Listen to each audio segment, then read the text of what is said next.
Hey, everyone! If you enjoy my quantum audiobooks, you can support me by becoming a Patreon member. Your support helps me keep creating, and you'll get exclusive perks. You can also access my audiobooks directly through Google Drive. Check out the link in the description. Now, let's get started.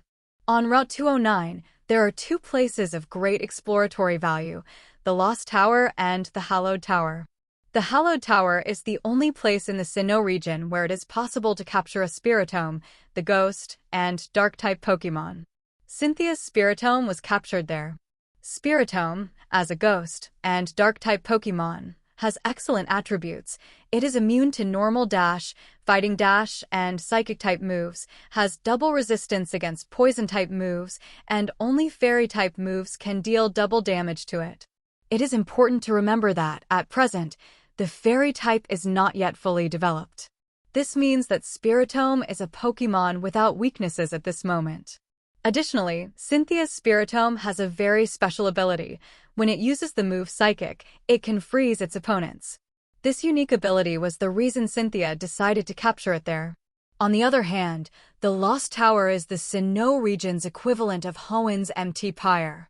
It is a place where many deceased Pokémon are buried. Inside, Ghost-type Pokémon are abundant, as the area is imbued with chaotic Ghost-type energy. In Empty Pyre, Ghost-type energy is contained thanks to the guardians of the place and the secret altar left by a certain mysterious Pokémon.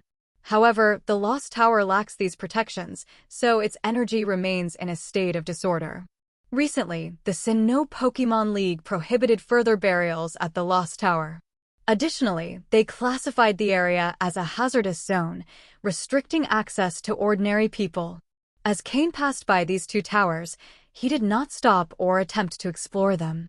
By the time Cain had yet to reach Solation Town, night was already beginning to fall. Because he was traveling along the League's public routes, there were no particularly strong wild Pokémon along the way. Drapion only served as a ground mount, while battles were handled by Aaron and Larvitar, who had not participated in fights for a long time. These two small Pokémon, despite their size, formed a surprisingly formidable team. No wild Pokémon on the way could withstand their onslaught. At Cain's current pace, it seemed unlikely he would reach the town before nightfall. However, for someone accustomed to surviving in the wild like him, this was not a problem. Camping near a main route is never the best option, so Cain decided to take a side path.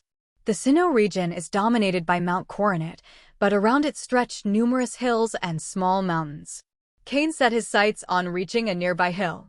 He planned to look for a natural cave to shelter in.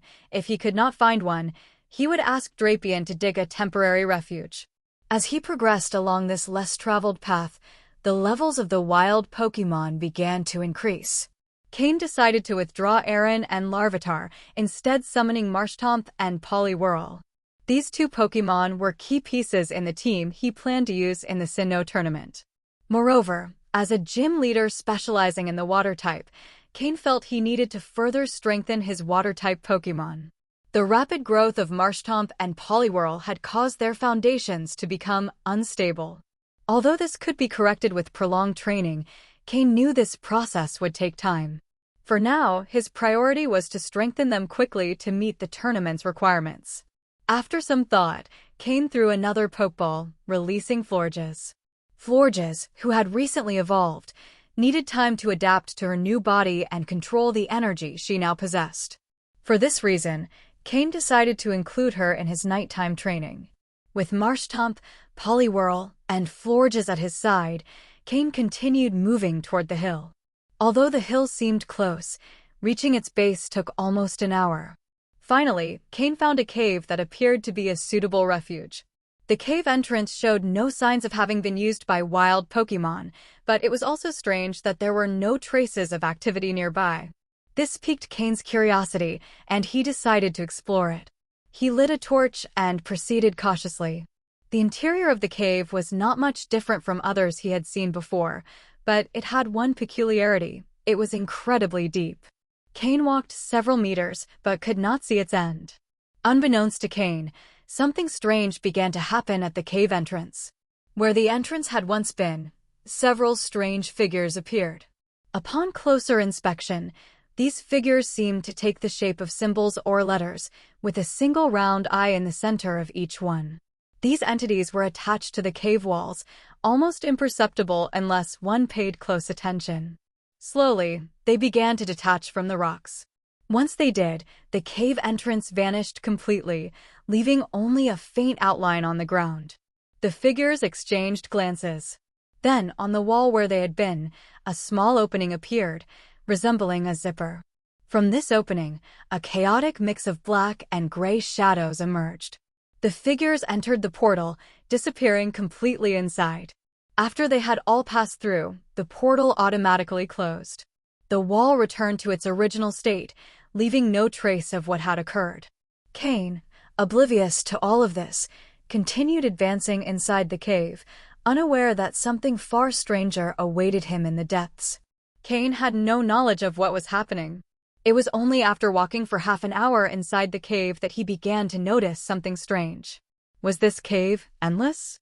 Cain furrowed his brow unconsciously. He extended a hand to touch the wall.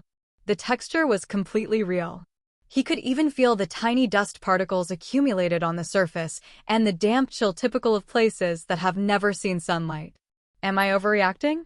Cain thought, trying to calm himself. Since he had walked for so long without finding any traces of wild Pokémon, it seemed to indicate that this cave truly contained none. He decided that if necessary, he would simply stay alert through the night, and there would be no problem. With that thought in mind, Cain turned around and began heading back with his Pokémon, though a slight unease persisted within him. However, as he retraced his steps, his expression darkened. The way back was not the same as the one he had come through. How could he be so sure? Because on the way back, there was not a single trace of the footprints he and his Pokémon had left before. Not a single trace. It was as if this was a completely new cave, freshly discovered. This crushed any hope Cain might have had. It was evident that he had entered a very strange place. A place that seemed to be an endless cave in an infinite loop. Cain suppressed the growing irritation in his heart and forced himself to remain calm. In a situation that likely involved Pokémon, the best solution was to rely on his own Pokémon. He called out Slowking. Slowking, try to sense if you can detect the psychic coordinates you left earlier, Cain said. Before entering this place, Slowking had marked psychic coordinates near the main road to make the return easier the next day. Slowking closed his eyes and began to concentrate. However, moments later, he opened them with a bewildered expression. Seeing Slowking's reaction made Cain's heart sink even further. After a moment, Slowking reopened his eyes and communicated telepathically with Cain. He could faintly perceive the location of the coordinates, but the distance was too great to use teleport. This surprised Cain. If Slowking could still faintly sense the coordinates, it meant they were still within the Sinnoh region. But something had transported them to a faraway place, most likely a mysterious space. Cain began considering several possibilities. Perhaps he had accidentally entered some unknown ruins, and the force present in this place was interfering with Slowking's abilities. Or maybe he had fallen into a trap created by a Pokémon, either deliberately or unintentionally, to keep him trapped. Either option was possible. Slowking, use your psychic abilities to analyze this cave and see if you find anything special, Cain ordered. Yadin. Slowking nodded, and a pale blue wave of psychic energy began to emanate from his body, spreading like ripples as it explored every corner of the cave. While Slowking continued his analysis, Cain kept walking, determined to discover which Pokémon could be behind this. Although no one had attacked him directly, Cain suspected this was not something specifically planned for him. Rather, he had simply stumbled into this place by accident. Just my luck, Cain muttered resignedly as he continued forward. After walking for another half hour, Cain lost his patience. I just wanted a place to sleep. Is that too much to ask? He exclaimed in frustration. Slowking, stop your analysis. If this cave insists on making me keep walking, then I'll handle it my way. Use your psychic power to open a path. Let's see if that solves the problem, Cain ordered. Slowking nodded and focused his psychic energy, forming a series of sharp blades that began slicing through the cave walls. Fragments of rock were sent flying with each strike, accompanied by the sound of explosions. The strangest thing was that the damaged sections of the wall began to repair themselves, and the fallen stones slowly disappeared.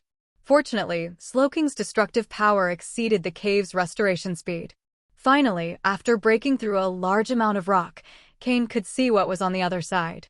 It was a dark, nebulous space, so chaotic that it was impossible to make out clearly. Suddenly, a shadow darted across the small opening. Cain, who had been watching closely, froze. Just as he was about to convince himself that it had been his imagination, the shadow passed by again. Unknown. It was impossible to tell how many there were. Since the opening was small and the figures moved quickly, he couldn't determine if there were several or if the same one was repeating its movement. But it was clear that they were unknown. Cain concluded that the unknown were responsible for the cave's ability to repair itself. Now that he knew the cause, his frustration disappeared, replaced by intense curiosity. Unknown was a Pokémon shrouded in mystery.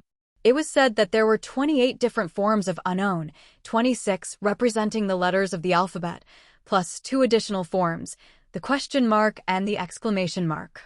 When 2 or more Unknown gathered, they could use a special ability called Secret Power, allowing them to create small alternate spaces controlled exclusively by them. The more Unknown gathered, the larger and more complex the space they could create became. Cain's curiosity about the Unknown deepened. He threw 3 more Pokeballs, summoning Honchkrow, Weevil, and Drapion to assist Slowking in widening the opening. Although Unknown were rare, they were documented in the Pokémon League records.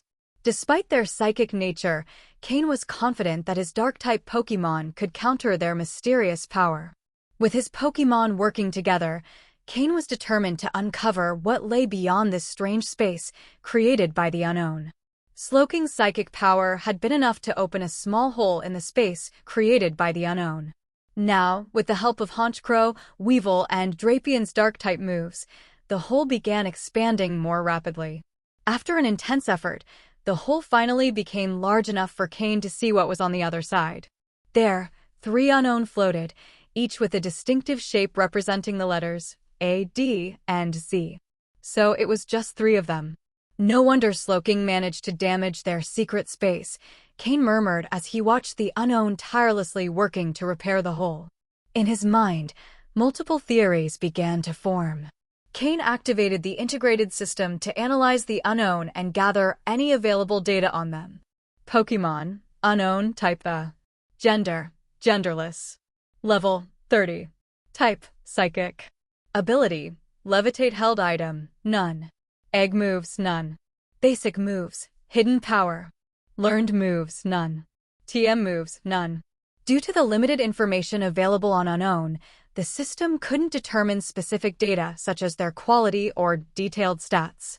However, Cain knew well that these Pokémon possessed unique and mysterious abilities. Unknown were not only capable of creating these secret spaces, under certain circumstances, they could manifest even more extraordinary things. Cain recalled a well-known story.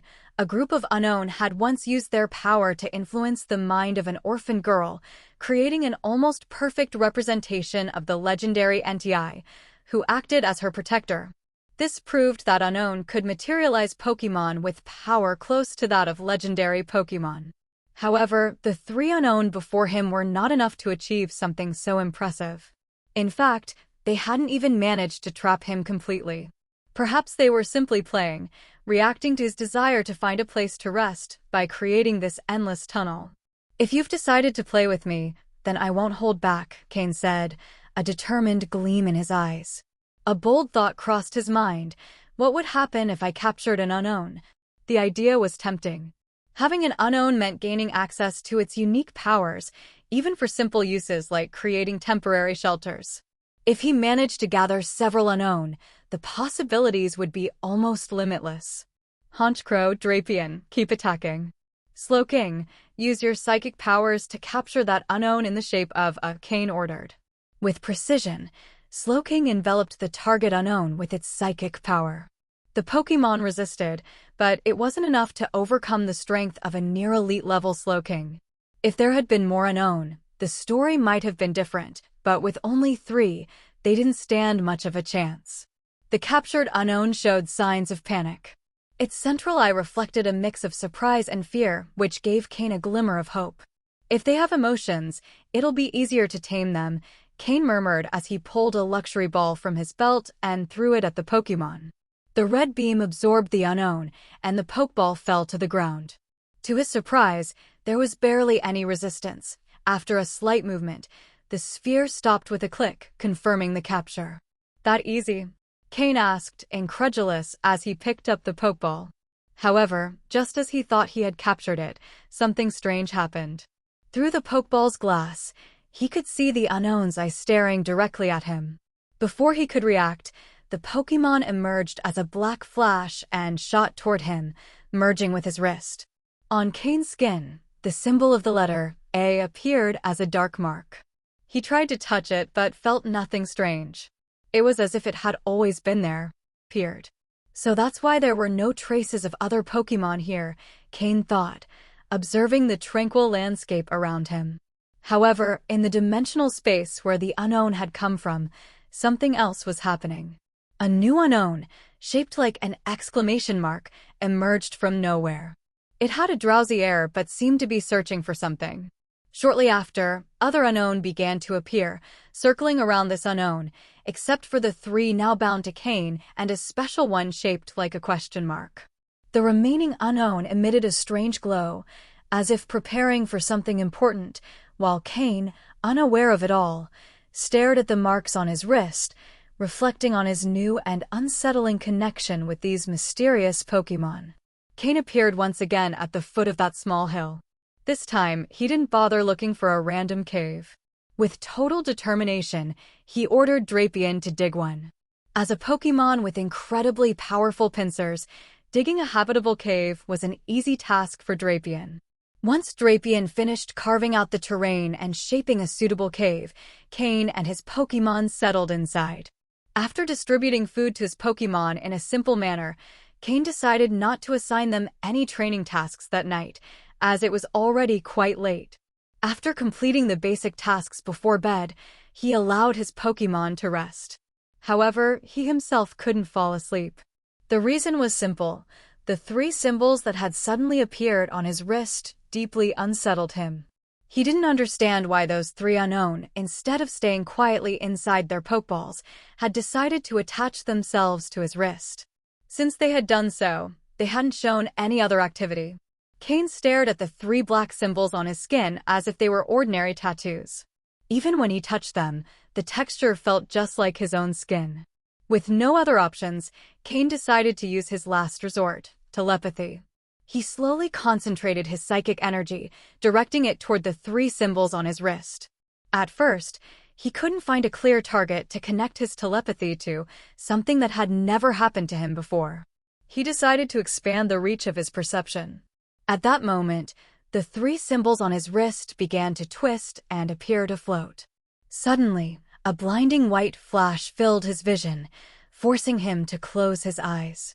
When he opened them again, he found himself in a chaotic space. Is this an alternate space? Cain thought as he observed his surroundings. Soon, he noticed something strange. He seemed to have transformed into an unknown. Around him, more unknown were floating, each with different characters. After a quick scan, he realized that two unknown were missing, one shaped like an A and another shaped like a question mark. Cain seemed to be seeing from the perspective of the unknown A. But where was the unknown in the shape of a question mark? Despite this revelation, Cain had no control over his body or consciousness. It was as if he were a spectator trapped in a movie. The experience reminded him of the time he had interacted with Mew's hair, though this time, his memories were much clearer. From the perspective of an unknown, Cain experienced days that felt endless and monotonous. The unknown, trapped in their alternate space, lived such a dull existence that sometimes they ventured into the real world to play with humans or Pokémon. This explained why they were known as mysterious Pokémon.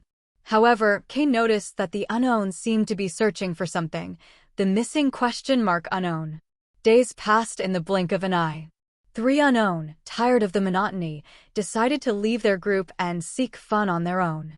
It was during this escapade that Cain encountered them, becoming the only person capable of capturing them. When Cain threw the Pokeball and captured the unknown from his perspective, the vision ended abruptly. Although their existence seemed to be tied to some kind of mission, neither Cain nor the unknown themselves knew what it was. Perhaps only the exclamation mark unknown had the answer. As for why these three unknown had decided to attach themselves to his wrist, Cain still had no clear answers. Suddenly, his mind was filled with unknown symbols. Cain was certain these characters didn't exist in the history of the Pokémon world. Even though he couldn't read them, he instinctively understood their meaning, as if the experience of being an unknown had granted him that ability. The unknown's messages were clear. We are tired of the monotony of the alternate space and want to experience something different in the Pokémon world. We are willing to follow your orders, but we will not participate in battles. Cain felt encouraged by this. Unknown weren't known for their combat strength. Their true value lay in their mysterious abilities. Moreover, when multiple unknown were together, they could manifest a special power known as secret power. The more unknown gathered, the greater their power and effects would be. As if to demonstrate this, the three symbols on his wrist glowed faintly, creating a twisted portal in front of him. Intrigued, Cain extended his hand toward the portal and felt an empty space on the other side. Did this mean he could now create a shelter wherever he wanted? Although it seemed like a limited ability, it was better than nothing. Besides, he had no way of getting rid of the unknown now that they were attached to him. He would have to accept the consequences of having captured them. At least there were some advantages. Cain could communicate with them, and he was also learning a new writing system. With his internal system, he could record the characters and their meanings, making learning easier. That night, while his Pokémon slept, Cain decided not to use the alternate space.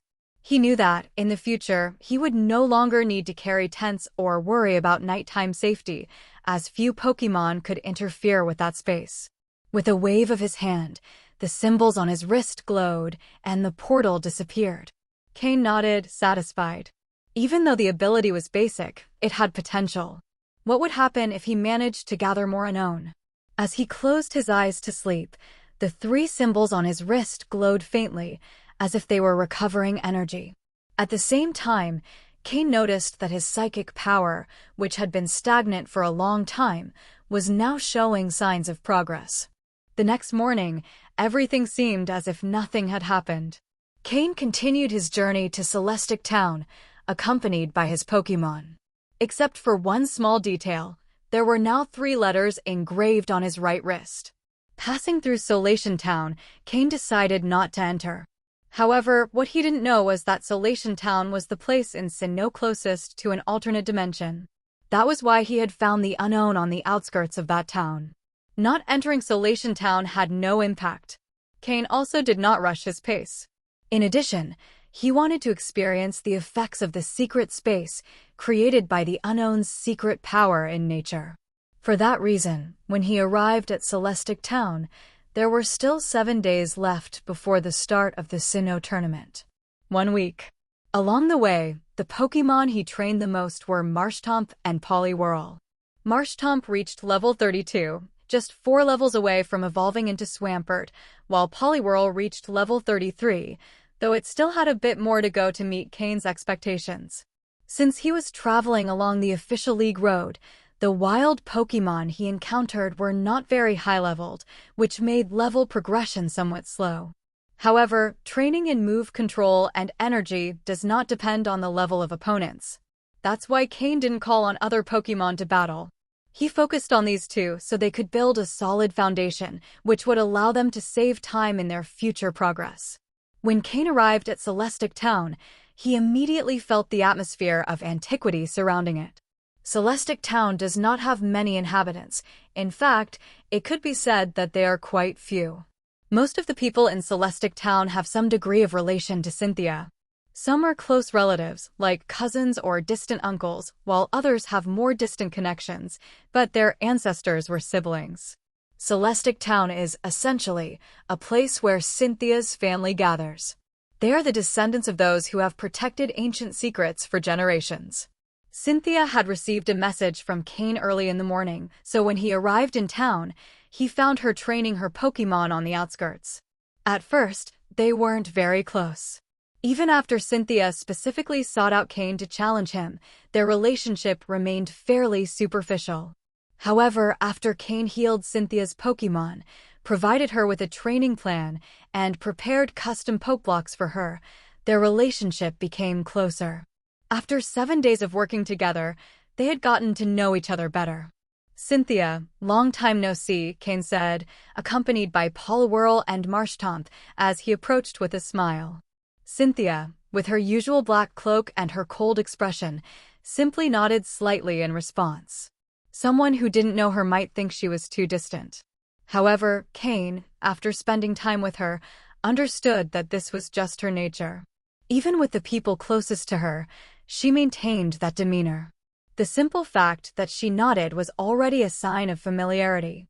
The time Cynthia had devoted to training and battles had made her incredibly strong, but in contrast, her social skills were less developed, something that set her apart from Steven. Steven, on the other hand, dedicated only half of his time to training. As the future president of the Devon Corporation, mastering the art of communication was essential, something he had learned from a young age. Cynthia recalled her Pokémon and led Cain into the town. She wasn't worried that Cain had seen her training, as he already knew who her main Pokémon were. Besides, Cynthia didn't fear anyone knowing her strategies. After all, her training was focused on adapting to any situation and opponent. In reality, she didn't have specific tactics. Cain noticed that Cynthia's Pokémon had reached a new level of strength. This Sinnoh tournament would undoubtedly be a fierce competition. Cain didn't have high expectations for his ranking in the tournament. With Steven leading the team, his only task was to fulfill the mission assigned by the league. His goal was simple: to reach the top 8 and meet the minimum requirements. As they walked through the town, they encountered many residents. Everyone had friendly expressions and smiles on their faces. Upon seeing Cynthia, they greeted her by name, and thanks to her, Cain was also treated courteously. Even the small children playing nearby looked curiously at Cain's Pokémon, though with respect, not getting too close. Upon seeing Cynthia, they called her Sister Cynthia. Cain couldn't help but think that Cynthia was like a local celebrity to the town, carrying the expectations of an entire town on your shoulders. Even if you're exhausted, you push yourself to move forward and grow, don't you? Cain thought as he walked behind her. Celestic Town wasn't very big, so it didn't take long for them to reach the oldest building. It looked like a traditional house. This must be Cynthia's home, Cain thought. "Come in and take a seat," Cynthia said with her clear voice. Cain nodded and followed her inside. The house, made of wood, showed no signs of deterioration despite its age. Instead, there was a soft scent of wood and books in the air, giving it a calm and cozy atmosphere. Cynthia served him a cup of tea and sat across from him. The aroma of the tea filled the room. Cain thought that living in a place like this must bring a lot of peace. "The Sinnoh tournament is about to begin. Why did you come to Celestic Town instead of training?" Cynthia asked. Cain took a sip of tea and replied, "You know just as well as I do that intensive training has a limit. At this stage, battles are more effective for progressing in a short time." Upon hearing this, Cynthia's eyes shone with interest. Cain immediately noticed and raised his hands. "I didn't come to challenge you. There will be plenty of battles in the tournament. We don't need to fight now." The interest in Cynthia's eyes faded, and Cain sighed in relief. What luck. If you didn't come to challenge me, then what are you looking for here?" Cynthia asked. Cain smiled and said, "I've already been training on the way. Besides, near Celestic Town is Mount Coronet, which is an excellent place for training." He paused before adding, "And, of course, I'm interested in the legends and secrets of Celestic Town. This is my first time in Sinnoh, after all." "The legends of Celestic Town?" Cynthia repeated Cain's words. Cain nodded to confirm. "Exactly. I know that Celestic Town has some ancient legends. I'm quite interested in them." Cynthia silently nodded.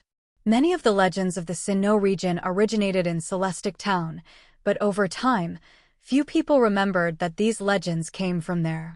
The fact that Cain, on his first visit to Sinnoh, already knew about these legends indicated that he had researched the region thoroughly.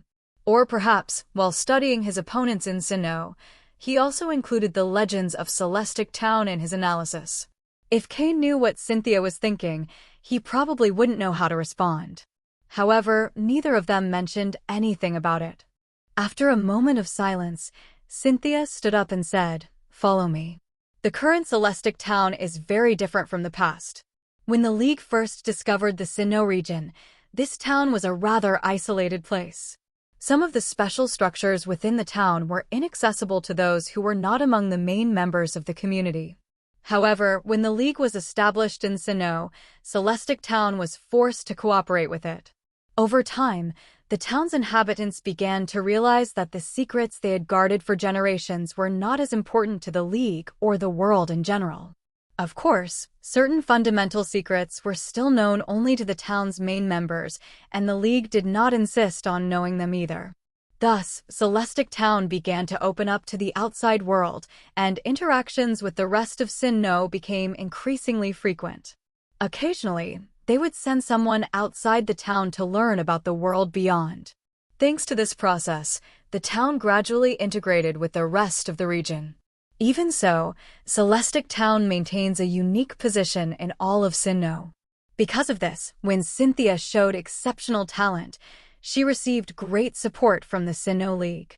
Cain followed Cynthia along a path leading to a small hill behind her house. There were several wild Pokémon along the way, but none of them attacked upon seeing Cynthia. Even some strong wild Pokémon approached to greet her. Cain noticed that these Pokémon had exceptional talent. Any of them, if taken outside, would spark fierce competition among trainers. This proved that Celestic Town's background was truly remarkable. They arrived in front of a small, run-down house at the top of the hill. Seeing it, Cain couldn't help but feel a bit confused, as the house looked like a small abandoned temple. However, Cynthia did not stop. She entered the house and pressed a hidden button on a statue in one of the corners. Upon doing so, a wall at the back of the house trembled slightly and slid open. This ancient mechanism seemed to have been built by Celestic Town's ancestors. The small house was merely a facade. Behind it, a tunnel in the mountain concealed the true ruins of the town. When the wall fully opened, it revealed a long and narrow passageway. Although it was not completely dark, as small orbs on the walls emitted a faint glow that illuminated the path. Following Cynthia's lead, Cain accompanied her into the tunnel. Once they entered, the wall behind them closed again. You're right. Many of Sinnoh's legends originated in Celestic Town, and these legends began with what lies within this tunnel, Cynthia explained as they walked. As the strongest person of her generation in the town, Cynthia knew all of Celestic Town's secrets. Wait a moment.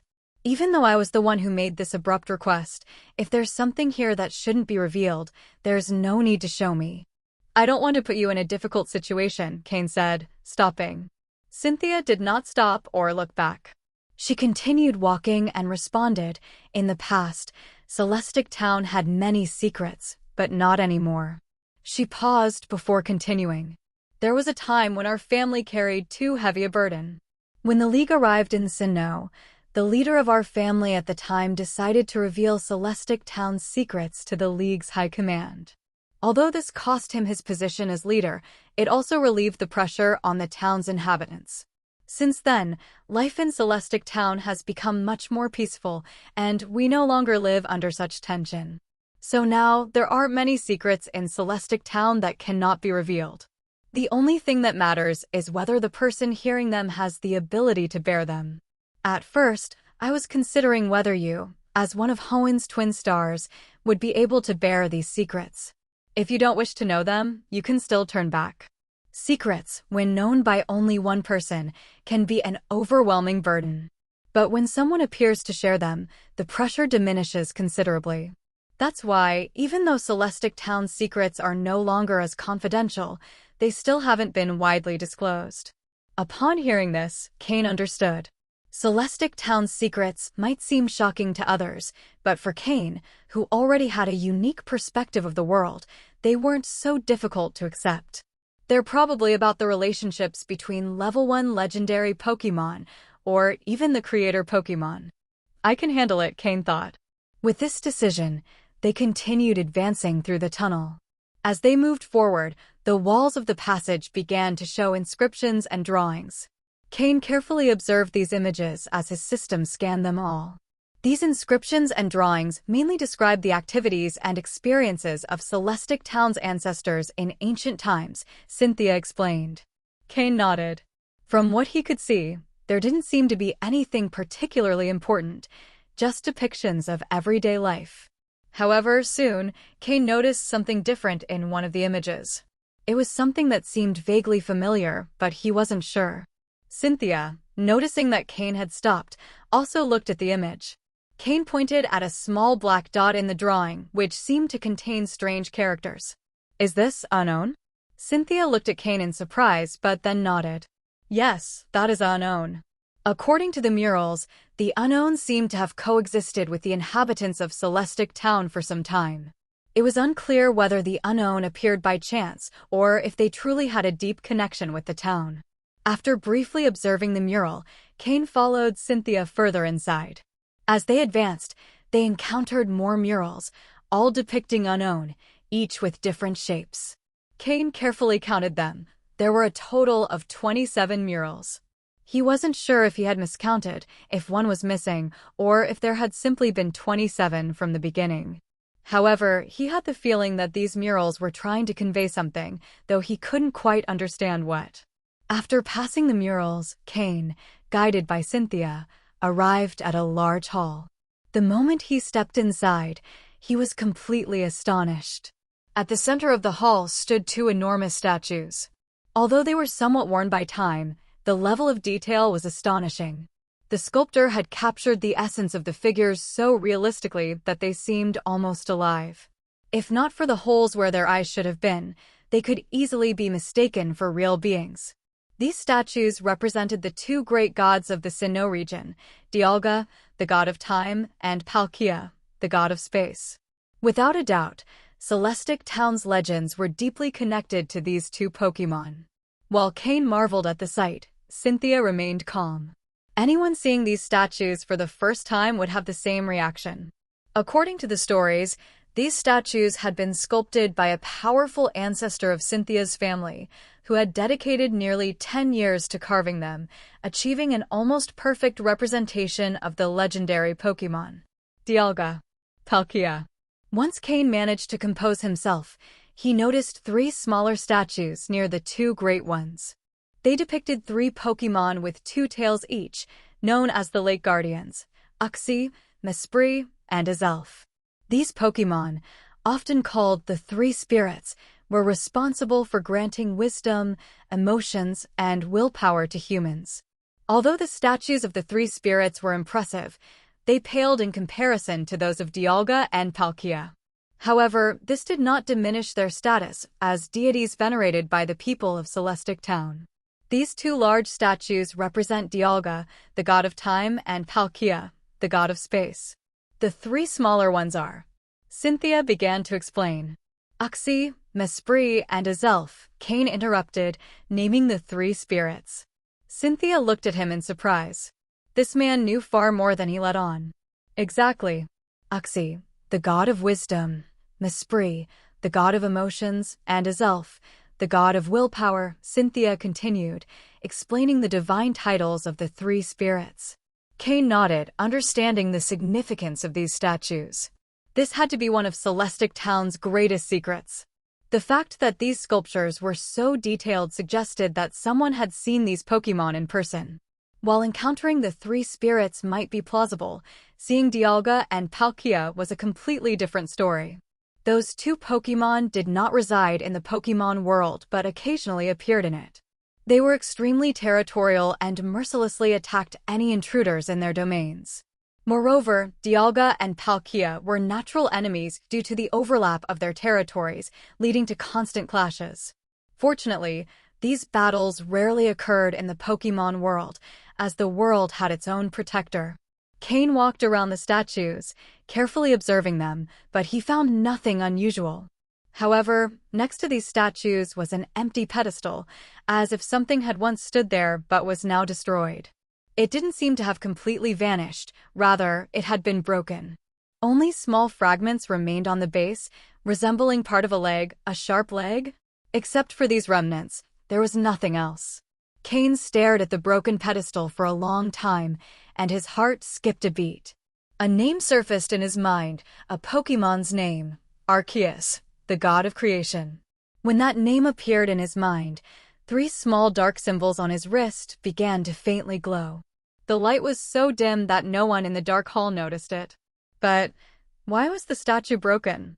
And had someone truly seen Arceus? The fact that there were remains of an Arceus statue here suggested that someone must have seen it. Cynthia noticed that Cain was fixated on the broken pedestal and briefly showed a complex expression, which she quickly concealed. This was Celestic Town's last secret, one that had yet to be revealed. Cain pondered over the broken pedestal for a long time without saying a word, and Cynthia didn't explain why it was in that state. Eventually, Cain wondered, who would have had the courage to destroy a statue of Arceus? That question lingered in his mind for a long time. However, it was a question without an answer, so Cain decided to set it aside. When he regained his focus, Cynthia spoke. There are some special records here. They are written in several lost languages. Even in Celestic Town, we don't have a complete record of them. But the legends of Sinnoh began here. Cain carefully observed the innermost wall of the hall. It was covered with a vast number of inscriptions in various languages, many of which had deteriorated over time, though most remained legible. Suddenly, a line of text caught his attention, leaving him motionless for a moment. This is... Cynthia, noticing that Cain was absorbed in the engravings, did not show any surprise. However, she decided to explain, although these languages have been lost over time, the main content has been orally passed down by the inhabitants of Celestic Town. Then, she began to recount. The creator god, Arceus, shaped the world with the help of the god of time, Dialga, and the god of space, Palkia. However, one day, a creature from a destroyed world appeared and, upon encountering Arceus, attacked it. Although the creature was ultimately defeated and sealed in its original world, Arceus was gravely injured, as it continued to dedicate its energy to the creation of the world. In the end, the Pokémon World was completed, but Arceus withdrew to heal its wounds. With its absence, Dialga and Palkia began to have conflicts, which led to a great battle that wreaked havoc on the Pokémon World. Cynthia explained that the inhabitants of Celestic Town believe this battle marked the end of the ancient era of the Pokémon World and the beginning of a new civilization. However, Cain knew that this version was inaccurate. Although Dialga and Palkia were powerful, they were not strong enough to significantly alter the course of the Pokémon World. After all, there were other legendary Pokémon, such as Rayquaza in Hoenn and Lugia and Ho-Oh in Johto, capable of facing them without issue. As he listened to Cynthia, Cain continued to examine the engravings on the wall. More specifically, the parts he could understand. Yes, Cain could read one of the inscribed languages, the language of the unknown. Thanks to his recent experience with the 3 unknown, he had acquired the ability to decipher their symbols. As he read the engravings, Cain discovered that what Cynthia was saying was not entirely true. The inscriptions did not speak of Arceus and Giratina, but were instead related to Dialga and Palkia. According to the inscriptions, under Arceus's supervision, Dialga and Palkia attempted to resolve their differences by creating a continent at the boundary of their territories in an alternate space. This continent, formed by their combined powers, symbolized a truce between them. However, peace was only superficial. When Arceus withdrew, the conflicts between Dialga and Palkia resurfaced, and the continent was abandoned.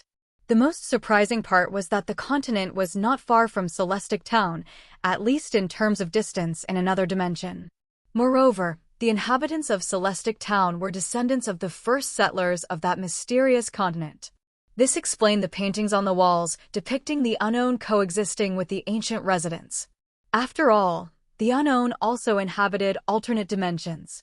However, the engravings did not explain how to reach the continent. In the most crucial sections, the texts were blurred or damaged. Cain decided not to share this information with Cynthia. It wasn't that he didn't trust her, but he couldn't reveal how he knew how to read the engravings without raising suspicion. Furthermore, revealing the truth about the origins of Celestic Town's inhabitants could have unforeseen consequences. Cynthia concluded by saying, "It is said that one day, Dialga and Palkia will return to the Pokémon World together, and when that happens, their battle will be inevitable. At that moment, all the trainers in the world will face an unprecedented crisis." Cain feigned a serious expression, though in his mind, he thought the threat was not as great as it seemed.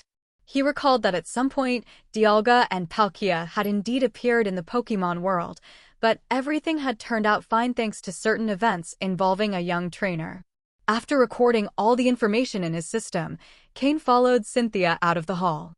However, shortly after both had left, the space within the hall began to distort, and an unknown emerged from a dimensional rift. It briefly observed Cain and Cynthia as they walked away before disappearing back into the void. Cain reflected on the secrets of the Sinnoh region, which seemed endless.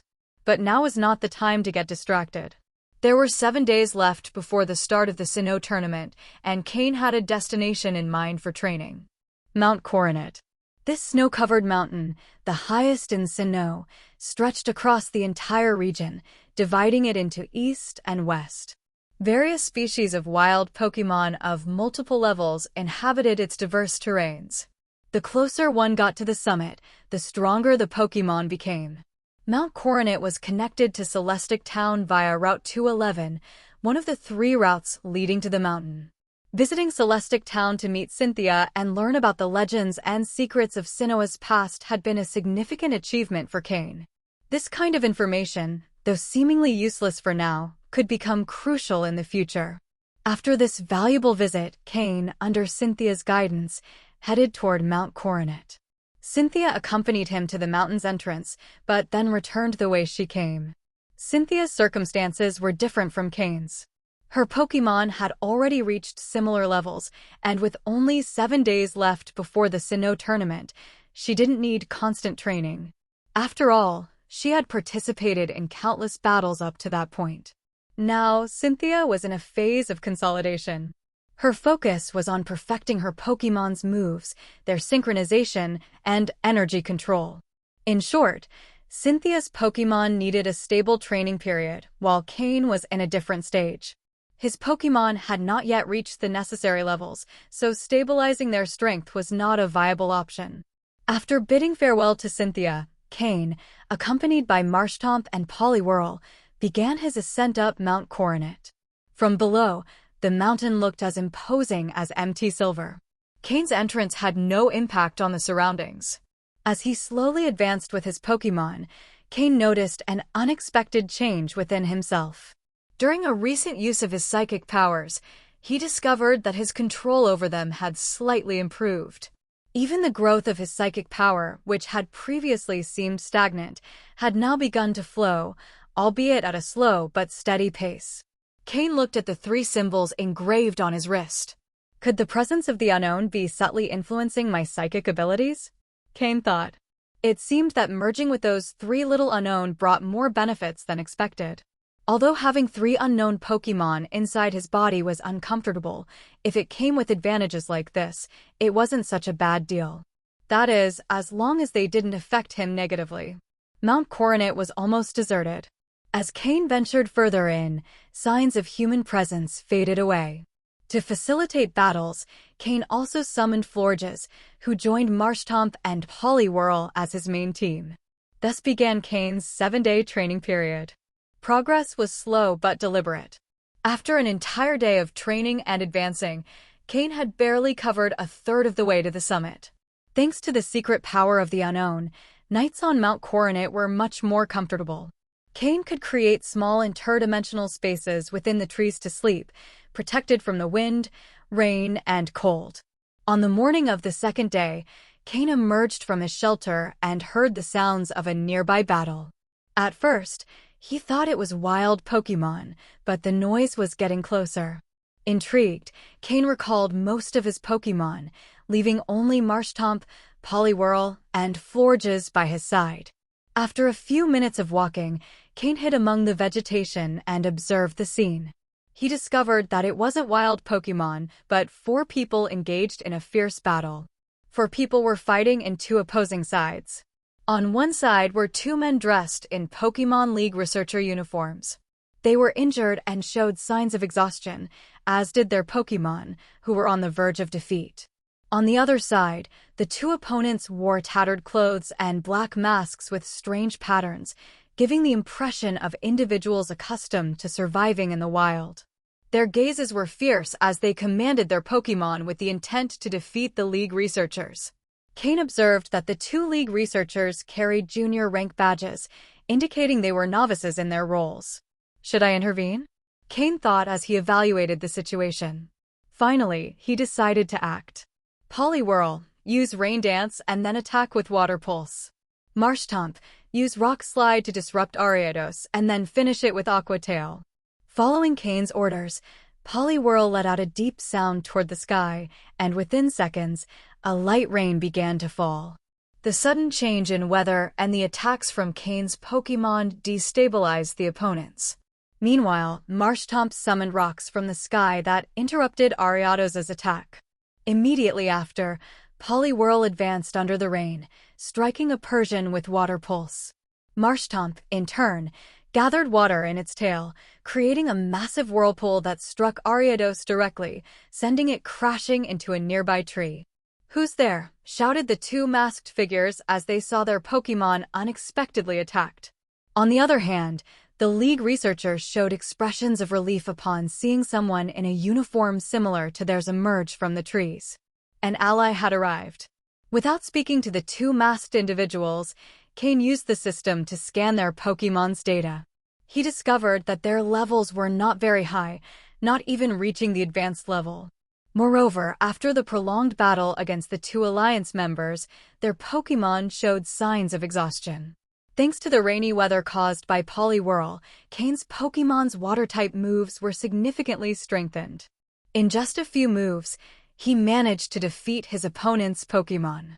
It seemed that the two men had no more Pokémon available, or the ones they had already been incapacitated in the previous battle. After Cain defeated their two Pokémon, despair was evident on their faces, and they offered no further resistance.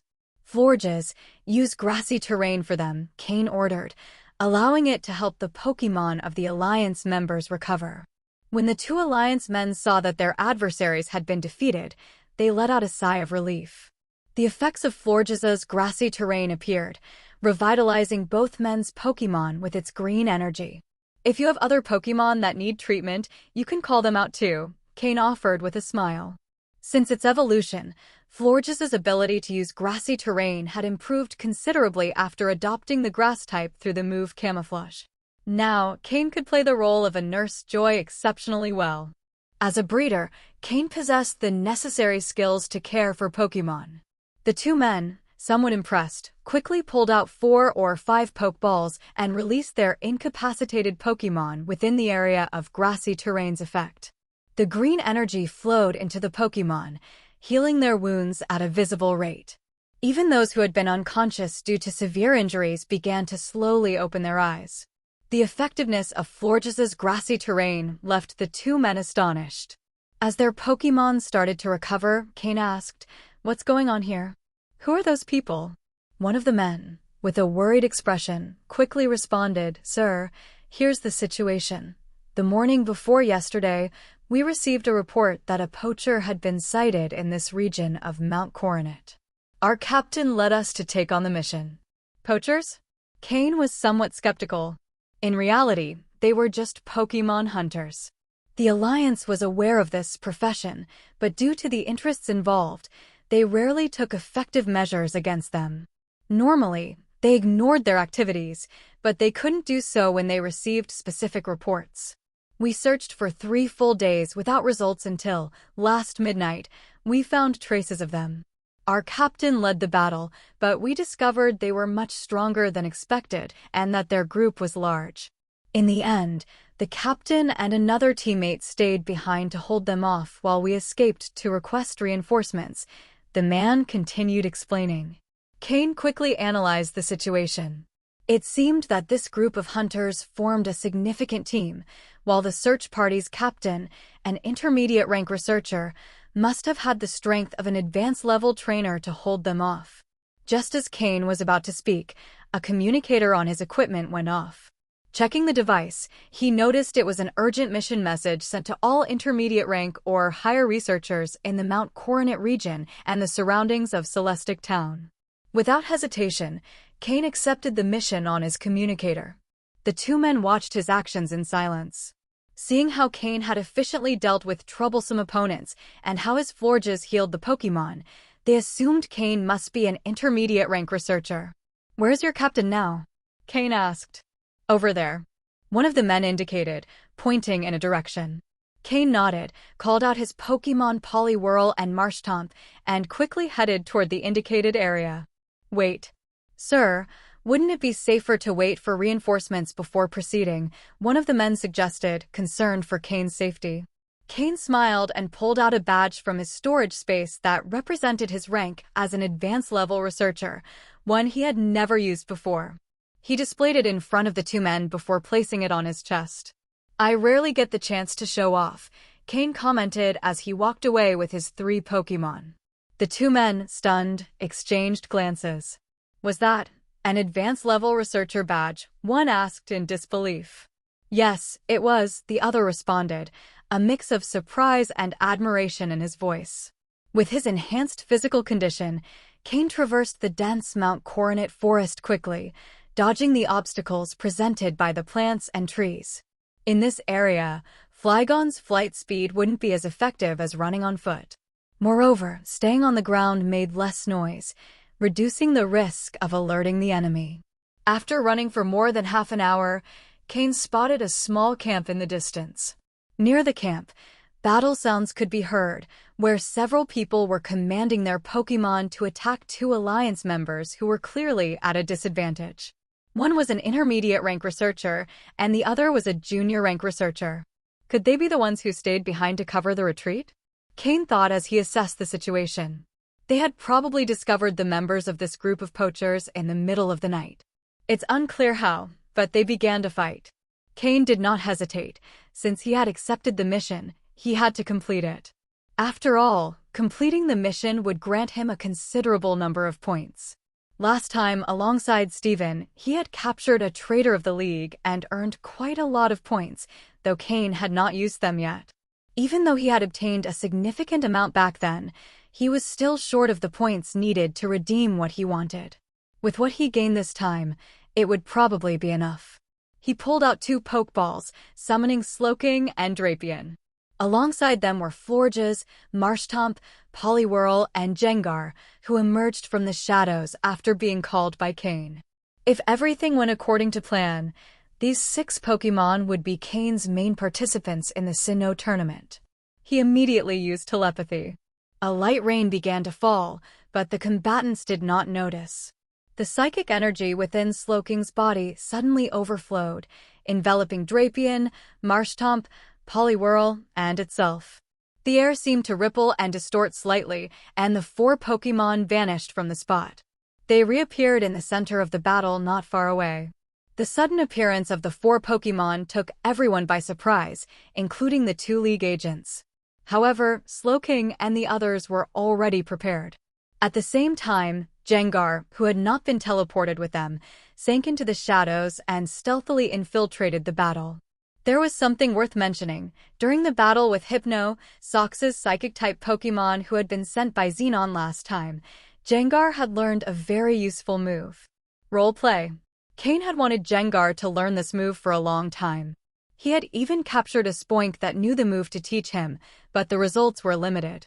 Gengar had never managed to grasp the key to the move, but when Hypno used roleplay, Gengar, who had been closely observing, had a moment of enlightenment. Suddenly, he gained a much deeper understanding of the move. After a period of learning and practice, Gengar finally mastered it before Cain left Leafy Town. It was thanks to this that Cain decided to include Marshtomp and Poliwhirl in the team for the Sinnoh tournament. With Gengar mastering roleplay, Slowking maximizing telepathy, and Poliwhirl becoming increasingly skilled at utilizing the effects of Rain Dance, the 3 became the main cores of the team. Originally, the only core of the team was Slowking. If Slowking fell, the team would lose a significant portion of its strength. However, with Poliwhirl as the core of the Rain team, the team now had another viable strategy. Finally, with Gengar handling roleplay and skill swap, the team's margin for error was maximized. The core of the Rain team was Poliwhirl, accompanied by Marshtomp, Slowking, Florges, who was in the process of adapting to the water type using Camouflage, Gengar, with roleplay and skill swap, and Drapion, the main attacker with the sniper ability. Cain's team for the group battles in the Sinnoh tournament was practically complete. After the rain, Poliwhirl could transfer the swift swim ability to other team members through Gengar.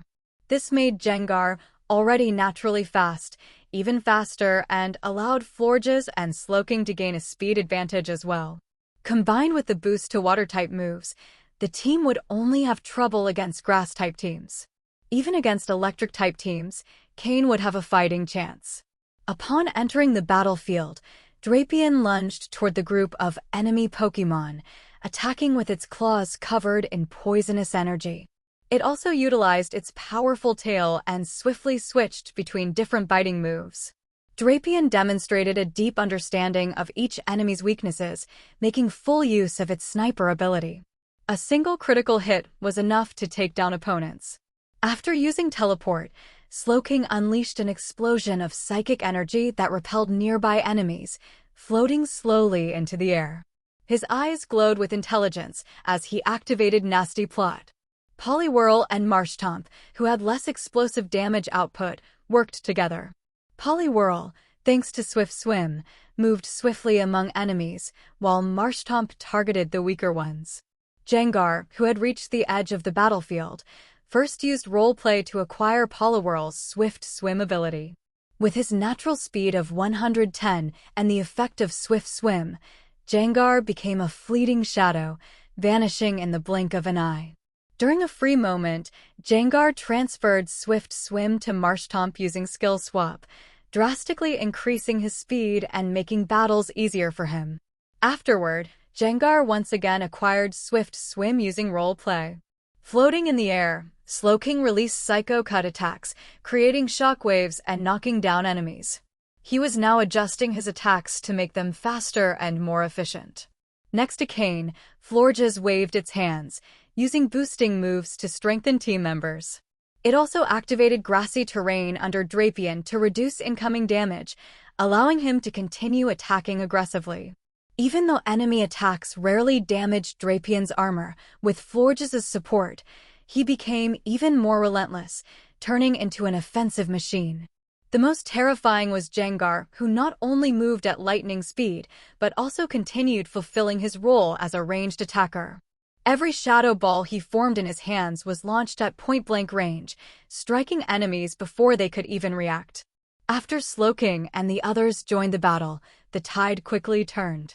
The enemy leader, who had been pressuring the League officers, also found himself unable to withstand the combined force of Slowking and the others.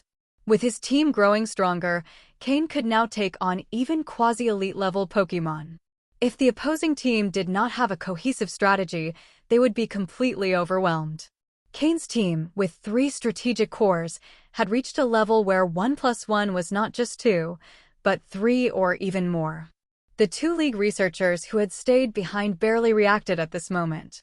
It turned out that the Pokémon that had suddenly appeared were there to help them. Cain used telepathy to direct the Pokémon in battle. The fight was already completely under control. After about 10 minutes, it was completely over. All the members of the poacher group, under the effect of Gengar's hypnosis move, fell into a deep sleep.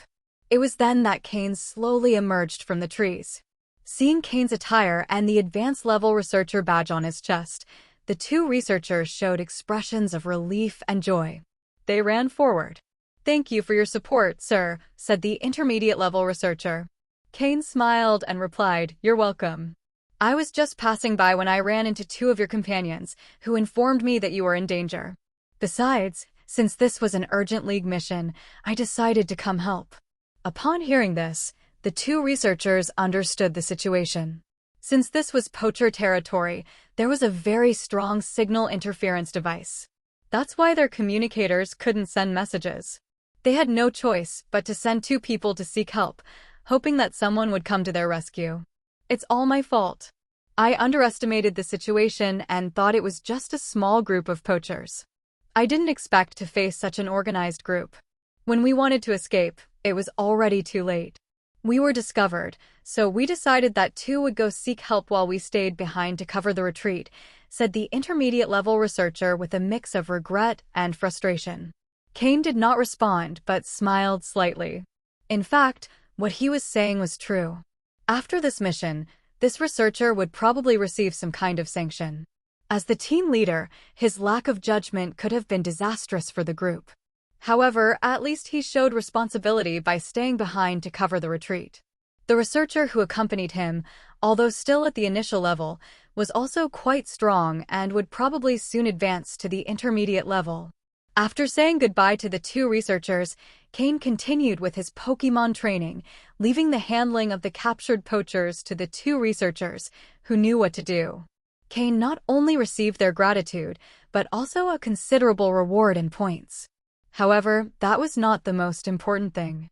The most significant thing was that, through this battle, Cain was able to preliminarily assess the performance of the 6 Pokémon he had prepared for the Sinnoh tournament. Overall, Cain was quite satisfied. The only drawback was that his Pokémon's levels were still somewhat low, and they needed a bit more to reach their peak. If he wanted to achieve a good result, he would have to work even harder. As they continued ascending, they reached the middle zone of the mountain. In this area, wild Pokémon could no longer be faced solely with Marshtomp and Poliwhirl. Cain led his team further up. Finally, 2 days later, on a pile of rocks in Mount Coronet, Marshtomp, whose body had reached its peak in several aspects, faced an Onix with Cain's approval. Pokémon, Onix Green. Gender, male. Level, 39. Type, rock/ground. Ability, sturdy. Held item, none. Egg moves, block, defense curl, rock climb. Basic moves, mud sport, tackle, harden, bind, curse, rock throw, rock tomb, rage, stealth rock, rock polish, Euroball, smackdown, dragon breath, slam, screech, rock slide, sand tomb. Learned moves, stomping tantrum, iron tail, iron head, snore. TM moves, none. This opponent was personally chosen by Cain for Marshtomp. It was one of the few battles in which Cain actively intervened in Mount Coronet.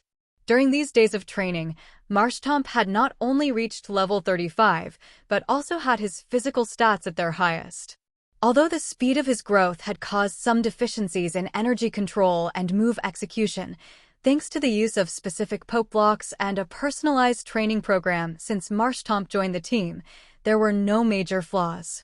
There were details to refine, but these could be corrected over time. Now, Marshtomp was on the verge of evolution, and this battle would mark his transformation. Although Onix had a higher level than Marshtomp, the type advantage was clear. With a quadruple weakness to water-type moves and a double weakness to ground-type moves, Onix was at a disadvantage. Marshtomp would have to do it without Poliwhirl's help. Marshtomp, greet him with Water Pulse. Marsh, he exclaimed confidently as he formed a blue energy sphere between his hands, launching it directly at the sunbathing Onix. Boom! Roar!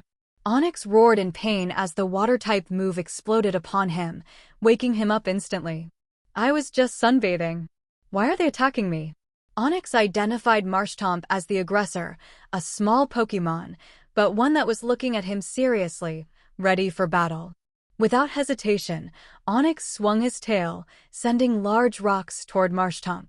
At the same time, giant stones rose and began to fall onto Marshtomp from above. Marshtomp, dodge and use Scald. Marshtomp agilely avoided the attacks, advancing toward Onix as his mouth filled with boiling water.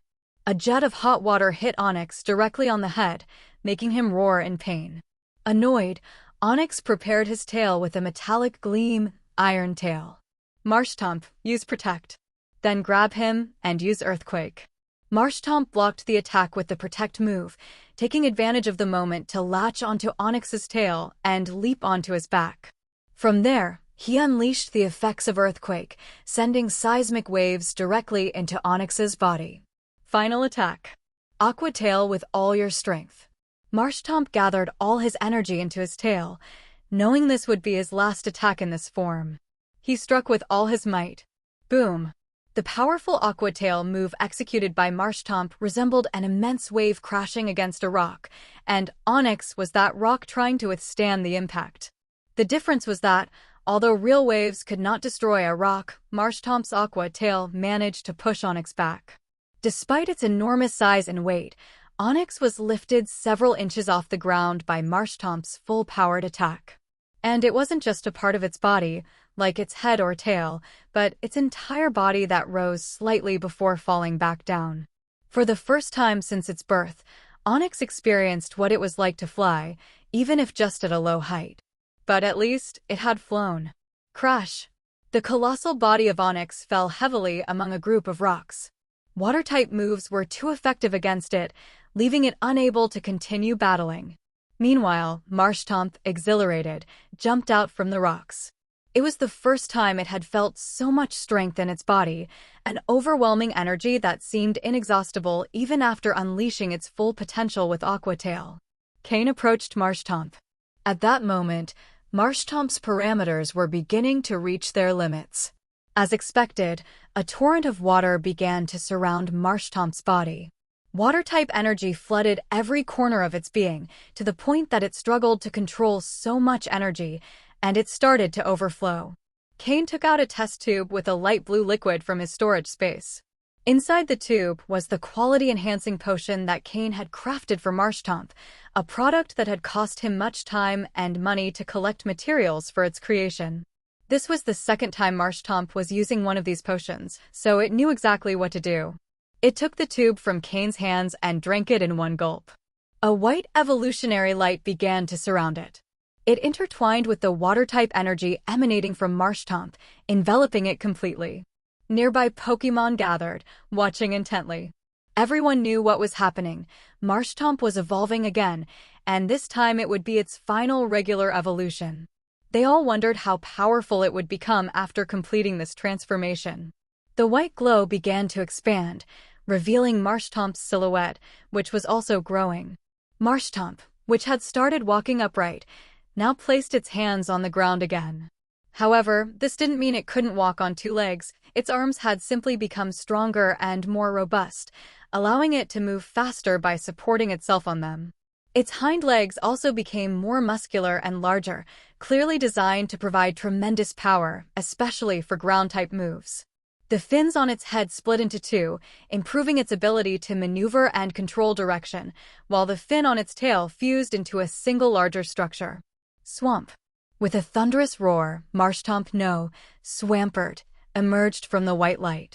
The water-type energy still surrounding it transformed into small water snakes, which were then reabsorbed into its body. Swampert. The evolved form of Marshtomp and the final stage of Hoenn's water-type starter Pokémon.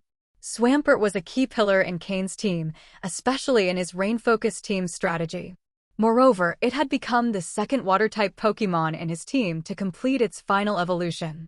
Swamp. Boom. Swampert, full of excitement after its evolution, struck the ground with a powerful fist, causing the surrounding rocks to crack before completely crumbling. Swampert's strength after evolution was astonishing. Drapion, who had been watching from the side, showed a special gleam in its eyes. "I think our demolition team just gained another powerful member," Drapion thought excitedly. It felt like it had found a companion with whom to share interests and skills. Swampert, unaware of Drapion's plans, continued celebrating its newfound strength. Cain also showed a satisfied smile. Not only had he noticed Swampert's immense power, but he also realized that it had instinctively used the move Hammer Arm. Cain activated his system to analyze Swampert's data after its evolution. Pokémon: Swampert, Dark Blue. Gender: Male. Level: 36. Type: Water plus Ground. Ability: Torrent. Held item: None. Egg moves: Ancient Power, Bite, Ice Ball, Refresh. Basic moves: Tackle, Growl, Water Gun, Mud Slap, Foresight, Mud Shot, Bide, Mud Bomb, Rock Slide, Hammer Arm. Learned moves: Water Pulse, Aqua Tail, Icy Wind, Earth Power. TM moves: Protect, Earthquake, Scald. Upon evolving, Swampert not only learned the fighting-type move Hammer Arm, but also Earth Power, a powerful ground-type move. Additionally, as Cain had expected, Swampert's quality reached a new level, displaying a dark blue hue that pushed the limits of its potential. However, just as Swampert seemed to be at the peak of its energy, its fists began to weaken, and it nearly collapsed to the ground. If Drapion hadn't caught it, it would have fallen, which would have been quite amusing. The quality-enhancing potion still had side effects, and they seemed more severe due to the superior quality of this second dose. Cain, using his system, had already devised a method to help his Pokémon recover more quickly from these episodes of weakness. Swampert, rest well. Once you recover, it will be your time to shine in battle, Cain said with a smile. Swampert, now measuring approximately 1.8 meters, taller than the average for its species, obediently nodded before returning to its Pokeball. Before leaving, Cain turned to Florges and said, "Florges, use grassy terrain once on Onix." After all, it played a big role in Swampert's evolution. Who knows, maybe it'll also help when Poliwhirl needs to evolve. Better to maintain a good relationship. Florges nodded and created a lush green field under Onix to help it recover. If Onix had understood Cain's words, it would have surely cried in frustration and fled. This human was terrifying. With Marshtomp's evolution complete, the intensive training of the two small Pokémon under Cain's care was also coming to an end. Although it was now possible to evolve Poliwhirl into Politoed, Cain considered that Poliwhirl was not yet fully ready. It wasn't a matter of lacking energy or skills, but rather a physical and overall development that had yet to reach its optimal point. Cain had no problem allowing his Pokémon to evolve before reaching the maximum limit of their potential, as long as it was something that could be corrected later. However, if it meant an irreparable sacrifice for their future development, he preferred to delay the process. It wasn't worth compromising his Pokémon's potential just for a tournament, even if it was the Sinnoh tournament. With Swampert now evolved and in a recovery phase due to the quality-enhancing potion side effects, Cain increased the pace of his journey. Until now, he had been moving slowly through Mount Coronet to train both Marshtomp and Poliwhirl, but with the former now evolved and the latter reaching level 36, the focus would shift. The next to receive more attention would be Slowking, along with other Pokémon from his main team. There were still 4 days left before the tournament began, of which Cain would dedicate 3 to intense training and reserve the last one to reach Hearthome City, where the event would be held, allowing time for rest.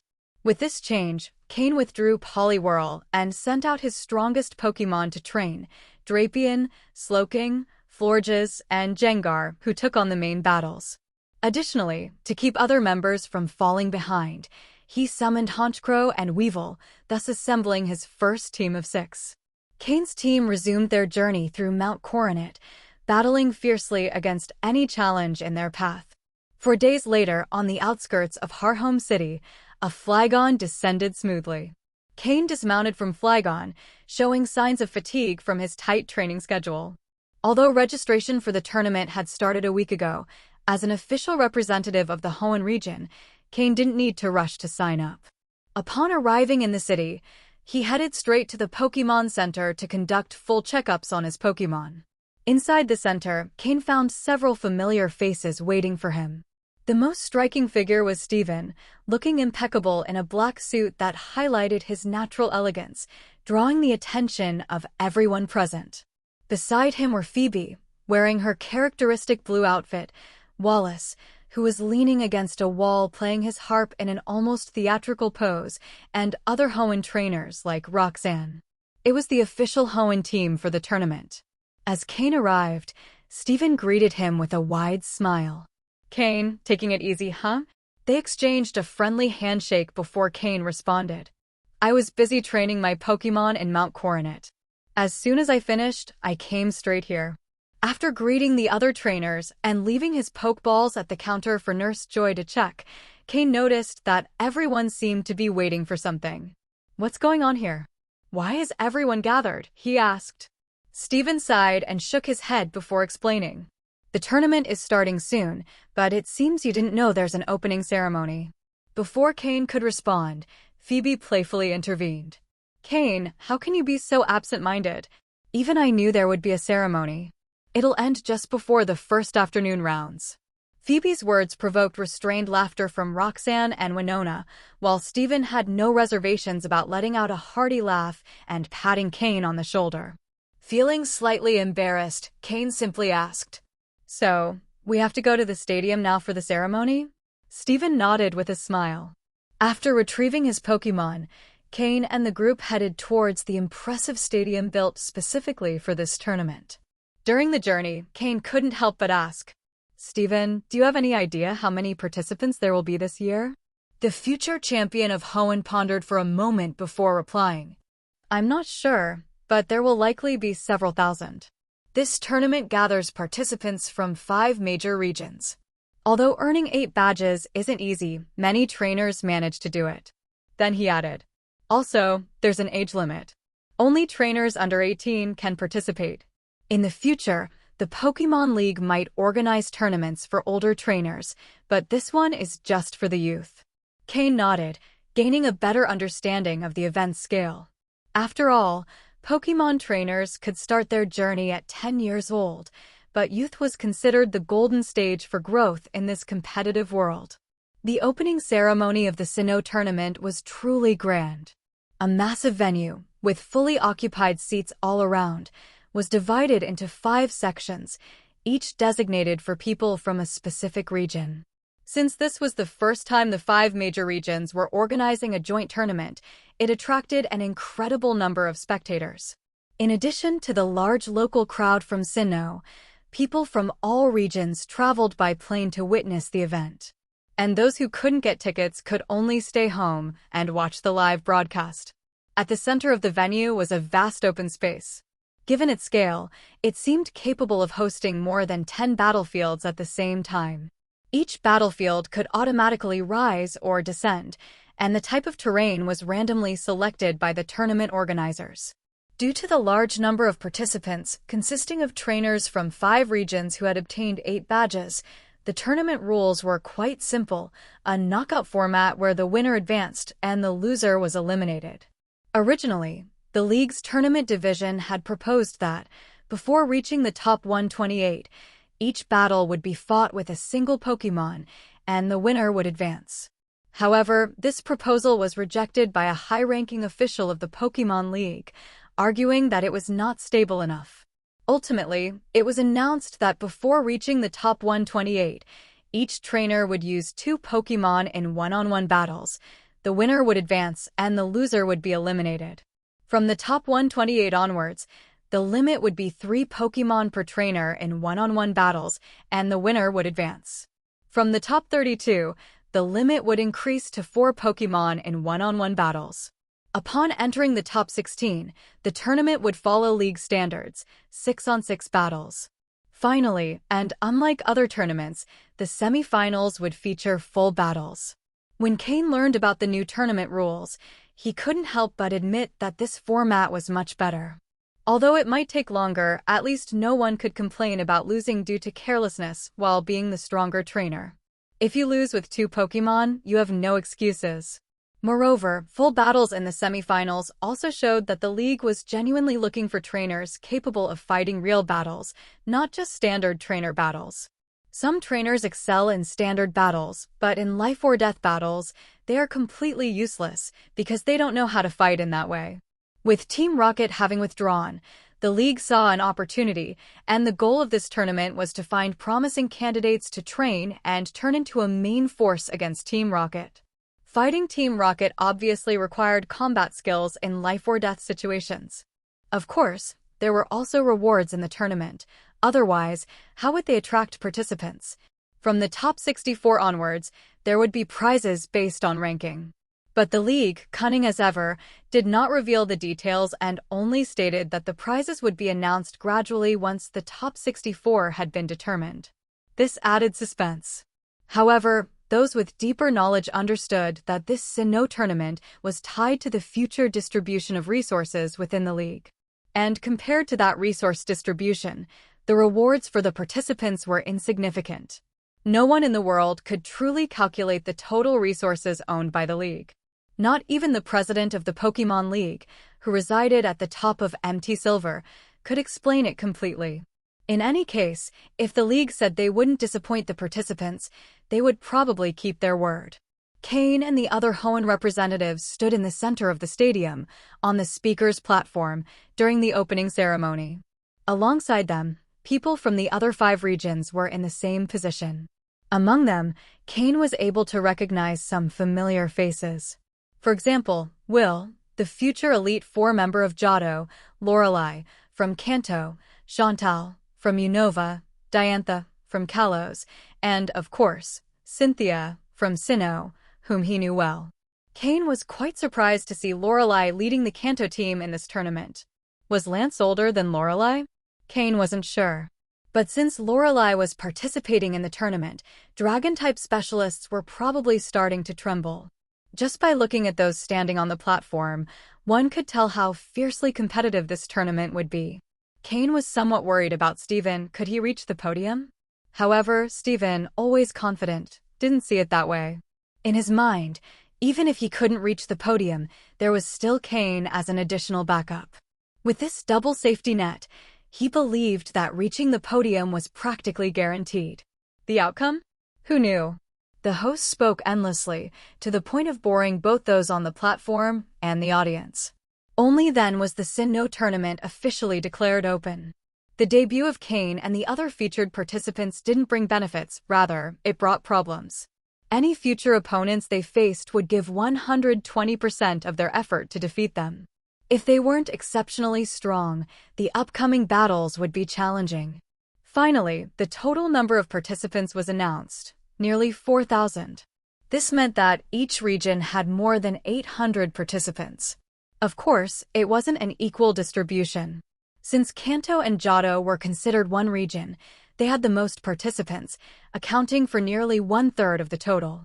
Kalos, which had recently joined the league, had the fewest, with less than 10%. Sinnoh, as the host region, had the second highest number of participants. Hoenn ranked 3rd in the number of participants. In any case, with over 4,000 participants, Cain would need to win at least 5 battles to reach the top 128. Although the first 5 rounds would be fast, the stadium could only host about 10 battles at a time. To reduce the number of participants from over 4,000 to just over 2,000, nearly 2,000 battles would be needed. This meant long waiting times. Cain felt he had rushed a bit. After the first round, there would probably be several rest days. This would allow many Pokémon to fully recover. The opening ceremony seemed endless, but the tournament began quickly. The recommended participants from each region were obviously the first to compete. The matchups were determined randomly by computer, supposedly with absolute fairness and impartiality. Maybe others believed that, but Cain didn't. Are you kidding? Not to mention anything else, since the tournament was in Sinnoh, wouldn't the organizers pull some tricks? Cain didn't believe otherwise. And the first match proved it. The opening battle was between Cynthia, from Celestic Town in Sinnoh, and a young trainer named Suda, from Cerulean City in Kanto. Who is Suda? Cain didn't know. Probably just a regular participant. From the order of the battles, it was evident that the Sinnoh tournament's matchmaking system could definitely be manipulated. Because right after the Battle of Cynthia, the leader of the Sinnoh team, came Lorelei from the Kanto region. Kanto and Johto were considered a single region at this time. Then it was Steven's turn from Hoenn, followed by the representatives of Unova and Kalos, in that order. However, this competition format had advantages for people like Cain and the others. Once their battles were over, they could go back to continue restoring their Pokémon's condition or train them further. As expected, in Cynthia's match, the bitterness on her opponent's face was noticeable. In this first round, if you weren't incredibly strong and had to face someone who appeared at the opening ceremony, you would probably lose. However, Cynthia's opponent showed the professionalism expected of a Pokémon trainer and sent out his 2 best Pokémon. But against Cynthia's Milotic, he didn't stand a chance. Milotic even managed to defeat a type-disadvantaged Magneton. Moreover, the appearance of Cynthia's Milotic sparked a massive cheer from the audience. Cynthia's battle videos online were the most numerous among all participants, making the spectators more familiar with her. Although this also meant that most people knew which Pokémon Cynthia had. Milotic was the most popular in her team. Milotic wasn't Cynthia's strongest Pokémon, but due to its appearance, it was the most beloved among all her Pokémon. Using this Pokémon as the first to open the Sinnoh tournament was undoubtedly a fitting choice. Cynthia won convincingly, marking a strong start to the tournament. In fact, the representatives who battled after her also won with ease. The difference in strength was evident. They were at least advanced level, while their opponents barely reached that level. Lorelei used her Jinx and also achieved a 1 versus 2 without any effort. However, the Pokémon that Steven sent out surprised Cain, Armaldo. The wealthy truly lived on another level. The Anorith that Steven had when he was in Hoenn Desert, which was at a similar level to Cain's Marshtomp, had already evolved into Armaldo. Although Cain's Marshtomp had also evolved into Swampert, it wasn't the same. Marshtomp evolves into Swampert at level 36, whereas Anorith needs to reach level 40 to evolve into Armaldo. Moreover, upon evolution, Armaldo instantly reaches the advanced level. Steven's popularity was also considerable. The Devon Corporation, with a presence throughout the Pokémon world, had already designated him as the next president. His distinguished family, handsome appearance, and elegant demeanor made him the Prince Charming of all the female spectators, while Cynthia was the goddess of all the male spectators. Armaldo's debut drew a lot of attention. This Pokémon, unfamiliar to the general public, had an imposing appearance and an impressive battle style, making it very captivating. The spectator area where Cain and the others were was different from that of ordinary spectators. The entire Hoenn team shared a large private lounge where they could observe the stadium through windows, along with multiple giant screens displaying the battles in great detail. Since the first round had the highest number of participants, battles were being held on multiple fields simultaneously. However, as the representatives of each region were opening the competition, the first battles were conducted one by one. Once all the initial representatives had competed, the matches would then take place simultaneously across multiple fields. Sitting on the lounge's sofa, watching the battles on the giant screen, Cain couldn't help but sigh. Having privileges was really comfortable. However, for Cain, there was a downside. Due to the distance, his system couldn't scan the data of the opponent's Pokémon. He could only gather information from their performances in battle and analyze the moves they used. Steven's battle ended quickly. His opponent wasn't even at the advanced level, while Armaldo, being at the advanced level, had no trouble at all. The leader of the Unova region was Chantal, a future member of Unova's Elite Four specializing in ghost types. A slender woman with glasses who was also a writer. Among Unova's participants, there were some that Cain considered dangerous, and Chantal was one of them. On the other hand, Kalos's leader was Diantha, the future champion of the region. Her strength didn't seem inferior to that of Steven or Cynthia, and since many people weren't familiar with Kalos' Pokémon, this gave her a certain strategic advantage. In this first round, the representatives of each region showcased the quality of the Sinnoh tournament to the audience. The reactions, whether in the stadium, at home in front of the TV, or online, were very positive. Then came the turn of the second representatives of each region. Cain, being Hoenn's second representative, was soon called. As he left the private lounge, he crossed paths with Steven, who was returning from his match. They exchanged looks, smiled, and bumped fists in mutual support. They didn't say much.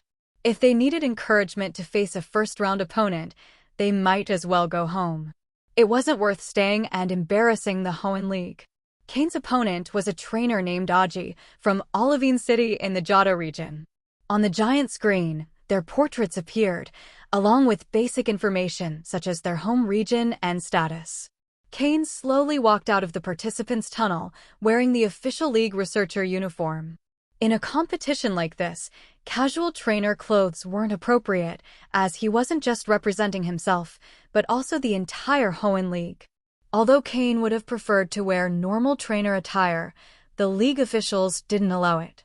As he stepped onto the field, a massive cheer filled the stadium, especially from the Hoenn spectator section. He was one of Hoenn's star twins, of course. He deserved enthusiastic support. Although it was Cain's first time in such a large competition, he wasn't nervous. Instead, he felt an intriguing excitement. No wonder some people kept participating despite losing every time. That feeling of being the center of attention was truly unique. But while Cain was feeling great, his opponent looked far less comfortable. Audiobook was clearly resigned. Following the referee's instructions, both took their positions on the field. As one of the main representatives of the tournament, Cain was the first to send out his Pokémon.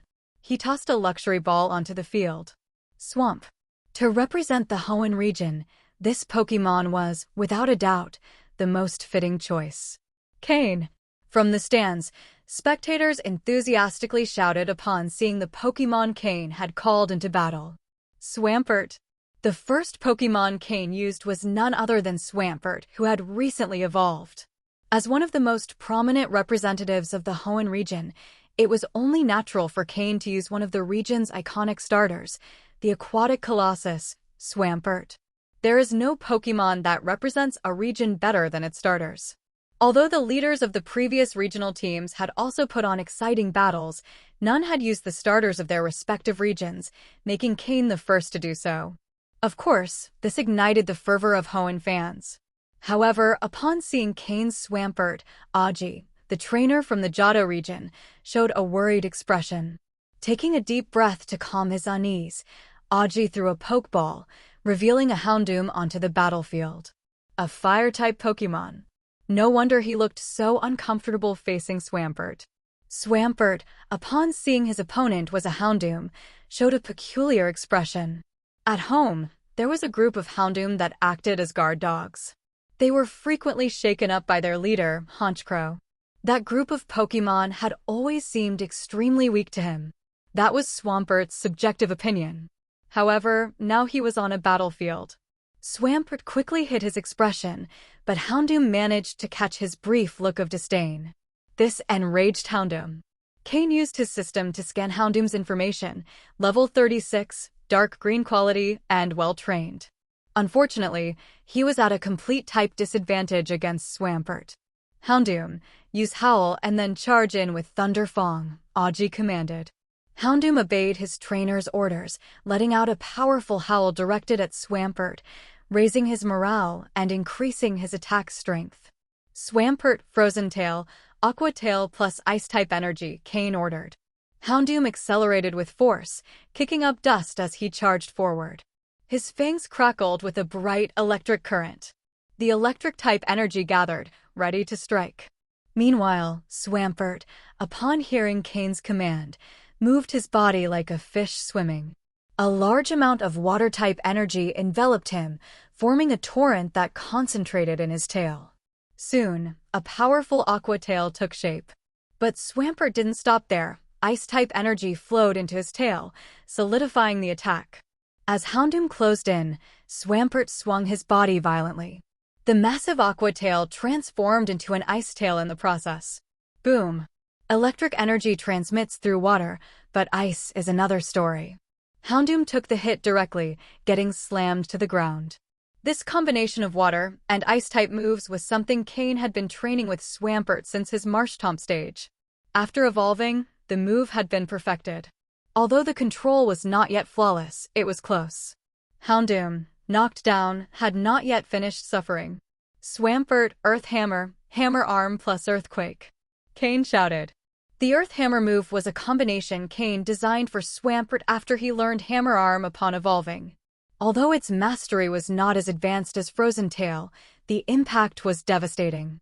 Swampert pushed off with all four limbs, leaping into the air with full force. He raised both arms above his head, tensing his muscles to the limit. Ground-type energy enveloped his fists. Combining the acceleration from his fall, the impact power of Hammer Arm, 100 base power, and the strength of Earthquake, 100 base power, the attack was unstoppable even in its early development stage. Boom!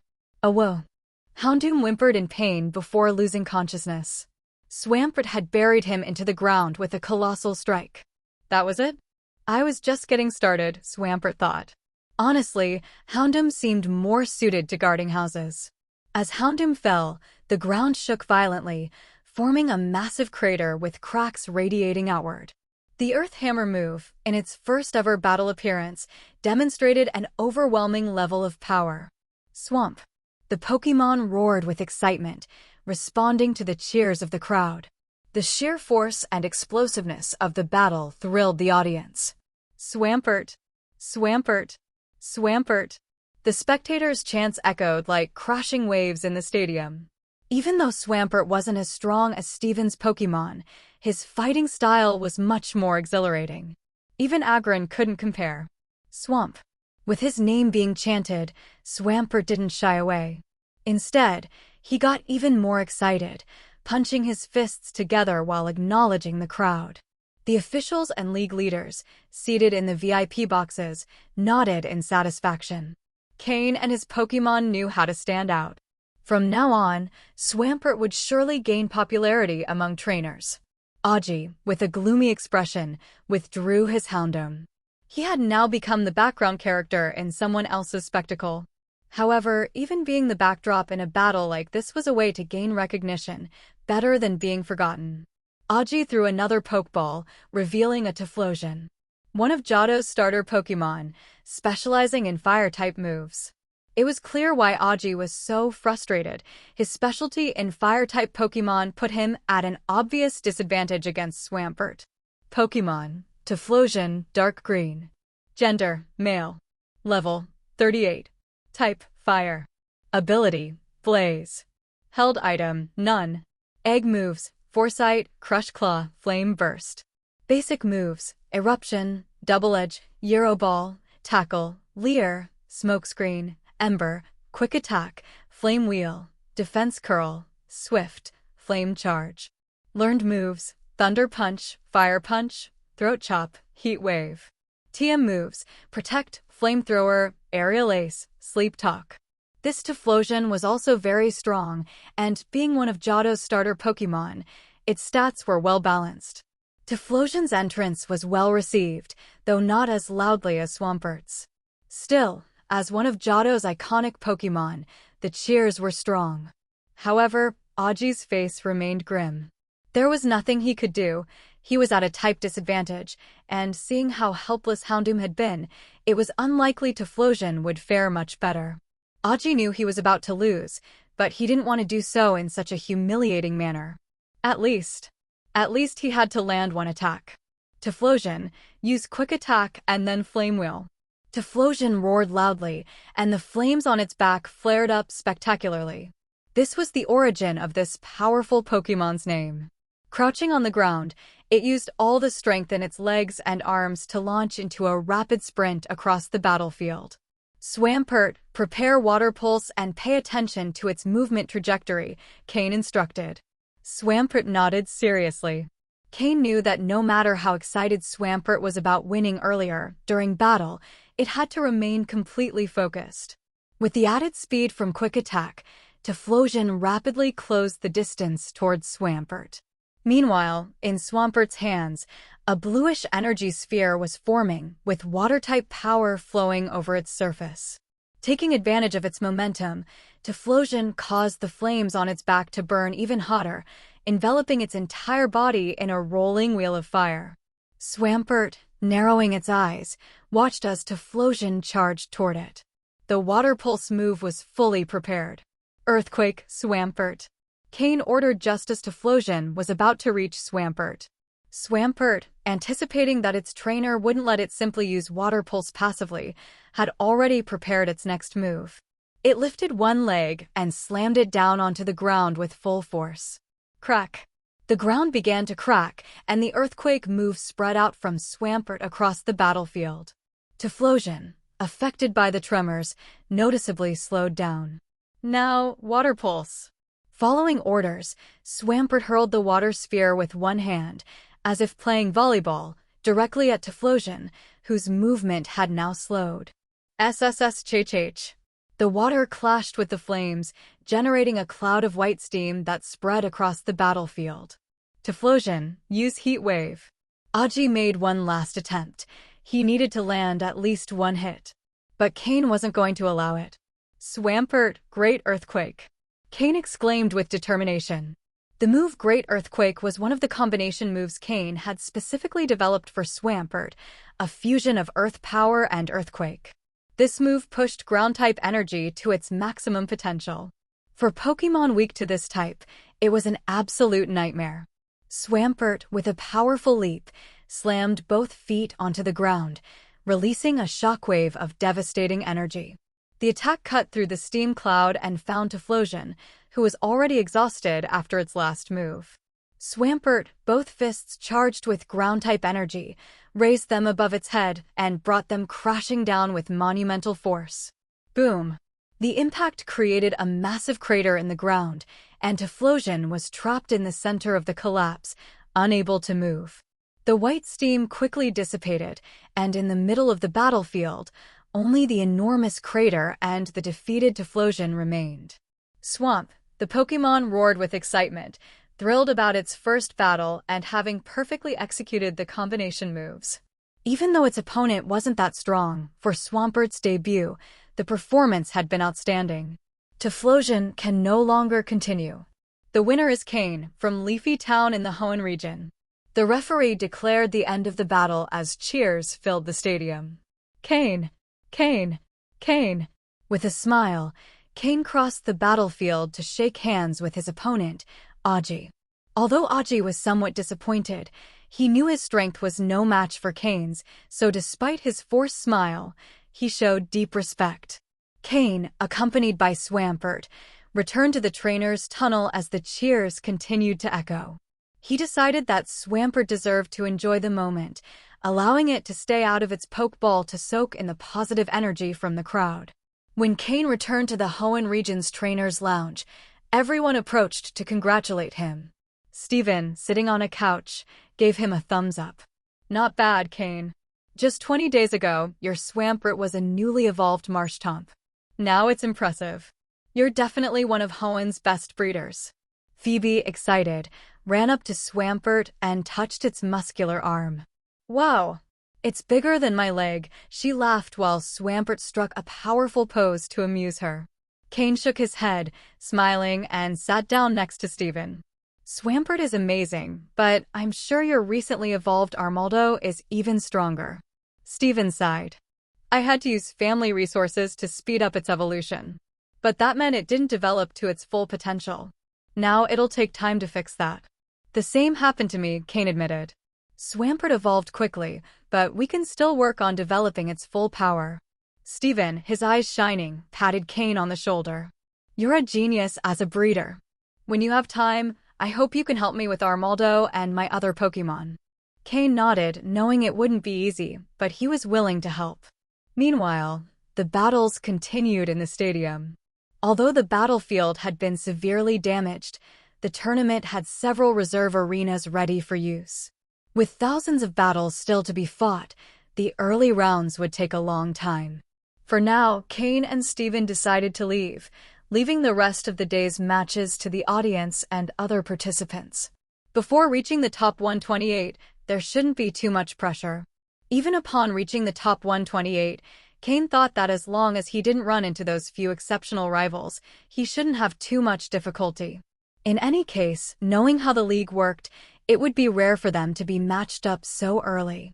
Cain, Steven, Phoebe, and Wallace were the first to leave the private lounge, as they were the four who would start their battles. The others still had to wait. The battle order clearly reflected the league's opinion of the Hoenn participants.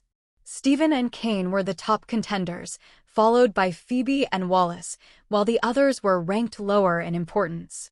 With his usual experience, Cain went directly to a rental agency in Hearthome City and looked for a large, secluded estate on the outskirts of town. He didn't bargain for a single Pokedollar, he simply rented it. With Steven there, money was just a number. Under the astonished gazes of the others, Cain led them straight to the mansion outside the city. Once the rental agent handed over the keys, that vast place became their temporary residence in her home. Cain, why did you rent such a big place? Look at all this grass in the back, Phoebe asked, her eyes shining as she observed the massive green area of the estate. Cain smiled slightly and explained, according to the tournament schedule, we'll have to stay here in our home city for quite a while. Don't you want to make the most of that time? This place is big enough for the four of us. But couldn't we just stay at the Pokémon Center? Renting this place must be really expensive, Phoebe replied, still doubtful. Wallace spoke up before Cain could answer. He probably did it for privacy. Right now, the Pokémon centers are completely packed. Even if we could get rooms, training Pokémon there would be quite difficult. Steven, who had been inspecting the property, commented with satisfaction, "Don't worry about the cost, Phoebe. This place is not only more comfortable, but it also allows us to train our Pokémon more freely." Cain was very considerate. Though it didn't compare to the Stone family's properties, the place was more than sufficient for 4 people. There are enough rooms here. Pick one for yourselves. This will be our home for the time being, Cain said as he walked toward the central house of the estate, an enormous and spacious mansion. After selecting their rooms, everyone went to settle in. Cain chose a corner room on the 2nd floor. It was spacious, with high ceilings, perfect for releasing his Pokémon without worrying about space. In the privacy of his room, Cain released Honchkrow, Weevil, and Larvitar. These 3 couldn't participate in battles for now and also couldn't train openly, so they would stay in the room for the time being. Although Cain had initially considered renting a place just for himself, he decided to share it with the others. Steven, Phoebe, and Wallace were key figures in Hoenn's future, and maintaining good relationships with them was important. Additionally, Cain had promised Wallace to help him design a training plan for his Pokémon and create specific Pokeblocks for them. Of course, it was also an opportunity for Cain to analyze Wallace's Pokémon data, something that could be useful if they ended up facing each other later in the tournament. However, Cain didn't plan to stay locked up with his Pokémon the whole time. Instead, he used Unknown's abilities to create a dimensional space in the wall of his room, a vast and secure place where his Pokémon could train without restrictions. This ability, acquired through his bond with Unknown, was incredibly practical. After sealing the entrance to the dimensional space, Cain went down to the backyard and released his main team: Slowking, Drapion, Gengar, Florges, Swampert, and Poliwhirl. These would be his 6 key Pokémon for the Sinnoh tournament. Training began with something basic, running around the vast garden. This exercise not only warmed up his Pokémon's muscles, but also strengthened the bond between them and their trainer. Cain ran alongside them, something his Pokémon deeply appreciated. As Cain trained, Steven, Wallace, and Phoebe gradually came downstairs. Seeing Cain so dedicated, they couldn't help but admire him before starting their own training. Steven released his team, which consisted of Metagross, Aggron, Skarmory, Armaldo, Cradily, and, to everyone's surprise, an Aerodactyl. This rare Pokémon left a strong impression on Cain, but he decided not to ask how Steven had obtained it just yet. Phoebe, a Ghost-type specialist, released her 6 companions: Mismagius, Banette, Sableye, Dusknoir, Drifblim, and Gengar. Despite her innocent and youthful appearance, Phoebe demonstrated impressive control over her Pokémon, proving she was a trainer who had no fear of ghosts whatsoever. Wallace, with his characteristic elegance, revealed a team composed of Milotic, Walrein, Gyarados, Whiscash, Lovedusk, and Starmie, clearly reflecting his experience as a future Hoenn champion. As training continued, all 4 trainers focused on perfecting their Pokémon. Despite being competitors, their camaraderie and mutual respect were evident, pushing them to improve together.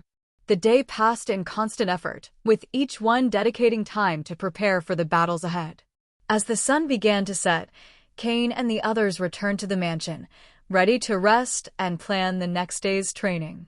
Cain and the others had finally settled into an estate on the outskirts of Hearthome City. Meanwhile, the first round of the Sinnoh tournament continued to unfold with intensity. The interval between battles turned out to be much longer than Cain and the others had expected. The second round was scheduled to begin in a week, meaning the participants had that free time to organize themselves as they wished. Taking advantage of this break, Cain and his group decided to remain secluded at the estate, focusing on their preparation. During this time, Cain also dedicated himself to gathering information about Wallace's Pokémon. There was no denying that Wallace, who would one day become the champion of Hoenn, not only had the support of the Coordinator Guild, but also possessed considerable strength. Among those present, no one could confidently claim they could defeat Wallace without issue. Although Steven was an expert in Steel-type Pokémon, he also had several Rock types, which balanced his chances. As for Phoebe, while she had strong Pokémon, her tactical experience was lacking due to her naive nature and limited exposure to high-level battles. As for Cain, while he stood out for his strategic approach and training abilities, the presence of his more recent Pokémon, Swampert and Poliwhirl, slightly weakened his overall lineup. Moreover, his strategy based on the move Rain Dance also benefited Wallace's Pokémon, making a matchup between them even more complicated. If there was one opponent Cain would rather avoid, Wallace was undoubtedly one of them.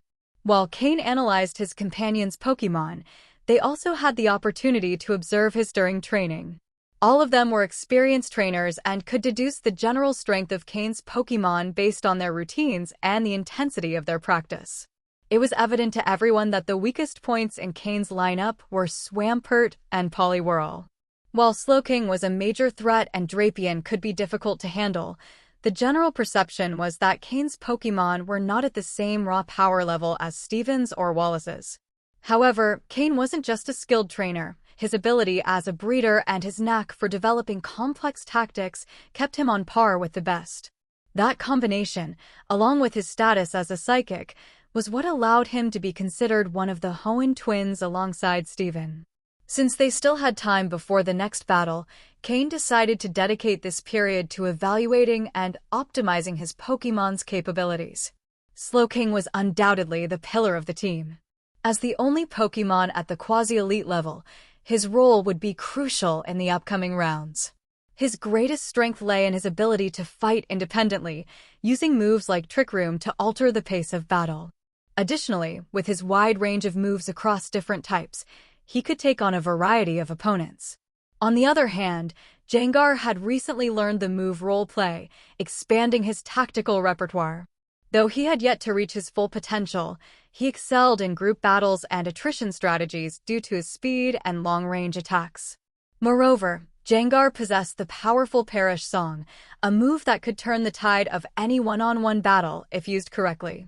Drapion was the Pokémon with the greatest physical strength in the team. Though his combat style was more direct, relying on brute force, Cain knew he needed to improve his control over Fung-type moves to make him more versatile. Furthermore, while Drapion had shown progress in utilizing his Dark-type abilities, he still remained stronger in his specialty as a Poison-type Pokémon. Florges, on the other hand, was in the process of becoming a Pokémon capable of alternating between offensive and support roles.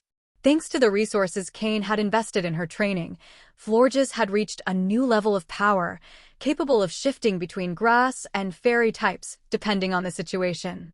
This adaptability posed a strategic challenge for opponents, especially due to fairy-type moves being highly effective against dragon-type Pokémon. As for Swampert and Poliwhirl, Cain knew both needed significant improvement to match the rest of the team.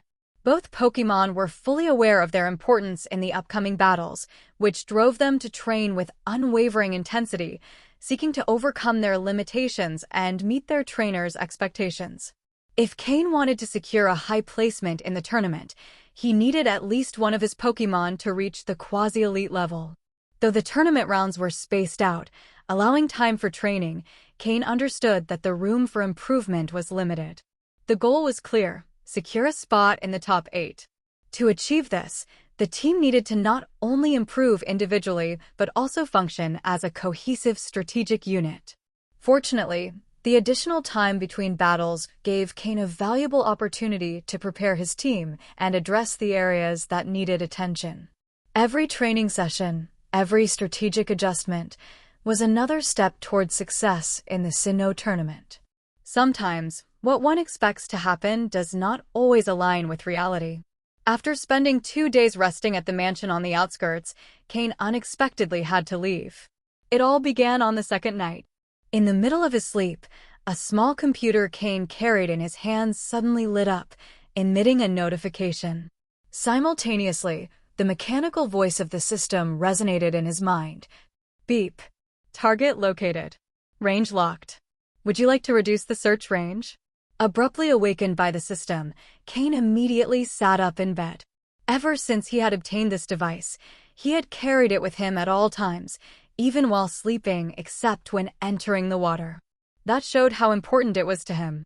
When he programmed the system, he set alarms so that whenever a discovery was made, it would notify him regardless of the time or circumstances, even while he slept.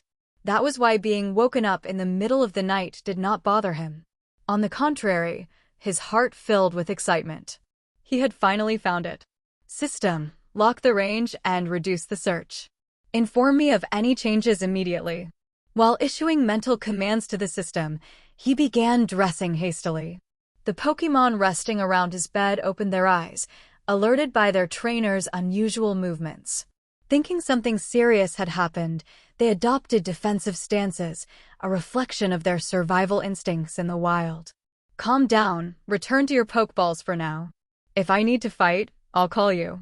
Cain returned them all to their Pokeballs except for Flygon, who remained outside. He quickly wrote a note explaining his temporary departure and stuck it to his bedroom door. Then, in the silence of the night, he jumped out the window, something that could easily be mistaken for an attempted robbery by anyone unaware of the situation. Using his psychic abilities, Cain kept himself hovering at mid-height until Flygon arrived just in time to catch him.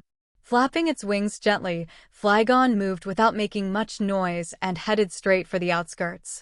The mansion was already on the outskirts of Hearthome City, and by flying a little further, they entered the wildlands, where they no longer had to worry about Hearthome's flight restrictions. As he flew, Cain checked the virtual map provided by the system to locate the target's position. Jubilife City. He murmured upon seeing the marked location. Jubilife City was the largest and most technologically advanced metropolis in the Sinnoh region. Originally, the city had been built on top of a massive coal mountain, previously mined by the inhabitants of Orberg City, known for its mining industry. When the coal deposits were depleted, a barren land was left at the summit, where the residents of Jubilife City built this grand city. Many locals from Orberg moved there due to its better air quality and living conditions.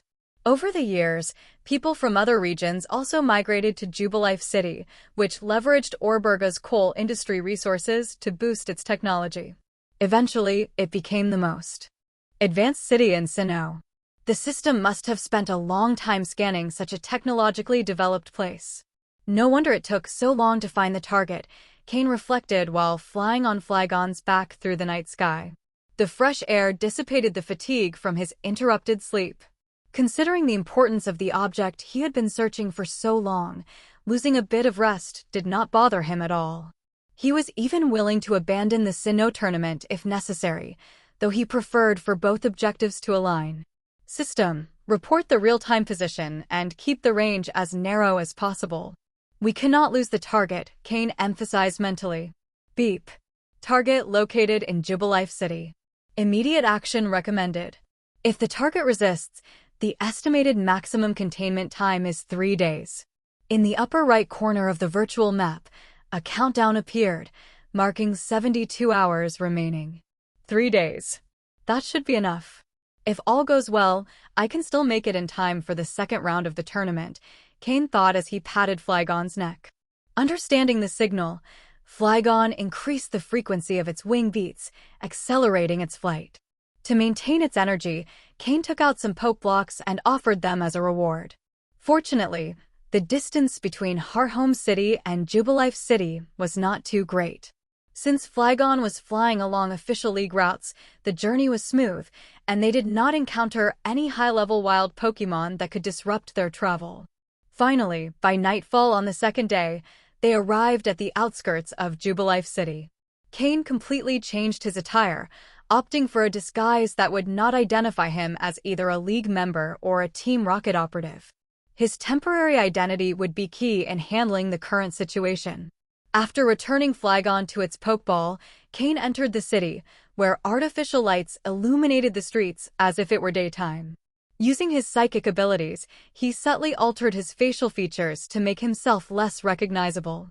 Thanks to the continuous empowerment provided by the unknown, Cain had improved his control over his psychic power, allowing him to develop unique and ingenious techniques.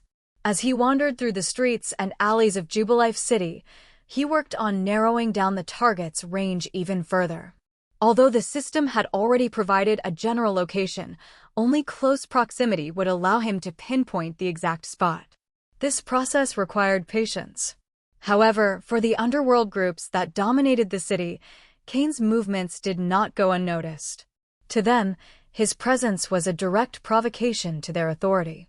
However, Cain doesn't have much time to get entangled with small local underground groups right now. Whenever someone stands in his way, Cain acts without mercy. In this kind of environment, Honchkrow and Weevil thrive. Moving through the darkness of the city, they scan back and forth for targets. Anyone who tries to stop them is quickly neutralized by Honchkrow and Weevil. Nevertheless, Jubilife City is massive. Even if Cain searches tirelessly, it would take him a long time to find what he's looking for. Fortunately, Cain has narrowed the search area through a meticulous sweep.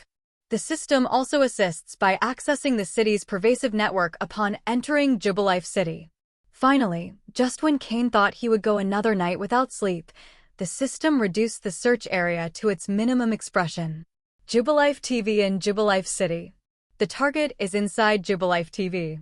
Cain needs to find a way to infiltrate without being detected, which cannot be rushed. Now that the general location of the target is determined, there's no hurry. It's time to plan carefully. He found a discreet hotel not far from Jubilife TV and checked in. After 2 sleepless nights, even Cain, a psychic, couldn't hold out any longer without rest.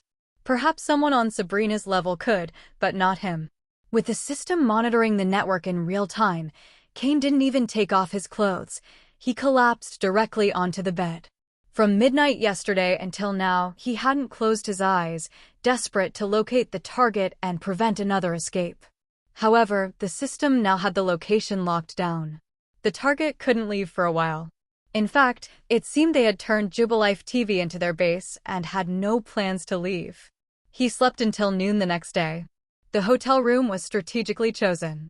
Upon opening the window, he could see the entrance to Jubilife TV, just 100 meters away. After a quick lunch, Cain observed the entrance for a while and soon devised a plan to infiltrate. He left the hotel and located an ordinary employee exiting Jubilife TV. Seizing a moment when no one was watching, he dragged them into an alley.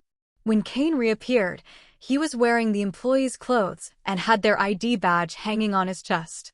Based on his observations, the guards at the entrance didn't check visitors too closely. As long as the card opened the door, they wouldn't ask questions. Although Cain could use Sloking's teleport to get inside, he didn't know the interior layout. If he ended up teleporting onto a desk, it would be a problem. Since the ID card was enough to gain entry, this method was safer. With his head down, Cain swiped the card and entered Jubilife TV without issue. The Jubilife TV building was quite large, so no one noticed his presence after he walked in. Once inside, the system's signal intensified. The system projected a 3-dimensional map of the building into Cain's mind. On the map, a blinking red dot marked the target he had been searching for. According to the map, the target was on the top floor of the station. Cain entered the spacious elevator. When he swiped the card, he found that it only granted access up to the 15th floor. The upper levels required special clearance. With no other choice, Cain placed his hand on the elevator controls. The system manipulated the permission settings, allowing Cain to ascend to the top floor. Unlike the lower floors, which were bustling with staff, the upper level was completely empty. Not even the lights were on, shrouding the area in an eerie silence. The air conditioning was still running, giving the place a ghostly chill. Cain summoned Jengar. This place was perfect for him. Following the system's guidance, the target was at the center of the top floor, inside a large control room. It was likely the main control room housing all the central computers, accessible only to the director. Since the lights were off, it seemed the director wasn't there. Cain exhaled softly. He was about to obtain the object that would solve one of his greatest problems. However, just as he reached out to open the control room door, he heard a faint noise from inside. Cain's expression tensed, his hand freezing in place. He extended his psychic perception through the gap in the door. Everything Boss Cyrus is looking for should be here, right? This is Jubilife TV's main control room. The computer must have the data we need, said a female voice. Are you sure? Remember, what Boss Cyrus wants are the data on Mesprit, the guardian of Lake Verity, replied a male voice. From outside, Cain listened intently to the exchange. His expression darkened. Cyrus? Lake Verity? Mesprit? Does that mean the people inside this room are Team Galactic members? Has Team Galactic already begun its operations in Sinnoh? Cain quickly analyzed. Team Galactic was the largest underground organization in Sinnoh, led by Cyrus, a man obsessed with destroying the world to create a new one. Their goal was to use Dialga and Palkia, the gods of time and space, to erase reality and merge their powers into a newly created world. Although Cyrus somehow knew about these powers, even Cynthia, Sinnoh's guardian, was unaware of such capabilities. Cain, however, had deciphered this information thanks to the unknown scriptures. For now, Team Galactic was searching for the three lake spirits, and Cyrus was after Mesprit, the guardian of emotion. The team expected the records hidden in the station's database to provide clues about sightings in Lake Verity. Under normal circumstances, Cain wouldn't get involved. Team Galactic had nothing to do with him. But now they were directly interfering with his mission. Their presence could prevent him from obtaining what he needed. If a battle broke out on the top floor of Jubilife TV, none of the three involved would likely be able to escape. Even with the option to teleport, success wasn't guaranteed. Would anyone really think that a place as important as Jubilife TV wouldn't have experts stationed there? However, if he didn't stop those people now, Cain suspected they could interfere with his own plans or even alert the target he had been searching for so long. Although the intruders might not know it, for someone like Cain, who had dedicated so much effort, any unexpected development was unacceptable. He had no choice. Cain decided to act before they did, but he had to avoid drawing too much attention. Avoiding combat would be ideal. Cain communicated telepathically with his Jengar to explain the plan. Jengar gave a subtle nod, indicating he understood, and then melted into a shadow that silently slipped through the gap in the door. Cain placed his hand on the control room's access panel and, with the help of his system, forced the door open. A soft click echoed in the air as the lock disengaged. "Who's there?" the two people inside exclaimed, visibly alarmed by the sound of the door. The room was dark, and Cain took advantage of the dim lighting to slip in quickly. Before the occupants could react, Jengar had already moved. With precise movements, he grabbed both of their ankles and hurled them toward a wall. Their attempts to reach for the pokeballs on their belts were futile, as Jengar snatched them away before they could release their Pokémon. The man reacted first, his expression hardening as he realized they were in danger. While his companion remained frozen in shock, he decided to act. He assumed that since the attacker had snuck in just like they had, he must be another intruder. So, if they couldn't get what they came for, neither would their opponent. About to shout and alert the entire building, the man braced himself for impact against the wall, only for something unexpected to happen. Instead of crashing into solid structure, both of them tumbled onto the ground. But it wasn't the clean, polished floor of the control room, it was a dusty, dirt-covered surface. Stunned, the man shut his mouth and his companion looked at him with the same confusion. Cain had no intention of fighting them, let alone wasting time. He needed to act fast. After ensuring that Jengar had done his part, Cain used the power of the unknown he carried to open a portal to an alternate dimension on the control room's wall. Jengar, perfectly in sync, tossed the intruders into the portal, sealing it behind them. Cain didn't bother interrogating them. The fate of those Team Galactic members didn't concern him. Removing the obstacle was all that mattered. Wasting no more time, Cain approached the main computer in the room and placed his hand on the system. His priority was to find his target, a Pokémon that, technically, didn't even belong to the physical world. This Pokémon was nothing more than a complex set of data, a digital program that manifested as a living being. Its name was Porygon. Porygon, the first Pokémon artificially created by humans in the modern era, had emerged due to an accident in Team Rocket's experiments years ago. While artificial Pokémon were nothing new, Gauntlet had also been created by ancient civilizations. Porygon was the first case of a Pokémon developed in the technological age. Its most remarkable trait was its ability to move freely through cyberspace, interact with networks and electronic systems, and bypass most security protocols with alarming ease. Cain remembered that, in the future, one of Ash's rivals, Gary, would have a Porygon 2 capable of traveling between electronic devices and assisting in battles with ingenious tactics. While Porygon 2 was a more advanced evolution, its basic functionality was similar to that of Porygon. For a long time, Cain had been using his system to track signals that indicated Porygon's presence in digital systems. Team Rocket's initial creation had led to the production of 2 Porygon specimens, but over time, these digital beings had begun to replicate themselves. Although their reproduction rate was slow, new generations of Porygon had gradually emerged, some of which evolved into Porygon 2 or even Porygon Z. Team Rocket had created Porygon with the intention of using it as a tool to infiltrate the Pokémon League's networks and steal sensitive information. However, the plan hadn't gone as expected. Upon accessing cyberspace, Porygon had escaped Team Rocket's control and become an independent entity. Cain had spent a long time tracking one of these Pokémon, and finally, his search had led him to Jubilife TV in Jubilife City. With his hand still on the system, Cain began deploying a virtual net across the network to locate Porygon. The task wasn't easy. Although his system was advanced, Porygon had spent a long time adapting to cyberspace, and its ability to move between systems made it extremely elusive. Cain spent half an hour narrowing the search before finally detecting it. When Porygon tried to escape, it was already too late. With a swift motion, Cain used the system to drag Porygon out of cyberspace.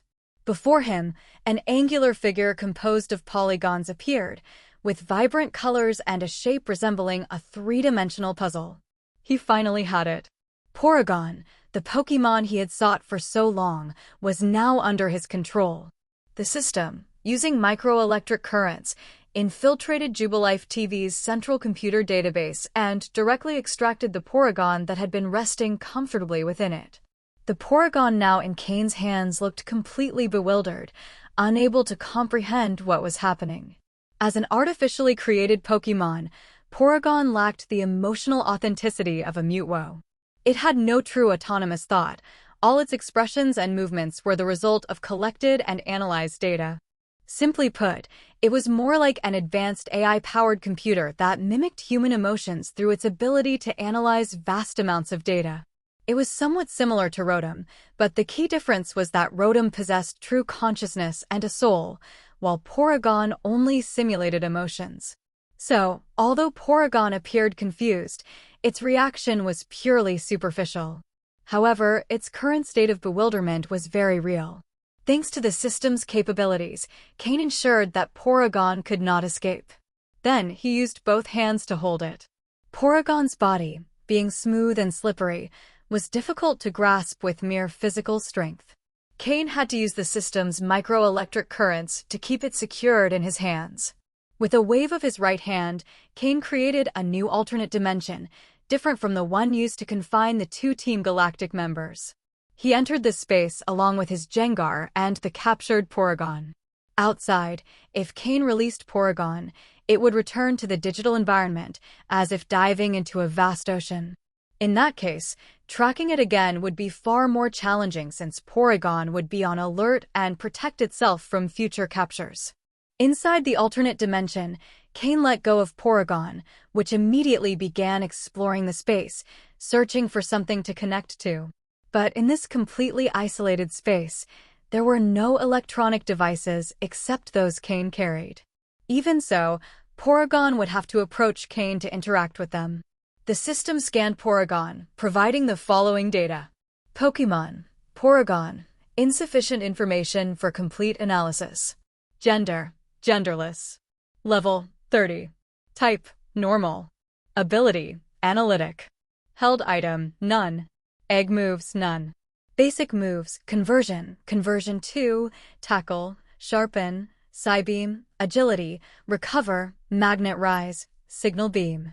Learned moves, ally switch, pain split, wonder room. TM moves, none.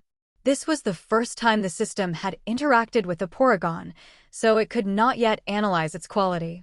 However, given enough time, the system would be able to evaluate its potential through calculations and comparisons. Although Cain had tried to find a Porygon in his past life, he had never succeeded. This encounter was the first time he had ever seen this peculiar Pokémon in person. Porygon possessed two remarkable moves assigned to it during its creation by Team Rocket, Conversion and Conversion 2. The move Conversion allowed Porygon to change its type to match the type of the first move it used. For example, if it used a Fire-type move and then used Conversion, it would transform into a Fire-type Pokémon. On the other hand, the move Conversion 2 adjusted Porygon's type based on the opponent's move, changing it into a type resistant to that attack. For example, if the opponent used a Fire-type move, Porygon could change to a Water-type to resist it. Both moves made Porygon a master of strategic adaptation, shifting its type to counter threats and maximize its advantage in battle. Despite these impressive abilities, Cain's interest in Porygon did not lie in its combat potential. Cain summoned Slowking, who, at an quasi-elite level, easily defeated the level 30 Porygon. This allowed Cain to capture it effortlessly using a Pokeball. However, this was only the beginning. After capturing Porygon, Cain released it again, placing his right hand on the Pokémon's head. Since Porygon was essentially a digital entity with no real emotions or consciousness, Cain had no moral objections to proceeding with his plan, using the system to take full control of Porygon. After all, Porygon could be considered a computer with advanced functions. The system could intervene and manage it without issue. External database connection detected. Connect, the system announced in Cain's mind. Connect it. Begin full intrusion, Cain ordered. Connection established. Creating external subsystem. Initiating data backup. Establishing initial link. The system reported. Due to Porygon's digital nature, the system could embed a program within it, functioning as a subsystem. This would enable a permanent connection between Cain and Porygon, regardless of distance. With this link, everything Porygon saw could be transmitted as images directly to Cain's system. Additionally, the system could fully control Porygon without interfering with its analytical and decision-making capabilities. If there was anyone in the world Cain trusted completely, it was himself. With Porygon, Cain could extend his reach, delegating certain tasks while focusing on others. While Porygon couldn't physically replace Cain, it could relay his commands to other Pokémon, ensuring they were carried out. The creation of this bond was the main reason Cain had been searching for Porygon. Sitting on the ground, Cain patiently waited as the system established the connection and completed the subsystem configuration. External subsystem configured. Data successfully integrated. External subsystem detected. Would you like to perform a system update? Cain, surprised, hesitated for a moment before responding. Update? The system can be updated. This was the first time Cain had heard of such a thing. It must be because of Porygon, he thought. Yes, proceed with the update, he finally said. Update initiated. The system will enter standby mode. Scanning capability will remain active. Please wait until the update is complete. After this message, the system fell silent, entering a state of rest along with Porygon, which closed its eyes and collapsed onto the ground, inactive. Both had entered a state of hibernation. Cain stored Porygon in its Pokeball. The system felt different from the last time it entered an inactive state. This time, it didn't shut down completely but went into a standby mode, keeping only its scanning ability active while the rest of its functions remained suspended. Even Porygon, recently linked to the system, also fell into a state of rest. Cain didn't know how long this update would take. He slowly stood up, shaking his head. There was no immediate rush, but he hoped the system would complete the upgrade as soon as possible. As for what changes this update might bring, he had no idea, as it was the first time the system had gone through something like this. Leaving the alternate space, he restored the control room to its original state. Initially, he had thought about extracting information from the central computer after capturing Porygon, hoping to find valuable data, but now that seemed impossible.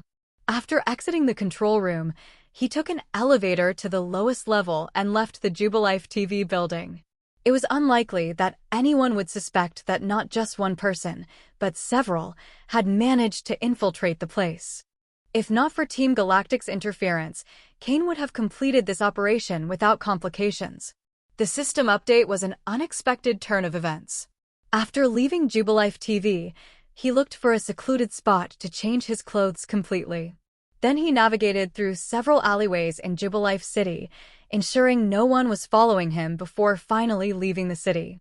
Mounted on Flygon's back, Cain flew back toward Hearthome City. The operation had taken less time than expected.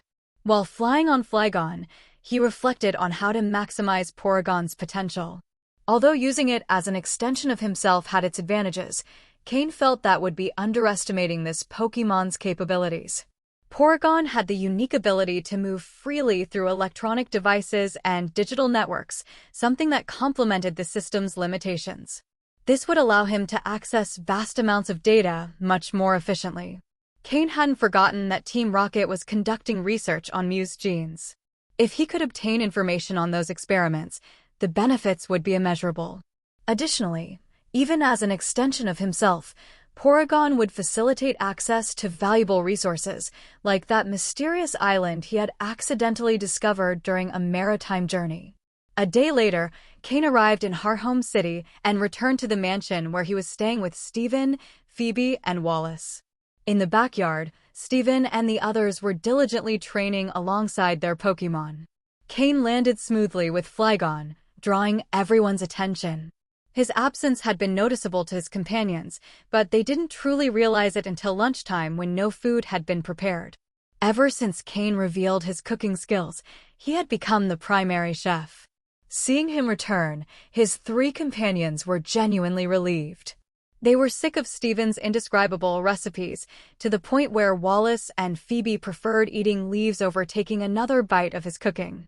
Without questioning the details of his departure, they assumed Cain had used the break between Sinnoh tournament rounds to train in secret. After all, the next day, the schedule for the second round would be announced. At Phoebe's request, Cain prepared lunch, watching with a mix of incredulity and amusement as the three devoured their meals as if they hadn't eaten in days. Afterward, he headed to the backyard to release all his Pokémon and begin training. During this mission, most had remained in their Pokeballs, except for Honchkrow and Weevil, who had participated in minor battles. Cain was particularly satisfied with Poliwhirl. Since the tournament began, the unstable energy flow inside it had stabilized, and its physical condition had improved significantly. Based on Cain's calculations, if it continued following the training plan, it would meet the necessary standards in 1 or 2 days. Cain had high expectations for Poliwhirl. He planned to use a King's Rock combined with a quality-enhancing potion to promote its evolution. However, what intrigued him the most was whether other Pokémon that evolved with a King's Rock would acquire the leadership trait or if Slowking had been an exception. The system update complicated things. During its normal operation, Cain hadn't realized how much he depended on it. Now, with its temporary suspension, that dependence became evident. The situation made him reflect. Although the system was a powerful tool, it was still an external resource. If it ever disappeared, what would he do? The clearest example was Pokeblock preparation. Without the system, Cain couldn't even create a mid-level Pokeblock. This was unacceptable. Aware of this weakness, Cain decided that even if the system became operational again, he would reduce his dependence on it, viewing it as a complementary tool rather than an essential part of his ability. True growth lay in strengthening both his Pokémon and himself. In the Pokémon world, humans who dedicated time to physical training could, to some extent, compete with ordinary Pokémon. Although they couldn't face them directly, at least they wouldn't be completely vulnerable. Thus, Cain began actively participating in physical training alongside his Pokémon, improving both his endurance and reflexes. His mastery of psychic power, though basic, was also progressing with the help of the Unknown, advancing toward the intermediate level.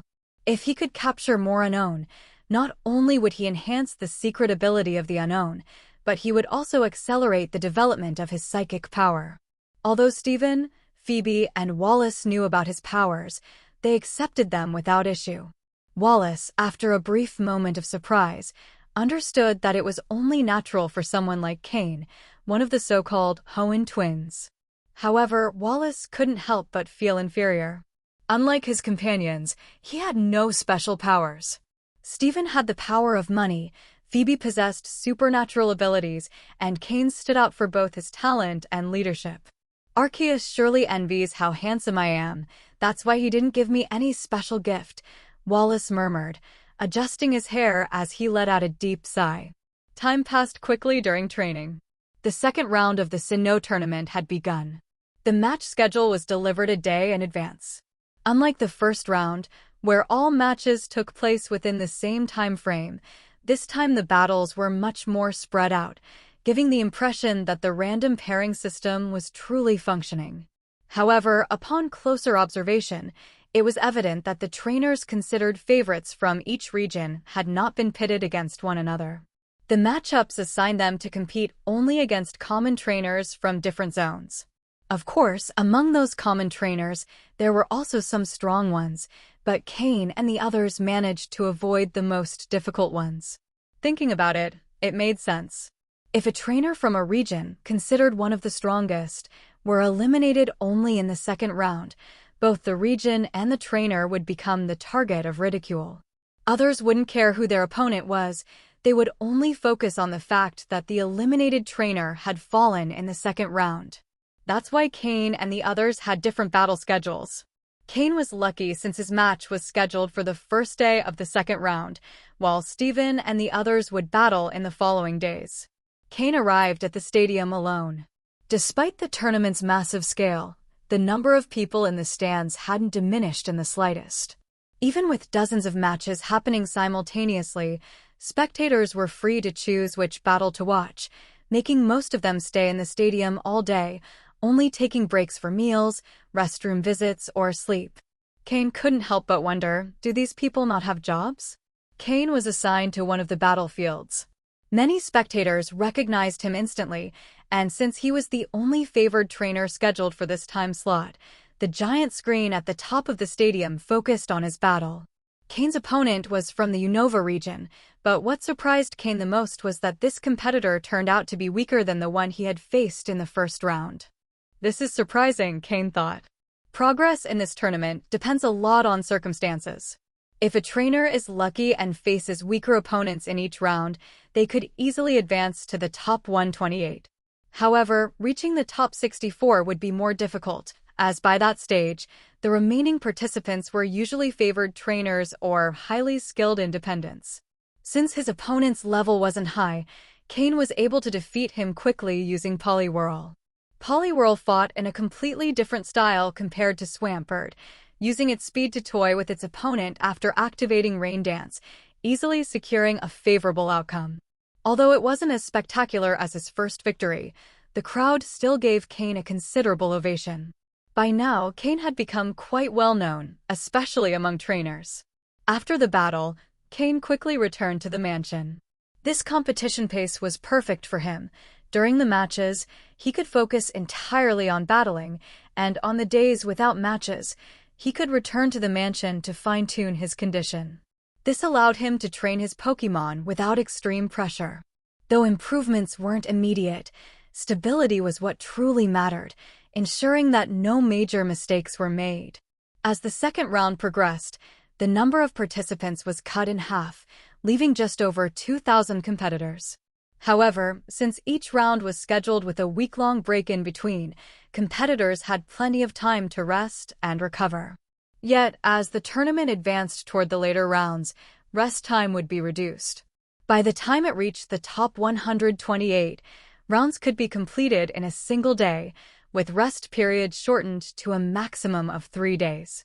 During these breaks, if trainers felt that training was becoming monotonous, they could organize small practice battles among themselves.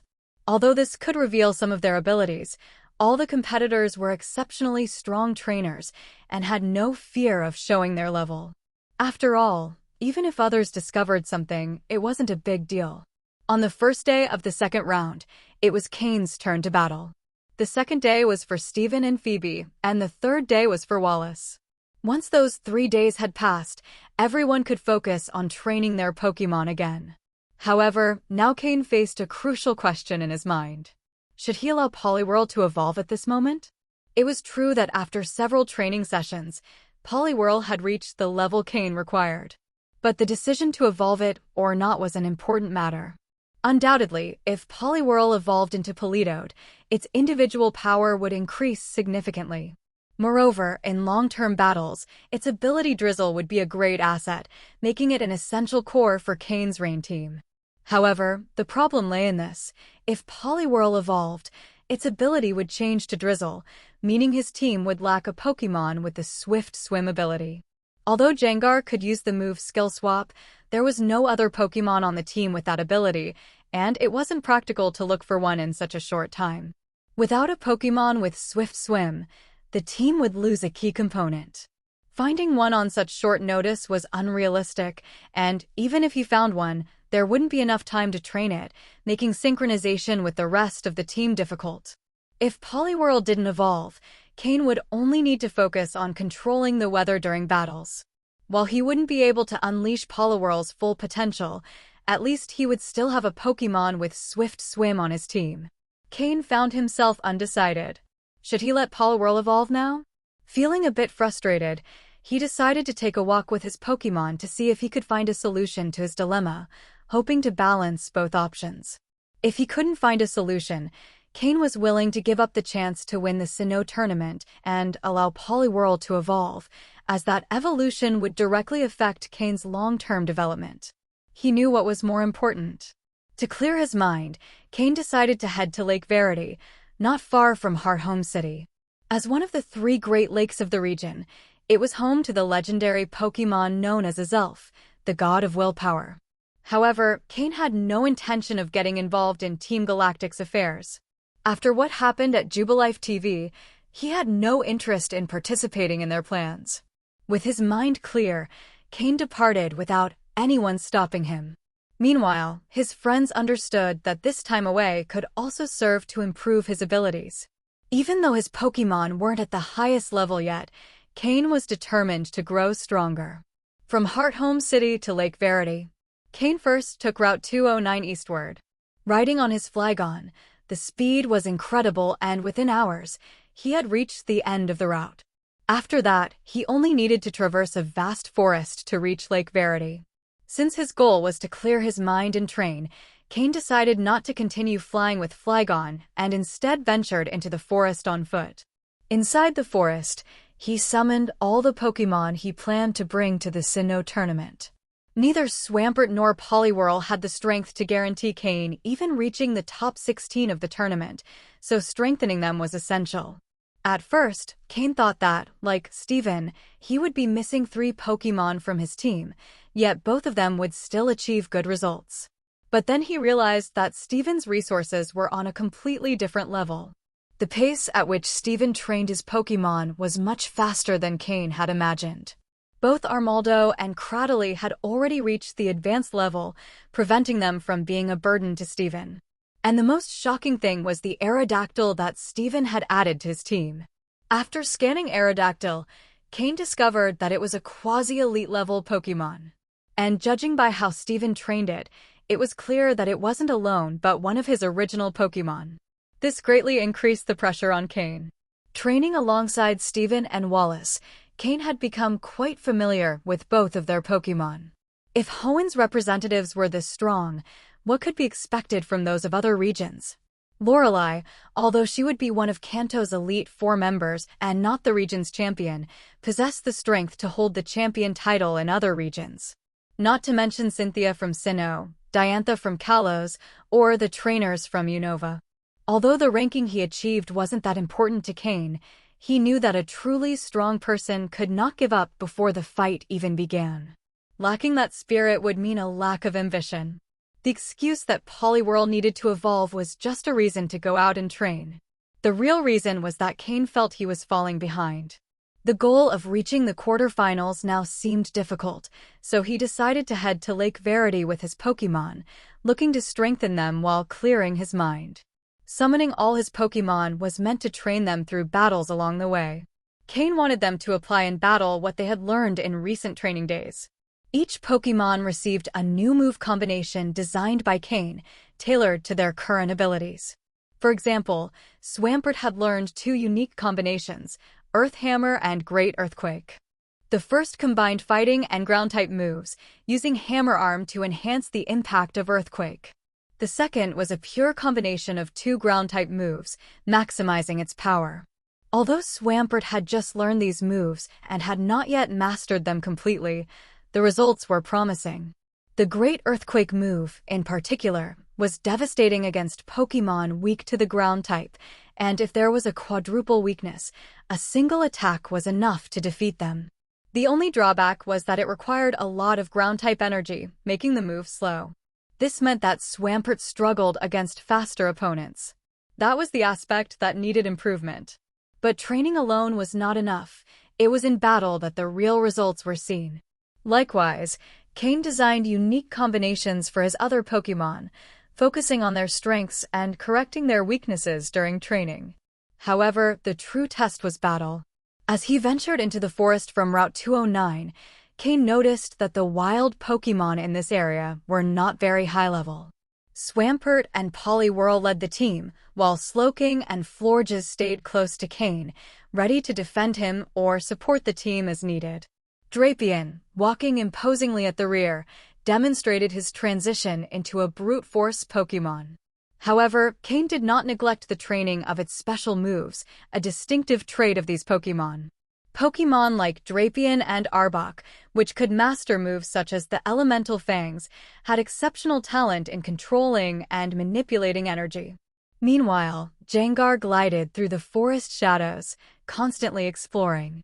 Sometimes, he informed Cain about nearby wild Pokémon. Other times, he kept watch on potential threats that followed them from a distance. For Cain, accustomed to battling in the wild, this environment did not pose a major challenge. With a fixed course toward Lake Verity, Cain faced any powerful Pokémon that appeared along the way, defeating them without difficulty. Without paying much attention to the territories he invaded, Cain advanced relentlessly. This direct approach felt relaxing to him, relieving much of the pressure he felt. Without realizing it, this pressure had begun after the system, in which he had placed so much trust, entered a prolonged suspension state. Cain had developed a greater dependence on the system than he had imagined.